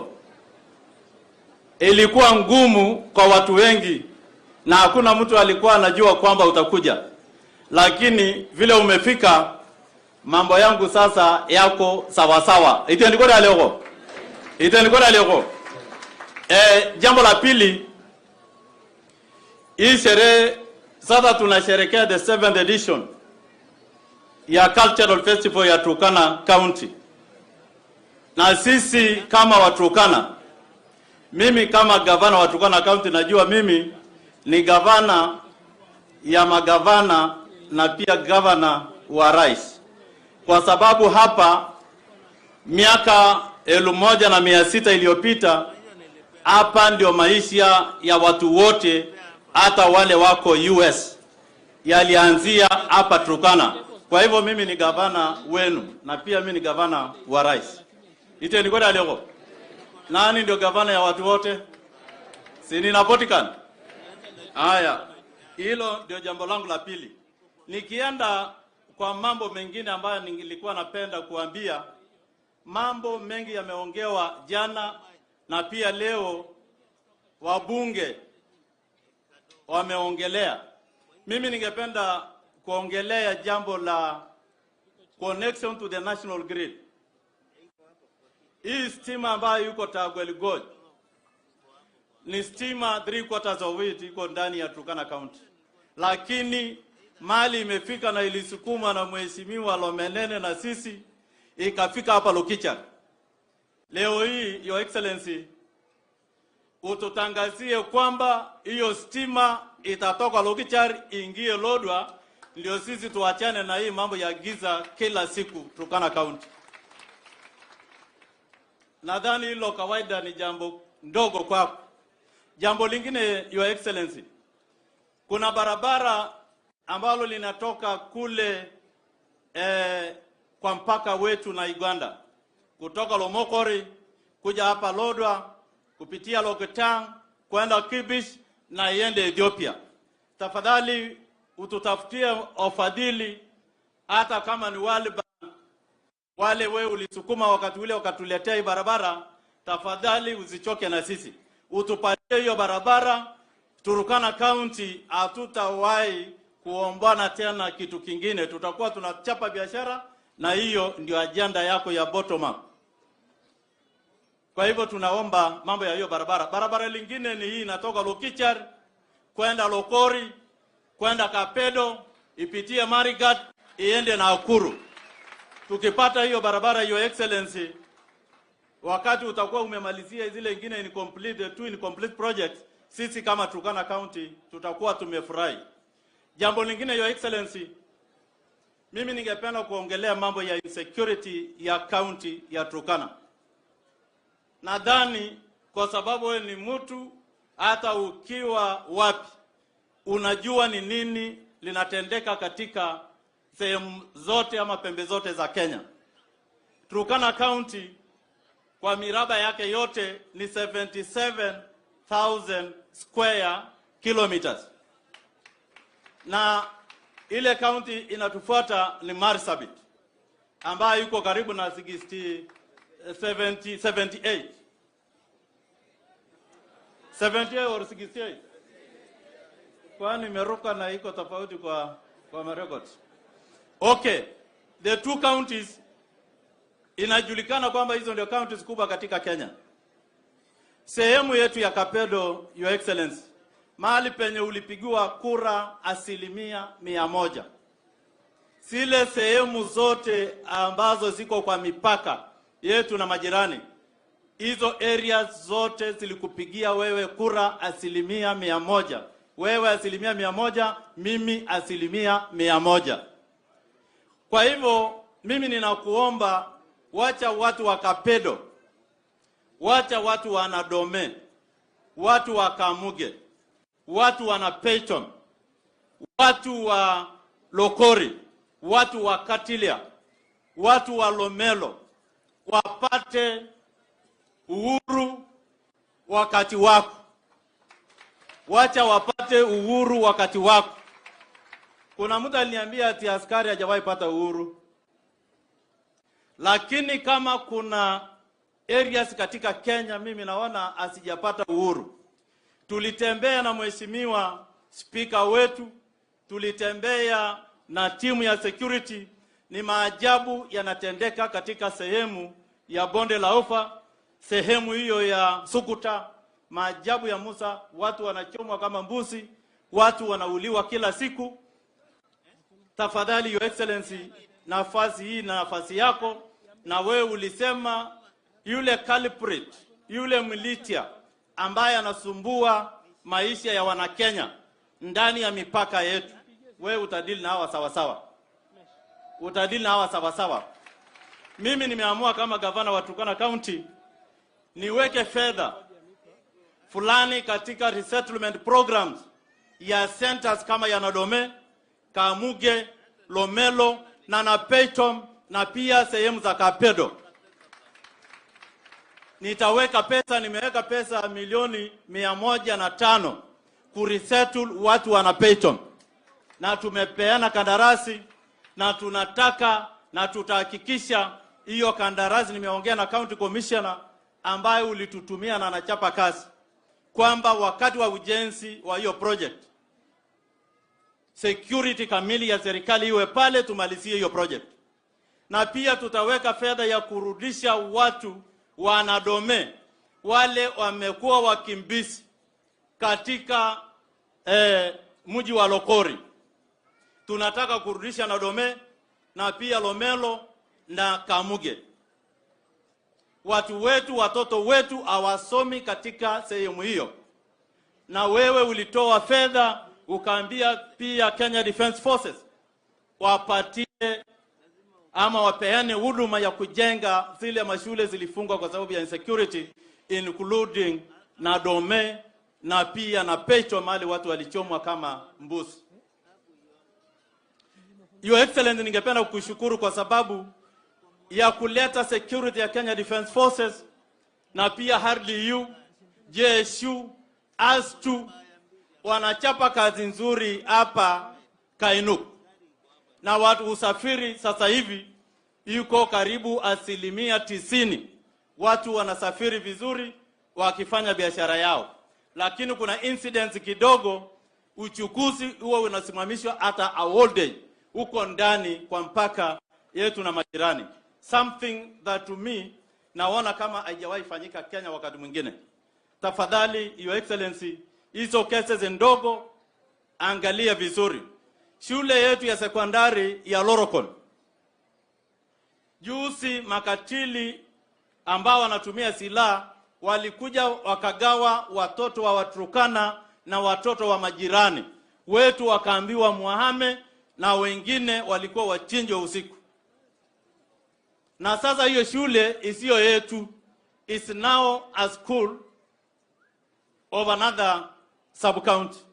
Your Excellency, those cases are so criminal, na tafadhali security ambayo yuko kwa hiyo mpaka yetu hapo Lorokon wajaribu kusaidia security ya watu wetu, because hiyo ndio sehemu security hawafanyi kazi. The rest hapo sehemu ya Kainuk wanachapa kazi sawa sawa na wakora wameanza kutoroka. Mimi ninaomba hiyo ya Your Excellency. Your Excellency, nikienda kumalizia, wanyama wetu, jana ulisema Turkana County ndio county iko na wanyama wengi katika Kenya. The population of livestock in Turkana County is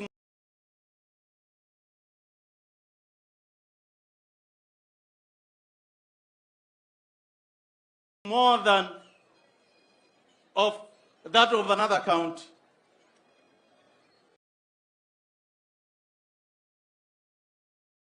Your Excellency, while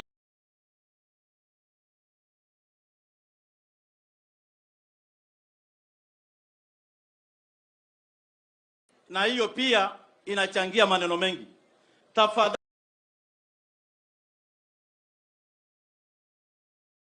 weka dams kama 4 kama utawa direct, because as a leadership here we have fought hard, na Caroline alikuwa anasema atatupatia pesa ya kujenga damu hapo Letia. Watu watatuchangia na wewe pia utatupatia na county to pesa zingine. Tafadhali tukipata 4 mega dams, Turkana West, Loima, Turkana North na pia Turkana South mpaka kule Turkana East. Wanyama wetu watarudi kutoka kule na watakuwa wanapata nyasi hapa. The most immediate one are the water pans. Tukipata water pans, kwa sababu pia tunategea El Nino, nadhani tutasaidika kama Waturkana. Jambo la mwisho, Your Excellency, mambo ya university yetu ya Turkana hapa. Sisi tuko na university moja tu katika Turkana County, ambayo ni Turkana County, Turkana University College. Leo hii ombi letu kama viongozi wa Turkana County, ukitupatia service charter leo hii, charter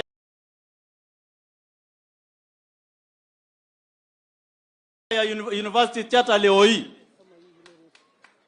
nadhani haijakuwa vizuri.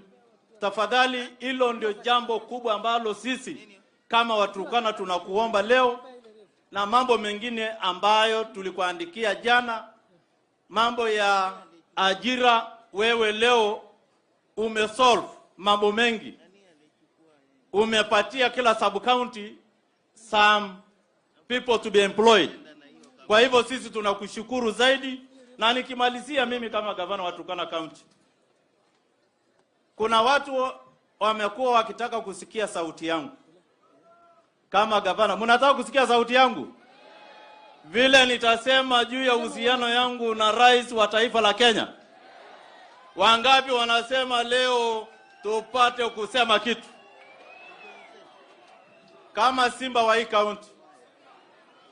Mimi tangu nianze kusimama kama councillor miaka 10, nilikuwa councillor for 2 terms, councillor during the different councils, and then a member of county assembly for Turkana, the largest ward in Kenya, na nikawa mbunge na nikawa gavana. Ukimaliza miaka yako 14, mimi nitasimama rais.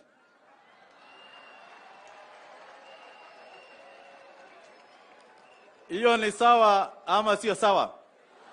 Mimi kama gavana wa Turkana County niliamua from the onset kwamba mimi nitachapa kazi na wewe, kwamba mimi nitasapoti agenda ya kusema na kutenda. Na mimi napigiwa kura na watu wa Turkana, sio mahali pengine. Kwa hivyo vitisho vidogo vidogo kwa viongozi, eti gavana wa Turkana sijia kwa aje anafanya na rais. Nani aliwaambia kufanya kazi na rais wa nchi ya Kenya ni crime?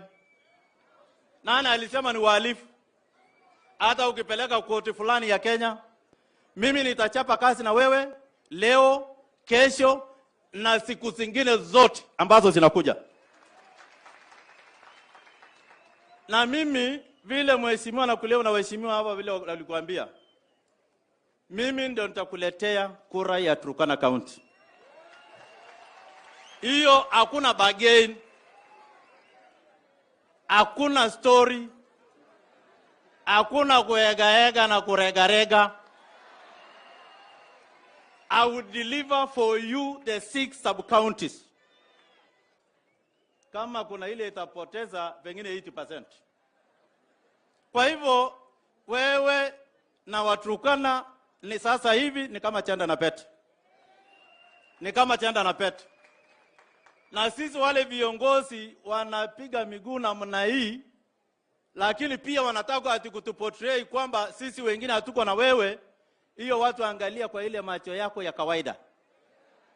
Angalia, because kuna viongozi wale hawataki mimi na hawa viongozi wengine tufanye na wewe kazi.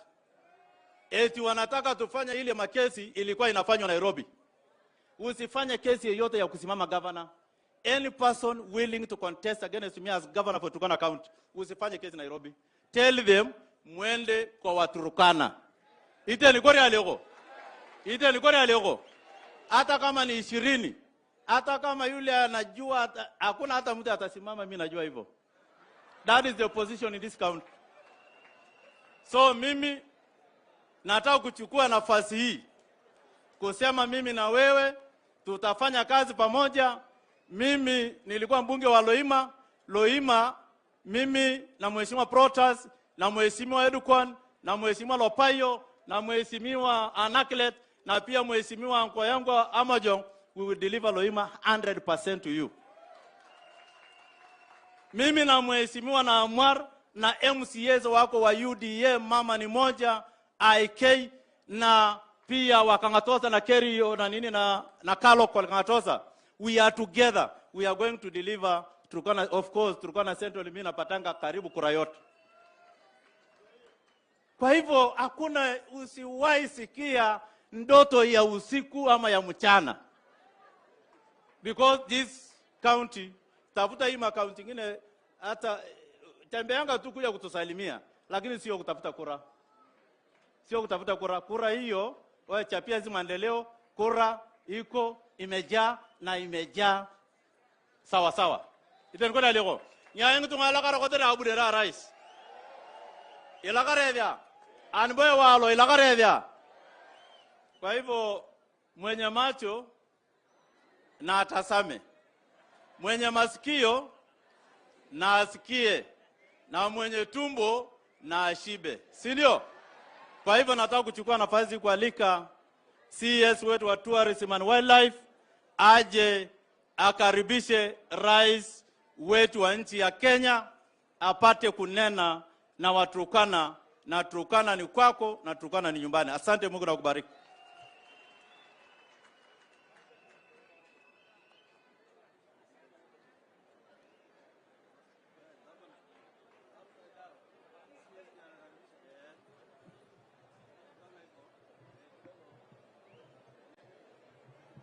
Mheshimiwa Rais, waheshimiwa magavana walio hapa, ikiwa ni gavana wa hapa, ndugu yangu gavana wa kwanza wa Turkana, gavana Nanok, viongozi wote walio hapa. Gavana umeongea vizuri sana. Mimi kama gavana aliyekuwa najua ya kwamba kama kuna gavana afanyi kazi na serikali, kaunti yake inazama. Kwa hivyo umechagua na kufanya jambo nzuri. Mheshimiwa Rais, yangu ni machache, nitaongea kwa mtindo wa chap chap na mambo ni matatu. Jambo la kwanza ni kwamba watu wameongea sana kuhusu hapa kuwa cradle of mankind. Lakini kuongea tu kuhusu cradle of mankind bila kufanya kazi ama kufanya kitu. Na najua tuna mpango mzuri. Mimi katika upande wangu utalii nimeongea na watu wangu, tuna mpango mzuri. Na jana nikamwambia lazima tujenge viwanja vya ndege kila mahali Turkana, kwa sababu watalii watakuja Turkana na basi watakuja na viwanja vidogo vidogo kama zile za Masai Mara. Wanatua, wanaona, wanaenda. Vile imetajwa lazima tuwe na exhibition hall ya kuweka hii mifupa, watu wanaingia vizuri, mahali kuna air conditioning quality. Wanaangalia, wanaacha pesa zao hapo, wanaenda kule mbele. Jambo la muhimu ni kwamba lazima tuwe na facilities za utalii katika nchi yetu ya Kenya ambazo zinaleta pesa nyingi. Lazima wananchi watalii wakija hapa waone the right optics. Wao wanajisikia wako mahali ambapo kuna starehe. Wanaweza pumzika, kuna choo safi, kuna chakula mzuri, wanaacha pesa zao hapa. Na kama vile ndugu yangu pale kutoka China, Chang Ching-chong, amesema ya kwamba lazima watu tupange vile watakuja Kenya kama kuja pilgrimage ya mahali walitoka. Kwa hivyo ni mpango ambao tutapanga. Jambo la pili, Mheshimiwa Rais, ni kwamba tunaangalia kuhusu mambo ya circuit. Watalii tuweze kuwapangia Wakenya na wengine kuja hapa hata kutoka katika bara letu la Afrika. Circuit ya eneo hili la Turkana. Unaangalia upande wa Chelbi Desert, Camel, Dabi la Marala, tuunganishe vizuri. Na isitoshe, mimi nitatembelea magavana wote katika kila county, tuwe na circuit ya kila county ndio tuweze kuuza vizuri. Na tunajua mwaka jana nimesikia kwamba tumekuwa na watalii 1.4 1.4 million tourists to Kenya. Sio jambo nzuri sana. Mheshimiwa Rais, unajua kuna nchi inaitwa The Bahamas ambayo inatoshana tu kama Lodwa. Na mwaka uliopita kwa sababu ya COVID wamepata watalii 7,000,000. Sisi Kenya nzima tunapata watalii 1.4. Lazima tuwe na 3 milioni, 5 milioni, 10 tuongeze, kwa sababu Kenya tuna mambo mengi ya kuonyesha. Watu wanaenda kule Dubai kwa nini? Kwa sababu wamejitengeneza vizuri. Watu wanaenda shopping, wacha watu wakuja kufanya shopping Kenya na wakuja hapa Turkana na kwingine waonekana na wanyama pia. Shida ya marketing katika nchi yetu ya Kenya, utalii. Wakati Mheshimiwa Rais ulikuwa umeniweka katika kucheza mpira upande wa left wing nikiwa foreign affairs, nilienda nchi nyingi, nikaona ya kwamba watu wengi hawafahamu kama kwa Kenya kuna utalii. Lazima tubadilishe kabisa ndio Wakenya waweze kuja, watu wengi waweze kuja hapa Kenya ndio wajue kwamba kuna utalii ambao unafahamu mzuri kuliko wengi. Sasa mahali umeniweka Mheshimiwa Rais, umemtoa Aisha Juma fullback, umemweka midfield, umeniweka right wing. Sasa hapo tutakuwa tuna improve ndio watalii waweze kuja hapa Kenya kutumia proper marketing. Na sio marketing ya watu wa pesa ndogo ndogo peke yake. Tunataka marketing ambayo italeta watu wenye pesa nyingi. Waache a lot of money in this country. High value marketing ambayo nakuhakikishia kwamba tuweze kufanya ndio tuweze kupata pesa. Utalii ukiendelea juu inamaanisha kwamba vijana wetu wanapata kazi, mahoteli yanafunguka, pesa inamwagika. Kwa ufupi nasema mbele iko sawa.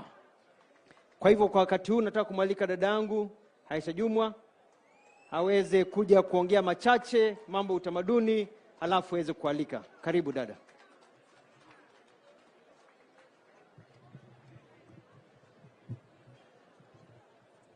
Mheshimiwa Rais wa Jamhuri yetu ya Kenya, uliye pia amiri jeshi mkuu wa jeshi letu la Kenya, mawaziri, magavana ambao wako mahali hapa, viongozi wote ambao wamefika, na wasalimu, hamjambo. Turkana na mata. Asanteni sana. Your Excellency, in your delegation, we also have a host of principal secretaries, and with your permission, tafadhali wasimame ili pia waweze kuonekana. We have now Umi, Principal Secretary, Culture, Arts and Heritage. We also have John Lautua, Principal Secretary, Tourism, and Geoffrey Kaituko, Principal Secretary, Maritime.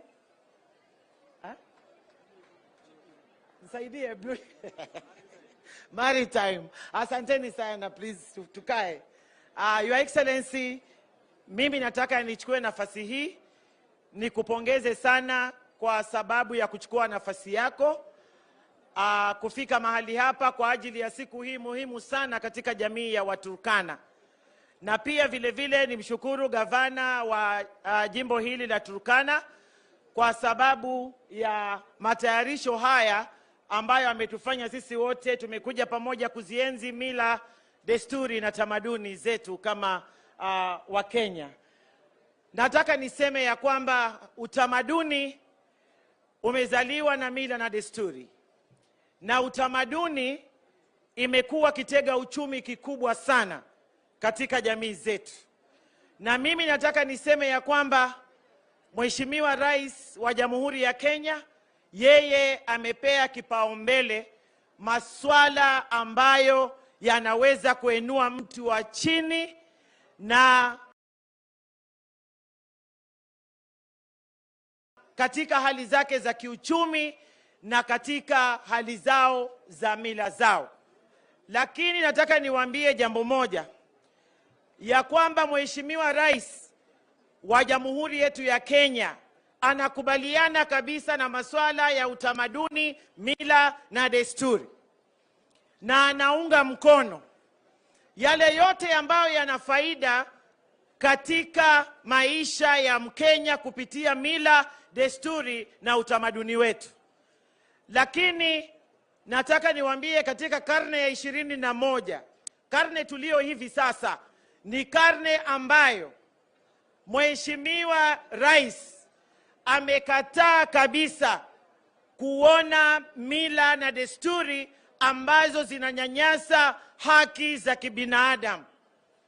Na mimi nataka niwaambie yale maovu ambayo yanafanyika katika jamii, ambayo rais amepiga marufuku, na sisi tunamuunga mkono, na ningeomba jamii ya Waturkana pia, hasa sana wazee ambao hawa ndio wanaolinda lango la mila na desturi, tumsaidie Rais William Ruto ili asiweze kutumia pesa nyingi kuzitupa katika kupigana na mambo ambayo hayana faida na yanaumiza ama yanahujumu haki za binadamu. Jambo moja ambalo sisi tunalipiga vita sana, na ni kauli mbiu ya Mheshimiwa Rais, ni kwamba mila ambazo hazina faida kama za watoto kutoenda shule, wasichana kukeketwa na wasichana kuingizwa katika ndoa za mapema, ni jambo ambalo serikali ya William Ruto haiwezi kukubali. Anapenda mila na desturi, lakini anataka usawa wa mtoto wa kike na mtoto wa kiume. Na kuambia hivyo ni kwamba katika bajeti ya mwaka huu ambao sasa tumemaliza kota, tayari Mheshimiwa Rais ilibidi aongeze mfuko wa kupigana na ukeketaji katika Jamhuri yetu ya Kenya, ili kuona ya kwamba wasichana hawakeketwi katika zile jamii ambazo zinakeketa wasichana. Na kwa nini tutumie pesa nyingi kufanya vitu ambavyo havina faida katika karne ya 21? Kwa hivyo mimi naomba tumuunge mkono rais, tuondoe yale ambayo hayana faida katika jamii na mila ambazo zimepitwa na wakati, ili tukaweze kuwa na mila ambazo zitaweza kutuzalishia mazao na utamaduni ambao utakuwa kitega uchumi.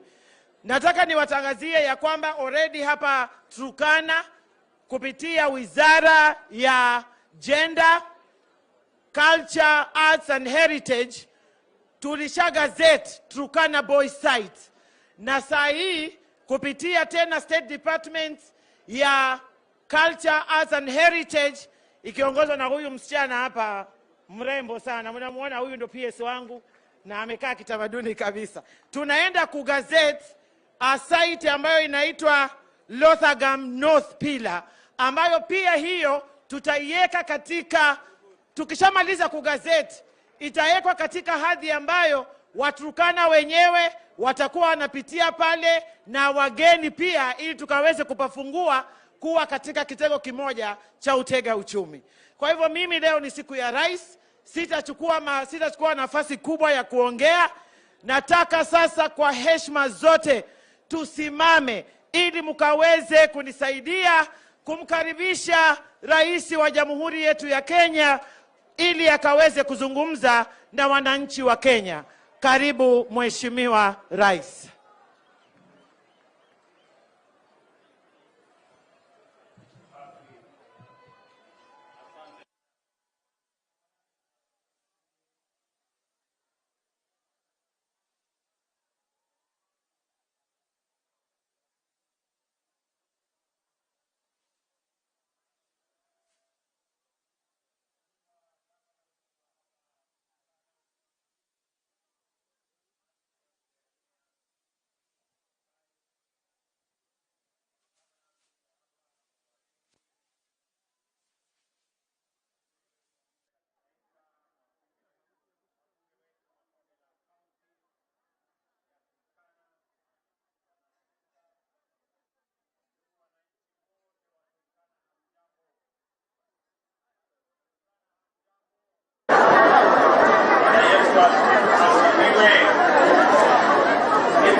niaba yangu na hawa ndugu viongozi wote waliochaguliwa, niwashukuru wananchi wa Turkana County. Nilikuja hapa mara nyingi na tumekuwa na historia ndefu pamoja na nyinyi. Na wakati nilikuja hapa kuwatembelea kwa shughuli nyingi, tulianza pamoja na nyinyi pale nyuma. Hii barabara ambayo tumetengeneza hapa, tulianza kuitengeneza 2014. Na nakumbuka vile huyu mtu wa kutoka China ameleta picha ambayo nilikuja kuanzisha hiyo barabara miaka iliyopita karibu 7. Hii barabara tumejenga sasa kutoka kule Kainuk mbele yake. Ile bridge ilikuja ikatusumbua, ikavunjika, nikarudi hapa tena, tukakuja tukaweka karibu bilioni 1.5 tukatengeneza bridge ya Kainuk. Ni kweli ama si kweli?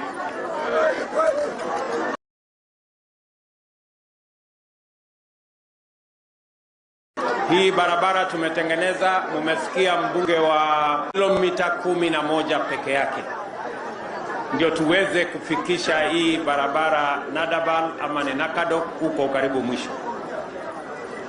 Na mbali na kujenga hii barabara, vile vile tumepeleka barabara nusu imeenda mpaka Amosing. Tunataka tuipeleke mpaka iungane vile mbunge wa East na South wamesema, mpaka tuiunganishe na Baringo.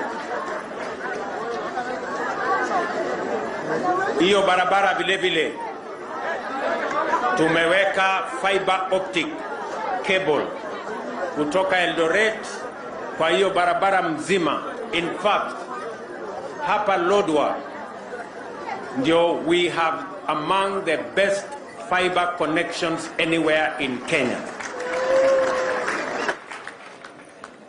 kwa sababu ya ujenzi wa hiyo barabara. Tulikuja hapa vile vile, hatukukuwa na vifaa katika hospitali yenu hapa Lodwar. Tukaweka equipment ya karibu milioni 400 ndio tupate facilities ya kusaidia nyinyi kwa mambo ya magonjwa.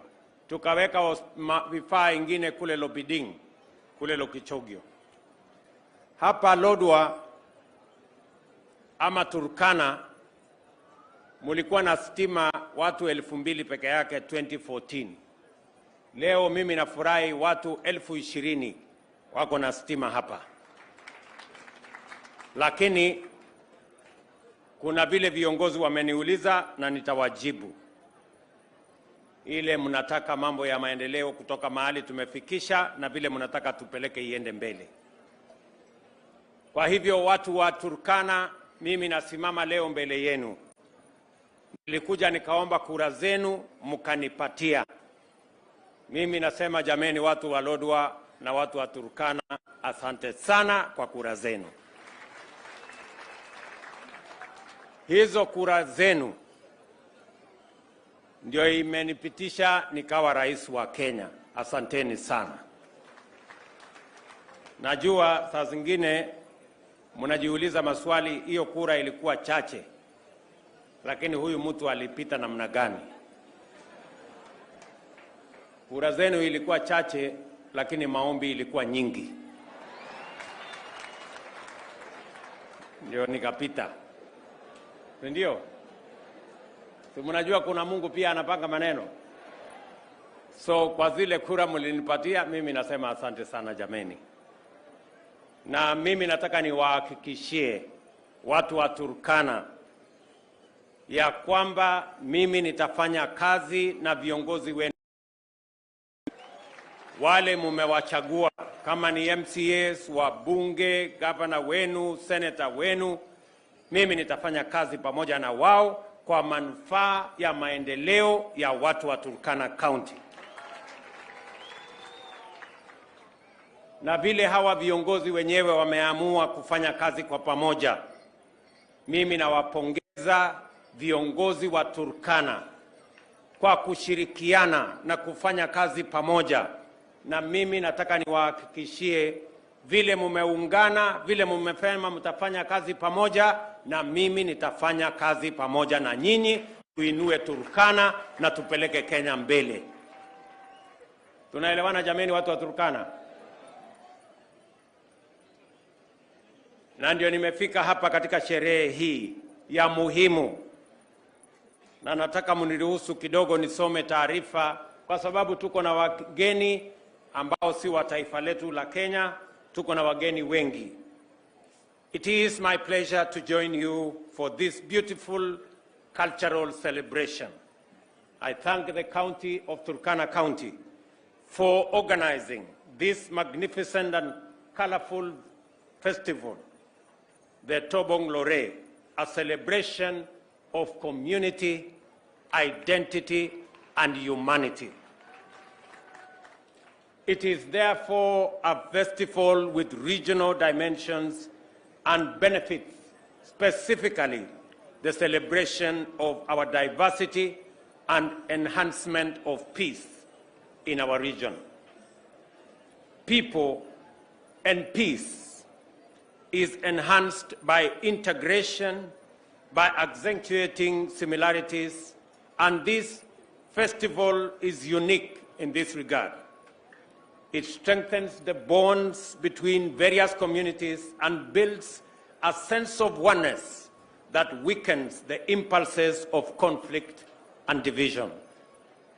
The foundation of our nation's strength and the primary driver of its economic robustness and social coherence is the one asset we have, our people.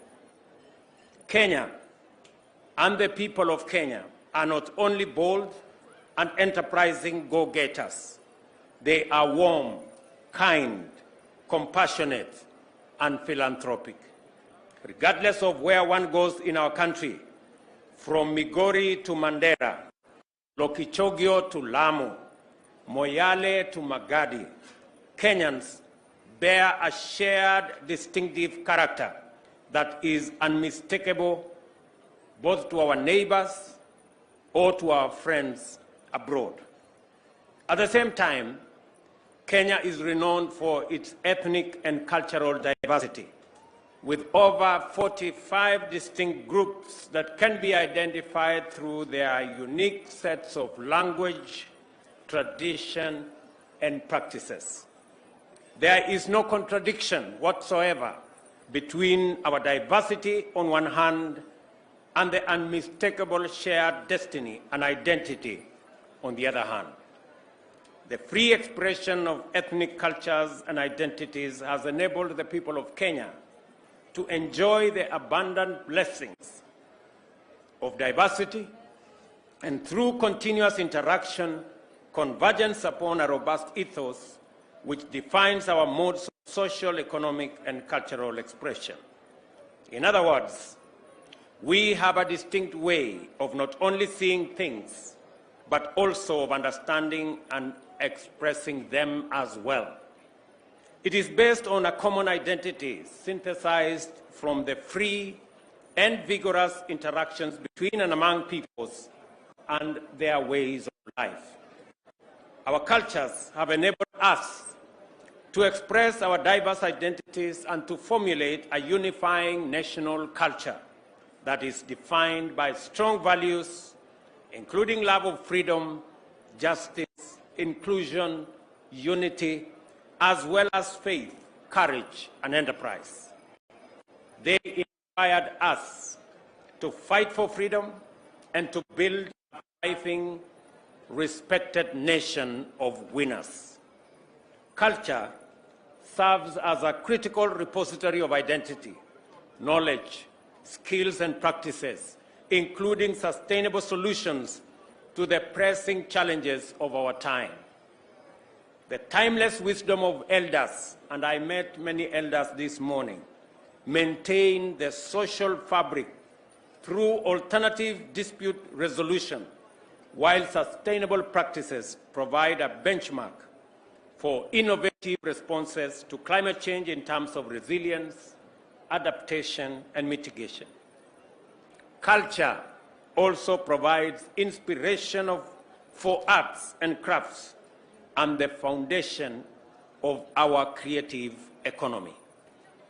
The Constitution expresses our pride in our ethnic, culture, and religious diversity, together with our determination to live together in peace and unity as one indivisible sovereign nation called Kenya. In Article 11, the Constitution recognizes culture as the foundation of our nation and the cumulative civilization of the Kenyan people and nation. Therefore, the state is mandated to promote all forms of national and cultural expressions in various forms, including traditional celebrations like this one. I therefore commend the county government of Turkana and my friend Jeremiah for providing this magnificent opportunity for the people of Turkana, together with their Ateker community, who include the Jie, the Karamoja, the Toposa, Ngamatom, Nyangatom, and the Teso. And of course, an opportunity for the people of Kenya, for our friends in the East African community at large, to take part in the Tobongulore Cultural Festival and to celebrate a wonderful and rich cultural tradition. Archaeologists have determined that the East African savanna was and is the location where the earliest human ancestors evolved. Kenya is recognized by experts of prehistory, including paleontologists, to be the cradle of humankind. Specifically, the Lake Turkana Basin is the site where the oldest remains of our ancestors have been discovered. Here, therefore, is humanity's original home. Tobongulore, welcome home, convenes people who share a common ancestry, customs, tradition, language, and other cultural features to celebrate the unity, vitality, and optimism of their community. It also speaks to the world in general in summoning every person on this planet to remember and honor the home of all human beings. And let me say this. It is the reason why the government of Kenya is exploring possibilities in the very near future, maybe within the next 1 year, of making it possible for citizens of the world from every part of the world to visit Kenya without the requirement of a visa, because it is not fair for anybody to be asked for a visa when they are coming home. This festival is therefore an important platform for the celebration of unity and diversity, promotion of peace and security, advancement of harmony and cohesion, and deepening of regional integration and cooperation through cultural expression. We recognize the contribution of this festival, together with other events and modalities of cultural expression, to our economy. The bottom-up economic transformation agenda identifies the creative economy as well as culture as heritage to be highly promising drivers of transformation and employment creation. And that is why the national government is going to partner with the county government of Turkana. The Ministry of Arts has already provided 25 million shillings to support this cultural facility and make it better for next year's celebration.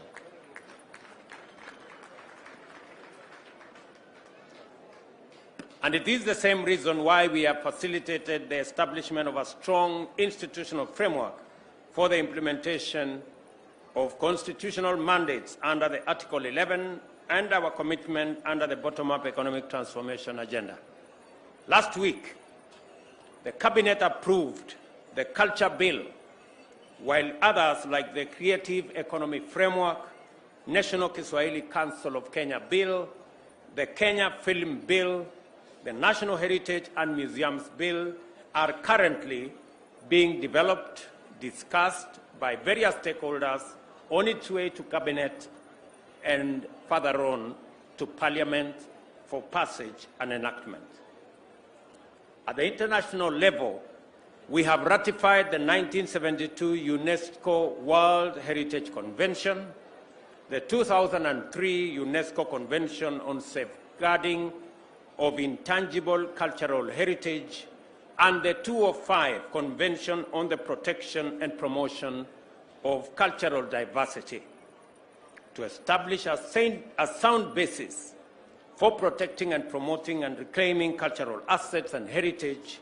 We are also in the process of ratifying the UNESCO Convention on the Protection of Cultural Property in the event of armed conflict, the Convention on the means of prohibiting the illicit export and transfer of ownership of cultural property, and the 2001 Convention on the Protection of Underwater Cultural Heritage. As exemplified by this festival, culture is the anchor of identity and engine of cohesion and integration. It is also a catalyst of economic transformation through the culture industry, creative economy, and artistic economy, as well as tourism, as was explained by CSS here. Tobongulore is a local festival, a national event, and a regional celebration, and a call to all humanity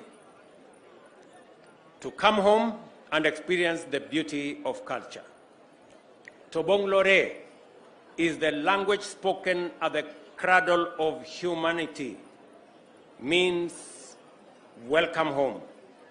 We really mean this, and that is why we have committed to facilitate people all over the world to come home by providing visa-free facilities to everyone coming into our country. We mean business. Welcome home just means that. Welcome home. Tobong Lore. Sijui kama tunawakaribisha wageni wetu kweli. Mumesikia ya kwamba tunabadilisha sera ya serikali ya Kenya kwa sababu ya Turkana County, the cradle of humankind, mahali binadamu wote wametoka. Sasa tumesema duniani kote, wakiwa Marekani, wakiwa Ulaya, wakiwa Australia, wakiwa bara lote la Afrika, wakiwa kule Asia, wakiwa sehemu zote, sasa wote wanakaribishwa nyumbani, na wakifika nyumbani watafika mpaka hapa Turkana. Hiyo Science Park ambayo ilianzwa na mzee wetu Richard Leakey ambaye ametutangulia, tumeweka maanani kama serikali, tutakuja kujenga hiyo Science Park hapa ili wageni wetu wa kutoka duniani kote wakikuja Kenya wakuje mpaka waone mahali binadamu wa kwanza walianzia. Itatusaidia kuongeza watalii watakao kuja Kenya, itatusaidia kuongeza nafasi ya ajira itakayotokana na watalii wengi watatutembelea, itatupatia soko ya chakula zetu ikiwemo ng'ombe zetu na nyama na maziwa, na itatupatia nafasi ya kukuza uchumi wa taifa letu la Kenya. Nataka nimwambie gavana wenu na viongozi wote wa Turkana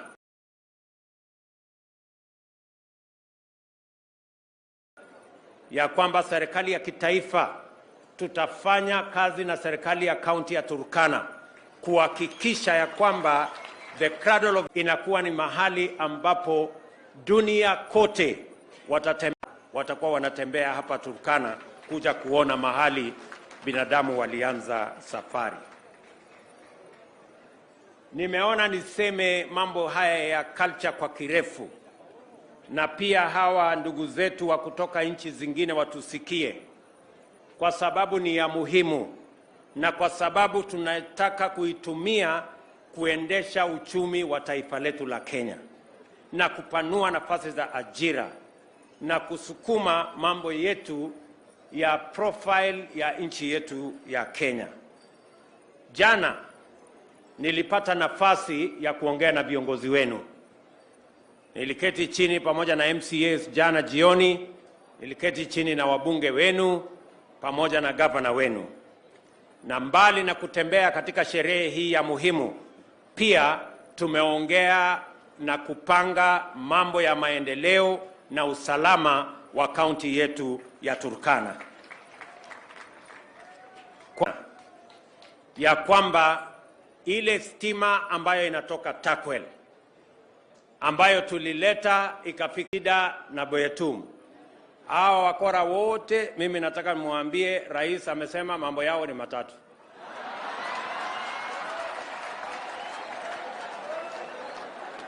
Aidha wahame Kenya,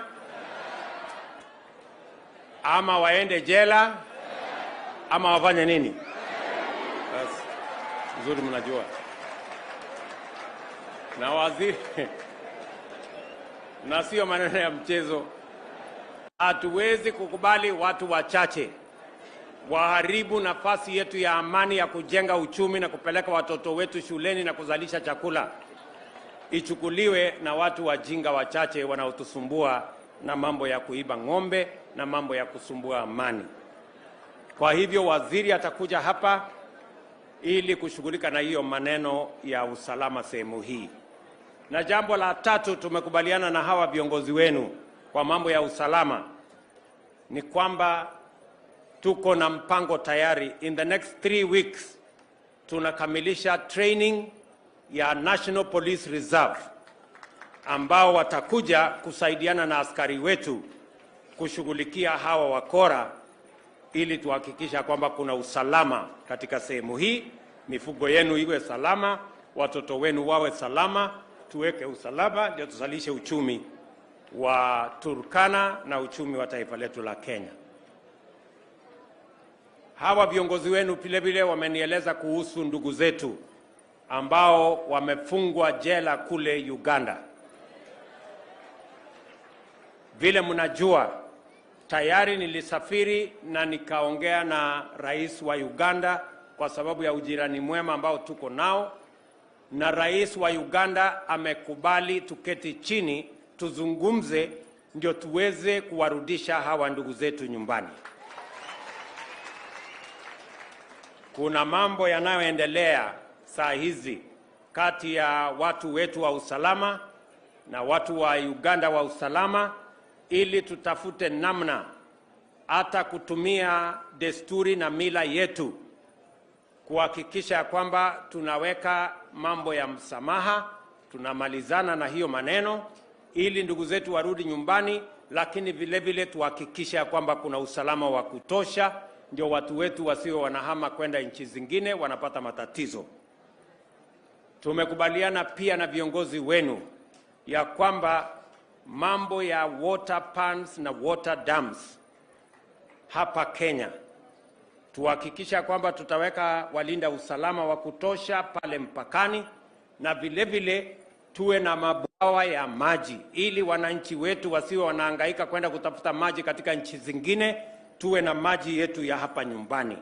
Tayari katika baraza letu la mawaziri Ijumaa kesho tunapitisha mambo ya social dams, ikiwemo dam ya Lowat hapa chini na ikiwemo dams zingine 3 ambazo zitasaidia katika mpaka yetu na Uganda na mpaka yetu na watu wa South Sudan ambao ni marafiki zetu.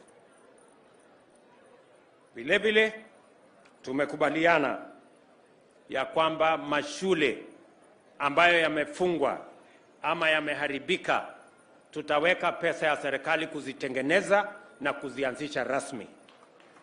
Mwaka huu peke yake tumeajiri walimu 820 hapa Turkana County, walimu wapya. Hawa walimu wapya kama watoto hawako shuleni itakuwa ni kazi bure tumefanya, si ni kweli? So tunataka tuhakikisha kwamba watoto wetu are in school so that the teachers can teach our children, because we do not want any child in Kenya to be left behind as we move forward with the education of the children of our nation.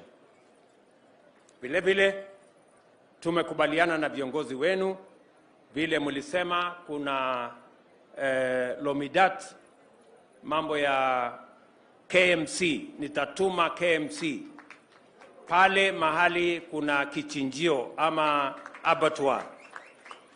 I am going to instruct KMC to take it over and to operationalize.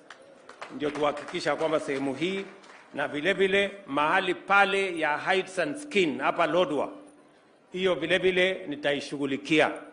Tayari nitatuma waziri akuja hapo aangalie ndio ajue tutafanya nini, na tukishirikiana na serikali yenu ya county. Vile vile Lake Turkana ambaye ni ziwa kubwa sana yenye iko kwa desert. Waziri Mvurya na huyu Kaituko ambaye ni PS wetu nimempeleka kwa hiyo idara kwa sababu nataka ashughulike na hii Turkana hapa. Hapa Lake Turkana iko na resources nyingi ya chakula. Iko na resource kubwa ya utalii na tunataka kuifungua rasmi. Waziri Mvurya atakuwa hapa in the next 10 days.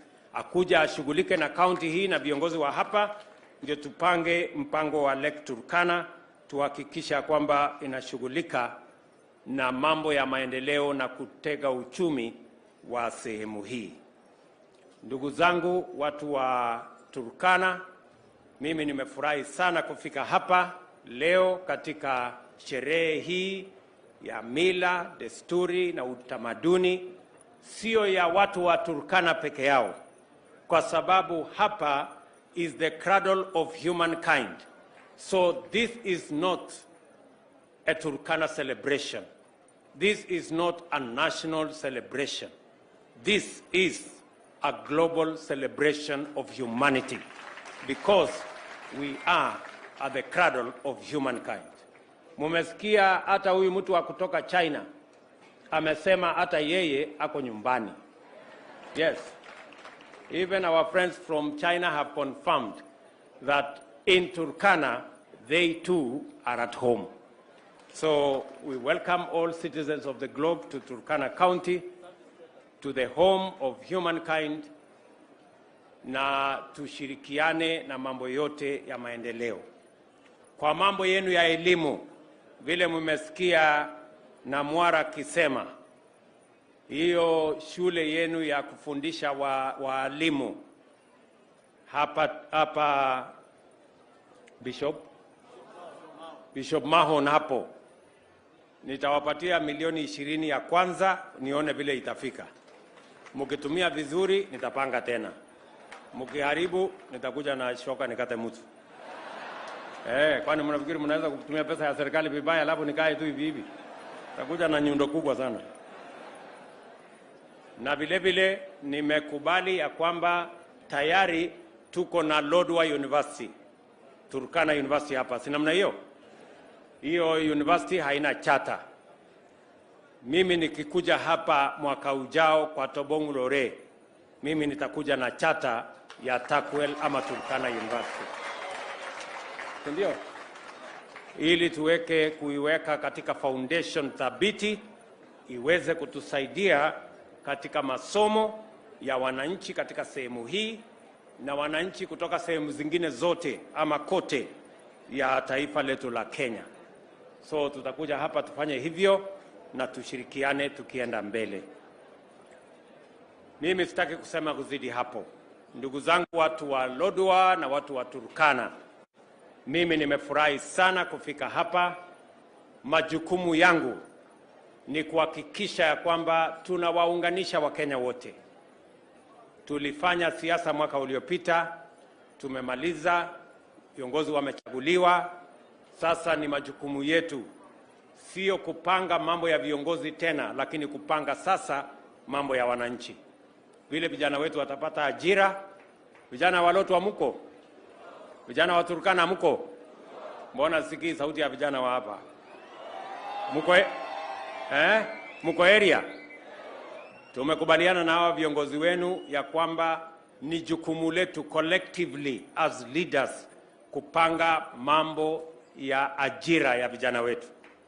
Hapa Lodwar tunaanza affordable housing. Nyumba 1,000 ya kwanza nitakuja kuanzisha hapa kabla ya Disemba. Na mimi nahitaji vijana 1,500 watakaofanya kazi hiyo. Vijana wa Lodwar mko? Ama nyinyi ni wale wa kuchagua jembe? Mtafanya kazi ile iko hapo? Ya pili, tumekubaliana na hao wabunge, kila ward tutaweka ICT hub, mahali ambapo tutaleta computers na tutasaidia vijana training, na baadaye tuwapatie digital jobs. Mahali utaweza kufanya kazi kutoka Lodwar, unafanya kazi, kampuni iko Marekani, unalipwa na dola na wewe uko hapa nyumbani. Ninyi mnanielewa? Na jambo la tatu, mimi nataka mjipange. Tuko na nafasi ya ajira na nchi zingine nyingi kwa sababu ya professionalism ya wafanyikazi wa Kenya. Kuna nchi nyingi wanasema wako na nafasi ya Wakenya kufanya kazi kule Marekani, kule Ujerumani, kule Canada na sehemu zingine, kule UAE, kule Saudi Arabia, na atupeleki tena ati wale watu wa kufanya kazi ya domestic. Sasa tunapeleka wananchi wako na skills, wako na profession, ndio tuweze kupata ajira ya vijana. Tuko na vijana wengi wamesoma, wako na diploma, wako na degree, wako na certificate. Ni jukumu letu kupanga mambo yao ya ajira. Vijana mnanisikia? So tutashirikiana na hawa viongozi wote, na mimi nimefurahi sana kufika hapa leo. Asanteni sana kwa kunikaribisha. Nimesikia vile viongozi wamesema tutaungana na tutaenda mbele pamoja. Si namna hiyo? Si ndio? Nyinyi mnajua ya kwamba kama mko na rafiki, mimi ndio rafiki yenu. Ama namna gani? Na sasa nyinyi mjipange. Si mnaona hata saa zingine mnakosa kunipigia kura, lakini mimi napita tu. Sasa mbona mnasumbuka kwa sasa mimi kura na napita? Si kwa sababu ya maombi? Mtaniombea? Mtaniongezea kura juu ya maombi ndio tupeleke Kenya mbele pamoja? Hebu nione kwa mikono wale wanasema ni kweli hivyo. Basi mimi nawapenda sana, nawatakia heri, nawatakia baraka ya Mungu. The 2023 Tobong Lore Turkana Cultural and Tourism Festival is officially opened. Thank you very much and God bless you. Mbarikiwe sana. Basi tusimame sote, tusimame wananchi. Sasa tutapata wimbo wa taifa ili tuweze kuhitimisha shughuli hii.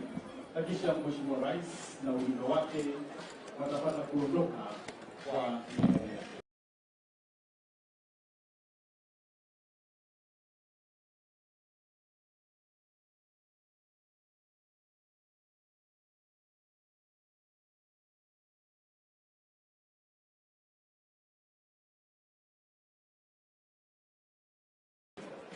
kofia.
and then we can access the bigger continental market. So we need a balance of where we are and where we need to go.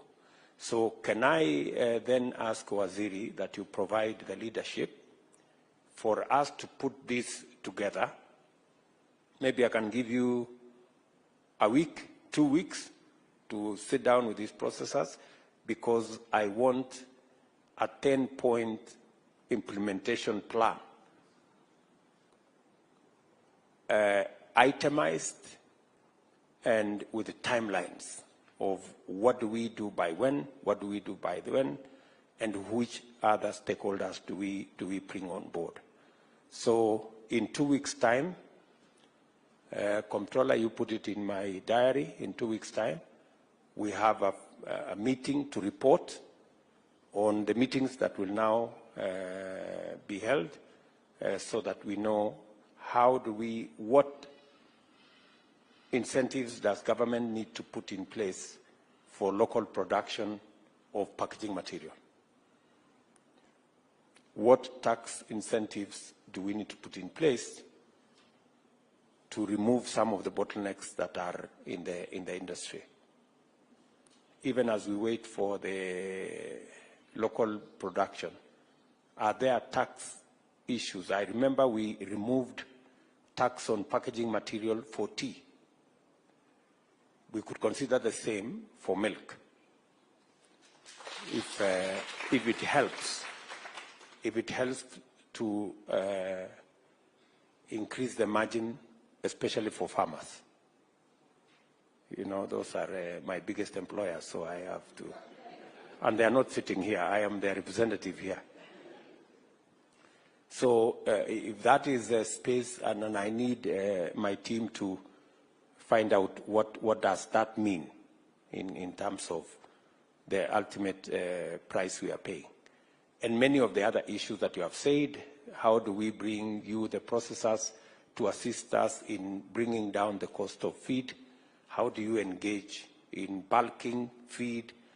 And how do we use the incentives that we have put, including removing duty on yellow maize? How do we make sure that the benefit ultimately goes to the producers? It doesn't end with the feed manufacturers somewhere in the middle. So I think these are issues, and I am willing to invest.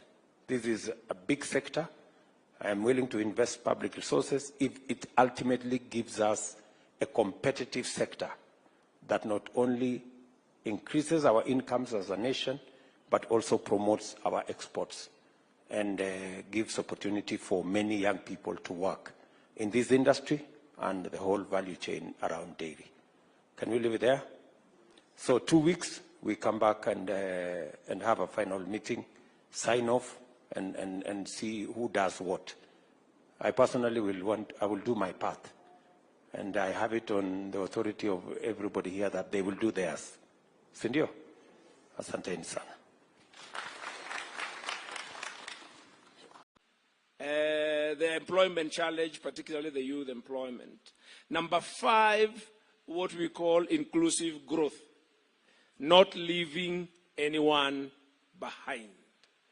When we looked at sectors that we need that give us the biggest bang for buck, which ones can get us on that road as quickly, what was mentioned as quick wins or early harvest, or whatever you want to call it. Dairy comes out as number 1. It does all those things. And it can do them very quickly. Yeah? Why?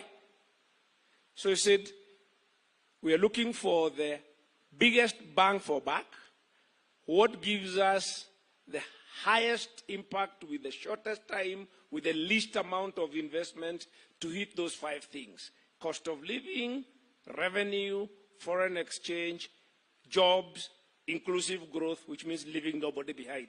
Dairy ticks, each one of them. Why? Because we have 5 million daily cows. We're the biggest milk producers in Africa, but the average productivity is only 3 liters per cow. So we have the animals. We know from experience that if you feed a cow better, there's no cow whose potential is 3 liters. A bit of zebus, a few of them, but not the cows we call dairy. So if you feed your cow properly, it will give you 1 extra kilo. If it is unhealthy, it will lose 2. Everybody who knows about dairy knows cow is sick, how much you lose. And thirdly, if you have better breed of cow, you can get some cows with potential for 5, for 10, up to 40. So we identified 3 prior interventions to unlock the dairy sector to do all those things. Number 1, nutrition.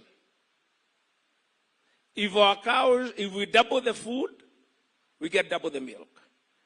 The reason why we are not feeding our cattle because of cost and also supply. The cost of feed is expensive. Number 2, husbandry. That speaks to animal health. Animals shouldn't be getting sick, but even when they get sick, drugs shouldn't be so expensive and vets should be available.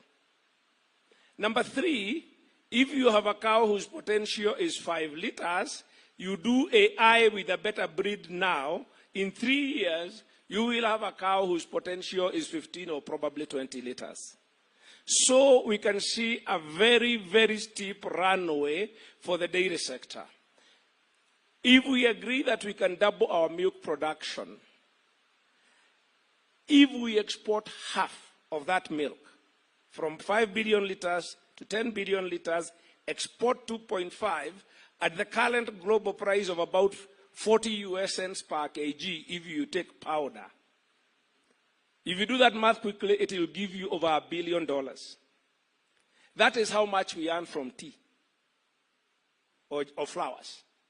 So an industry which is almost 100 years old, tea, we have grown it to $1 billion a year.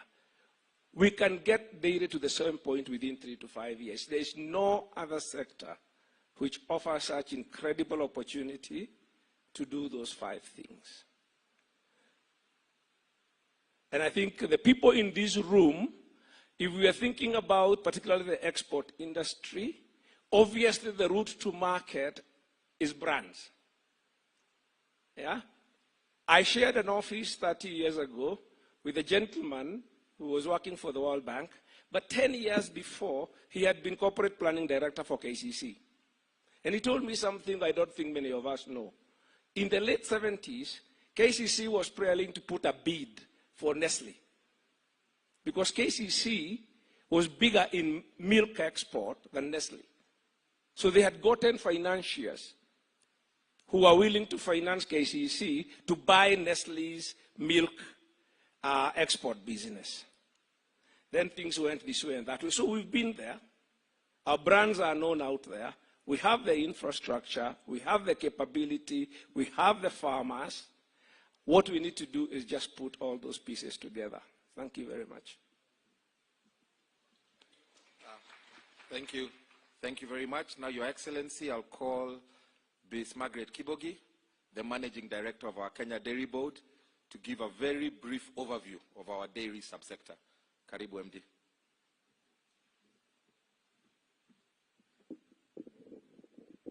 Your Excellency, sir, the Governor of Nakuru County, the CSS present, PSS present, Chairman, Kenya Dairy Board, the processors present. I'm only going to give statistics of the dairy sector, starting with the value. The estimated value of the industry is 266.7 billion. I think higher than tea, than coffee, and the other sectors. So, David D., you're very right that this sector is very, very important. In terms of what we produce, 5.2 billion liters, you're all aware. 45% we consume at home of that milk, which is about 2.3 billion liters. That's why we are high per capita consumers of milk in Africa. Kenyans consume a lot of milk. 55% of this is traded informally.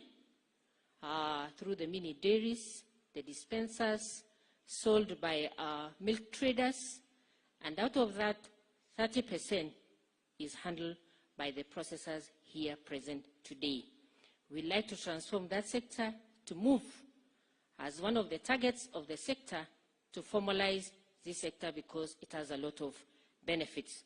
We have, as a country, 40 processors. Today we have 38 present here. Mini cottages, which we are supporting, we have about 200. We have 100 which are dispensers, and the milk bars we have 1,000. These are supporting our small-scale farmers who are in different parts of the country. In terms of contributions, which you know directly in terms of employment, and indirectly and directly, we do about over 1 million. In terms of cost of milk production, the variable and direct cost is about 47, and on D you have mentioned this. The highest contributor of this is processed feed at 13.5, followed by fodder at 7, fodder and feed 13 and 7.8, which is the highest contributor in terms of cost. We must actually intervene in those areas of processed. We also have issues of AI. Currently, sex semen, you get it in the market at 7,000, which is very high. It contributes about 10 shillings per liter. That is drugs, veterinary drugs, and artificial insemination. And we also have labor. Labor is still an issue, but we have interventions through the development areas of the sector. In terms of processing, that was at farm level. Processing, of course, the highest contributor is the farm gate pricing, which is about 55.5%, contributing to 55. The margin for the processors here present is about 5 shillings and 0.13. In terms of the cooling infrastructure, we have a total of 436 active coolers across the country that install capacity of 3.98 million liters daily. The utilization is slightly over 55%, but we want to rally our farmers to move there. In terms of formal intake, it has been growing, but because of seasonality of our sector, one year it has grown, the other year it has dropped.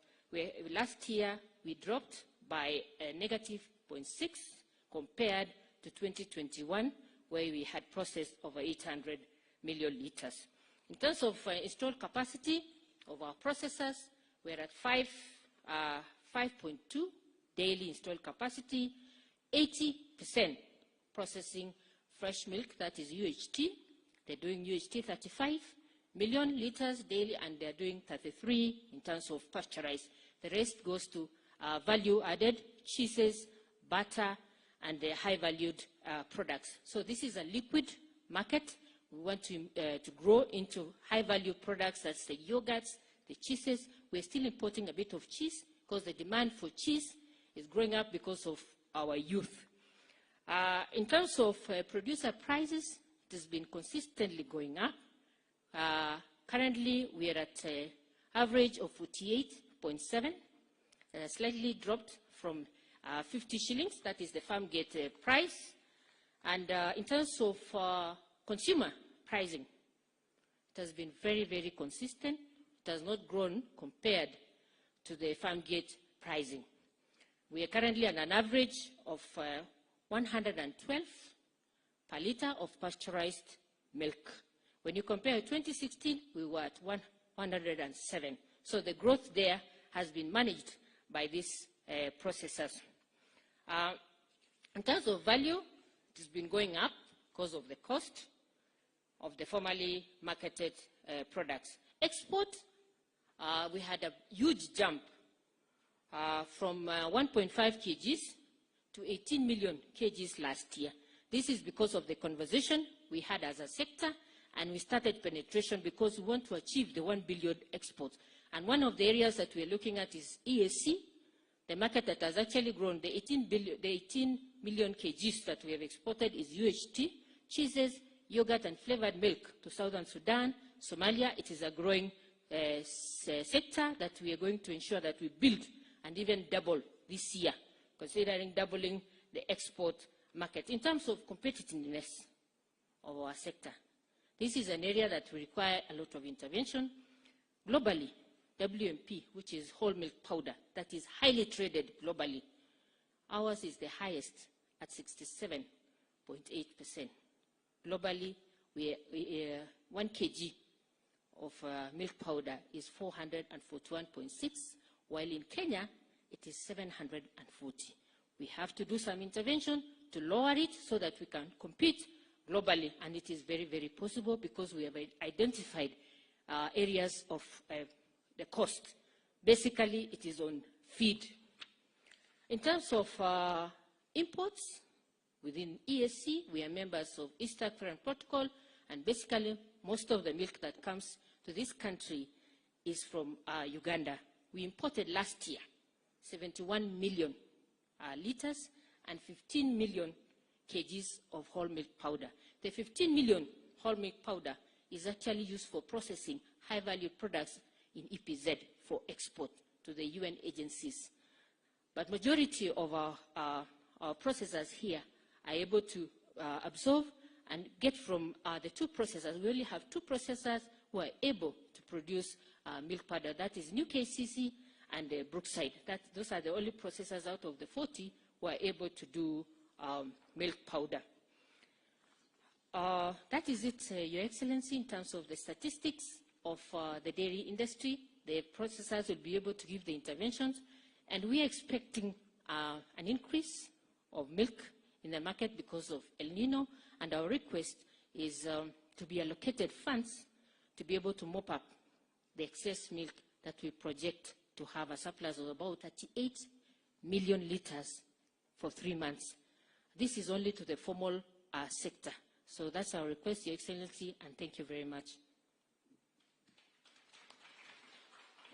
Thank you, Margaret. Now I'll invite the Cabinet Secretary in the Ministry of Agriculture and Livestock Development, the Honorable Mithika Linturi, to make his remarks. Karibu Waziri. Thank you very much, Your Excellency, the President of the Republic of Kenya, Governor Nakuru, my colleague ministers, PSs, the members of Parliament around, and the great men that are with us here. Mine is very brief. Your Excellency, if you allow me, with a lot of respect and humility, let me thank you profusely for the support and the farmers of this country at large, to the extent that now our farmers are able to really feel and realize the difference between the current administration and the other one. Number two, Your Excellency, I know that your agenda in increasing production and productivity is so key towards opening up or growing the economy of this country. And one of the areas that you've really identified is the dairy sector. And I want to mention that it is easy for us to succeed in that particular area, and the men and women that are here who are serious players and stakeholders in this dairy value chain are so key towards making this agenda or dream come to reality. Your Excellency, the farmers of this country, from what we've been able to share, or been able to hear from a number of people, have that capacity and potential.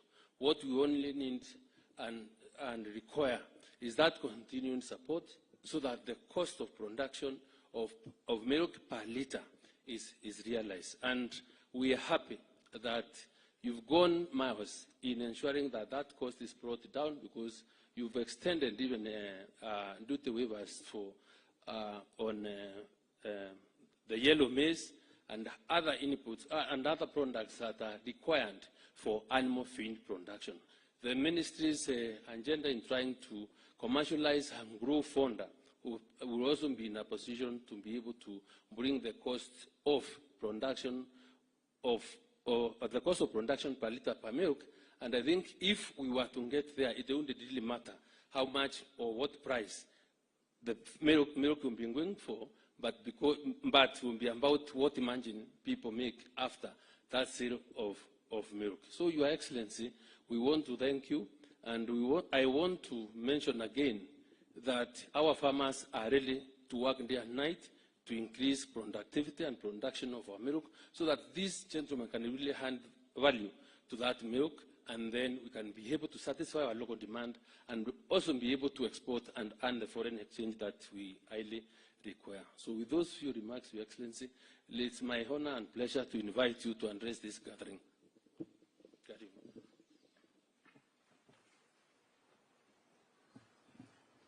Thank you very much. Let's take our seats.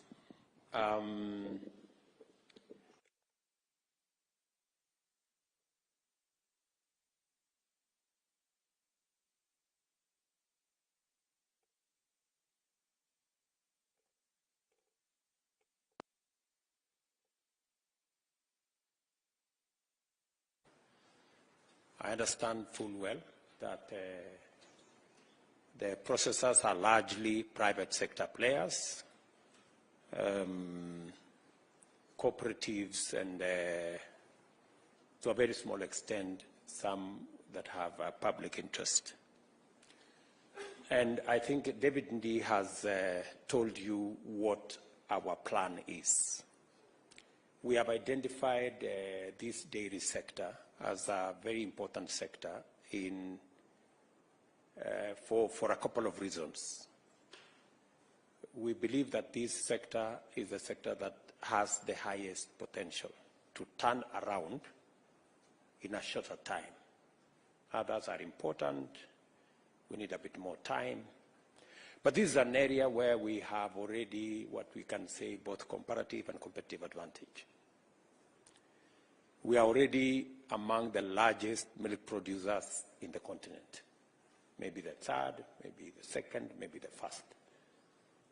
Sometimes it keeps swinging. Others overtake us once in a while. So we are among the best countries that produce milk in this continent. And it is because we already have livestock, and we have farmers, and we have, to an extent, some good measure of technical know-how and management capacity. We just need to see how we can build, the partnership and working together to elevate the productivity of our herd and increase the production of our country. It is valuable to us as a nation because it is the place where we can easily increase the incomes of many farmers and many Kenyans. As has been said, the same cows we have today that are producing 2, 3, 4, 5, we can double. The same herd, same farmer, same place, we can double the production just by making a couple of interventions. And we want to listen to some of the ideas you have, because we also are focused on this sector and we have interventions that we want to put in place. We believe this is also a sector that can not only generate more incomes for Kenyans, it can also create significant levels of employment. We have so many young people that as government, we believe we should find opportunities for them to work. And dairy sector is one such sector, especially the whole value chain from production all the way to the market. It is also important to us, as was said by the Director of Dairy Board, that this is an area that can earn us foreign exchange. We all know that our GDP, export GDP as a percentage of our overall GDP has been going down. From, I think, 30% a while ago, we are now around 10%. And one of the areas that we can use to increase our exports is this dairy sector. And that is why it is very important for us to have this conversation. We are going to have conversations with other sectors and other stakeholders in this space. And because you are the primary people, you are ultimately the people who process our milk, it is important for us to engage you. And just to mention a couple of areas that we are doing as government. Number one, we are investing in the infrastructure for good semen, for purposes of getting good breeds that are both good for milk production and meat production. We are investing some resources in Kagrik. We are investing some resources in Kevefabi. And this year, we also changed the tax structure to support local animal vaccine production so that we can encourage more people to produce the vaccines that we use to manage the diseases around our livestock locally, that we produce them locally. Number two, we are focused also on the milk cold chain, because part of the challenge we've had is perishability of milk. And the longer milk takes to get to a cold chain facility, the lower the quality.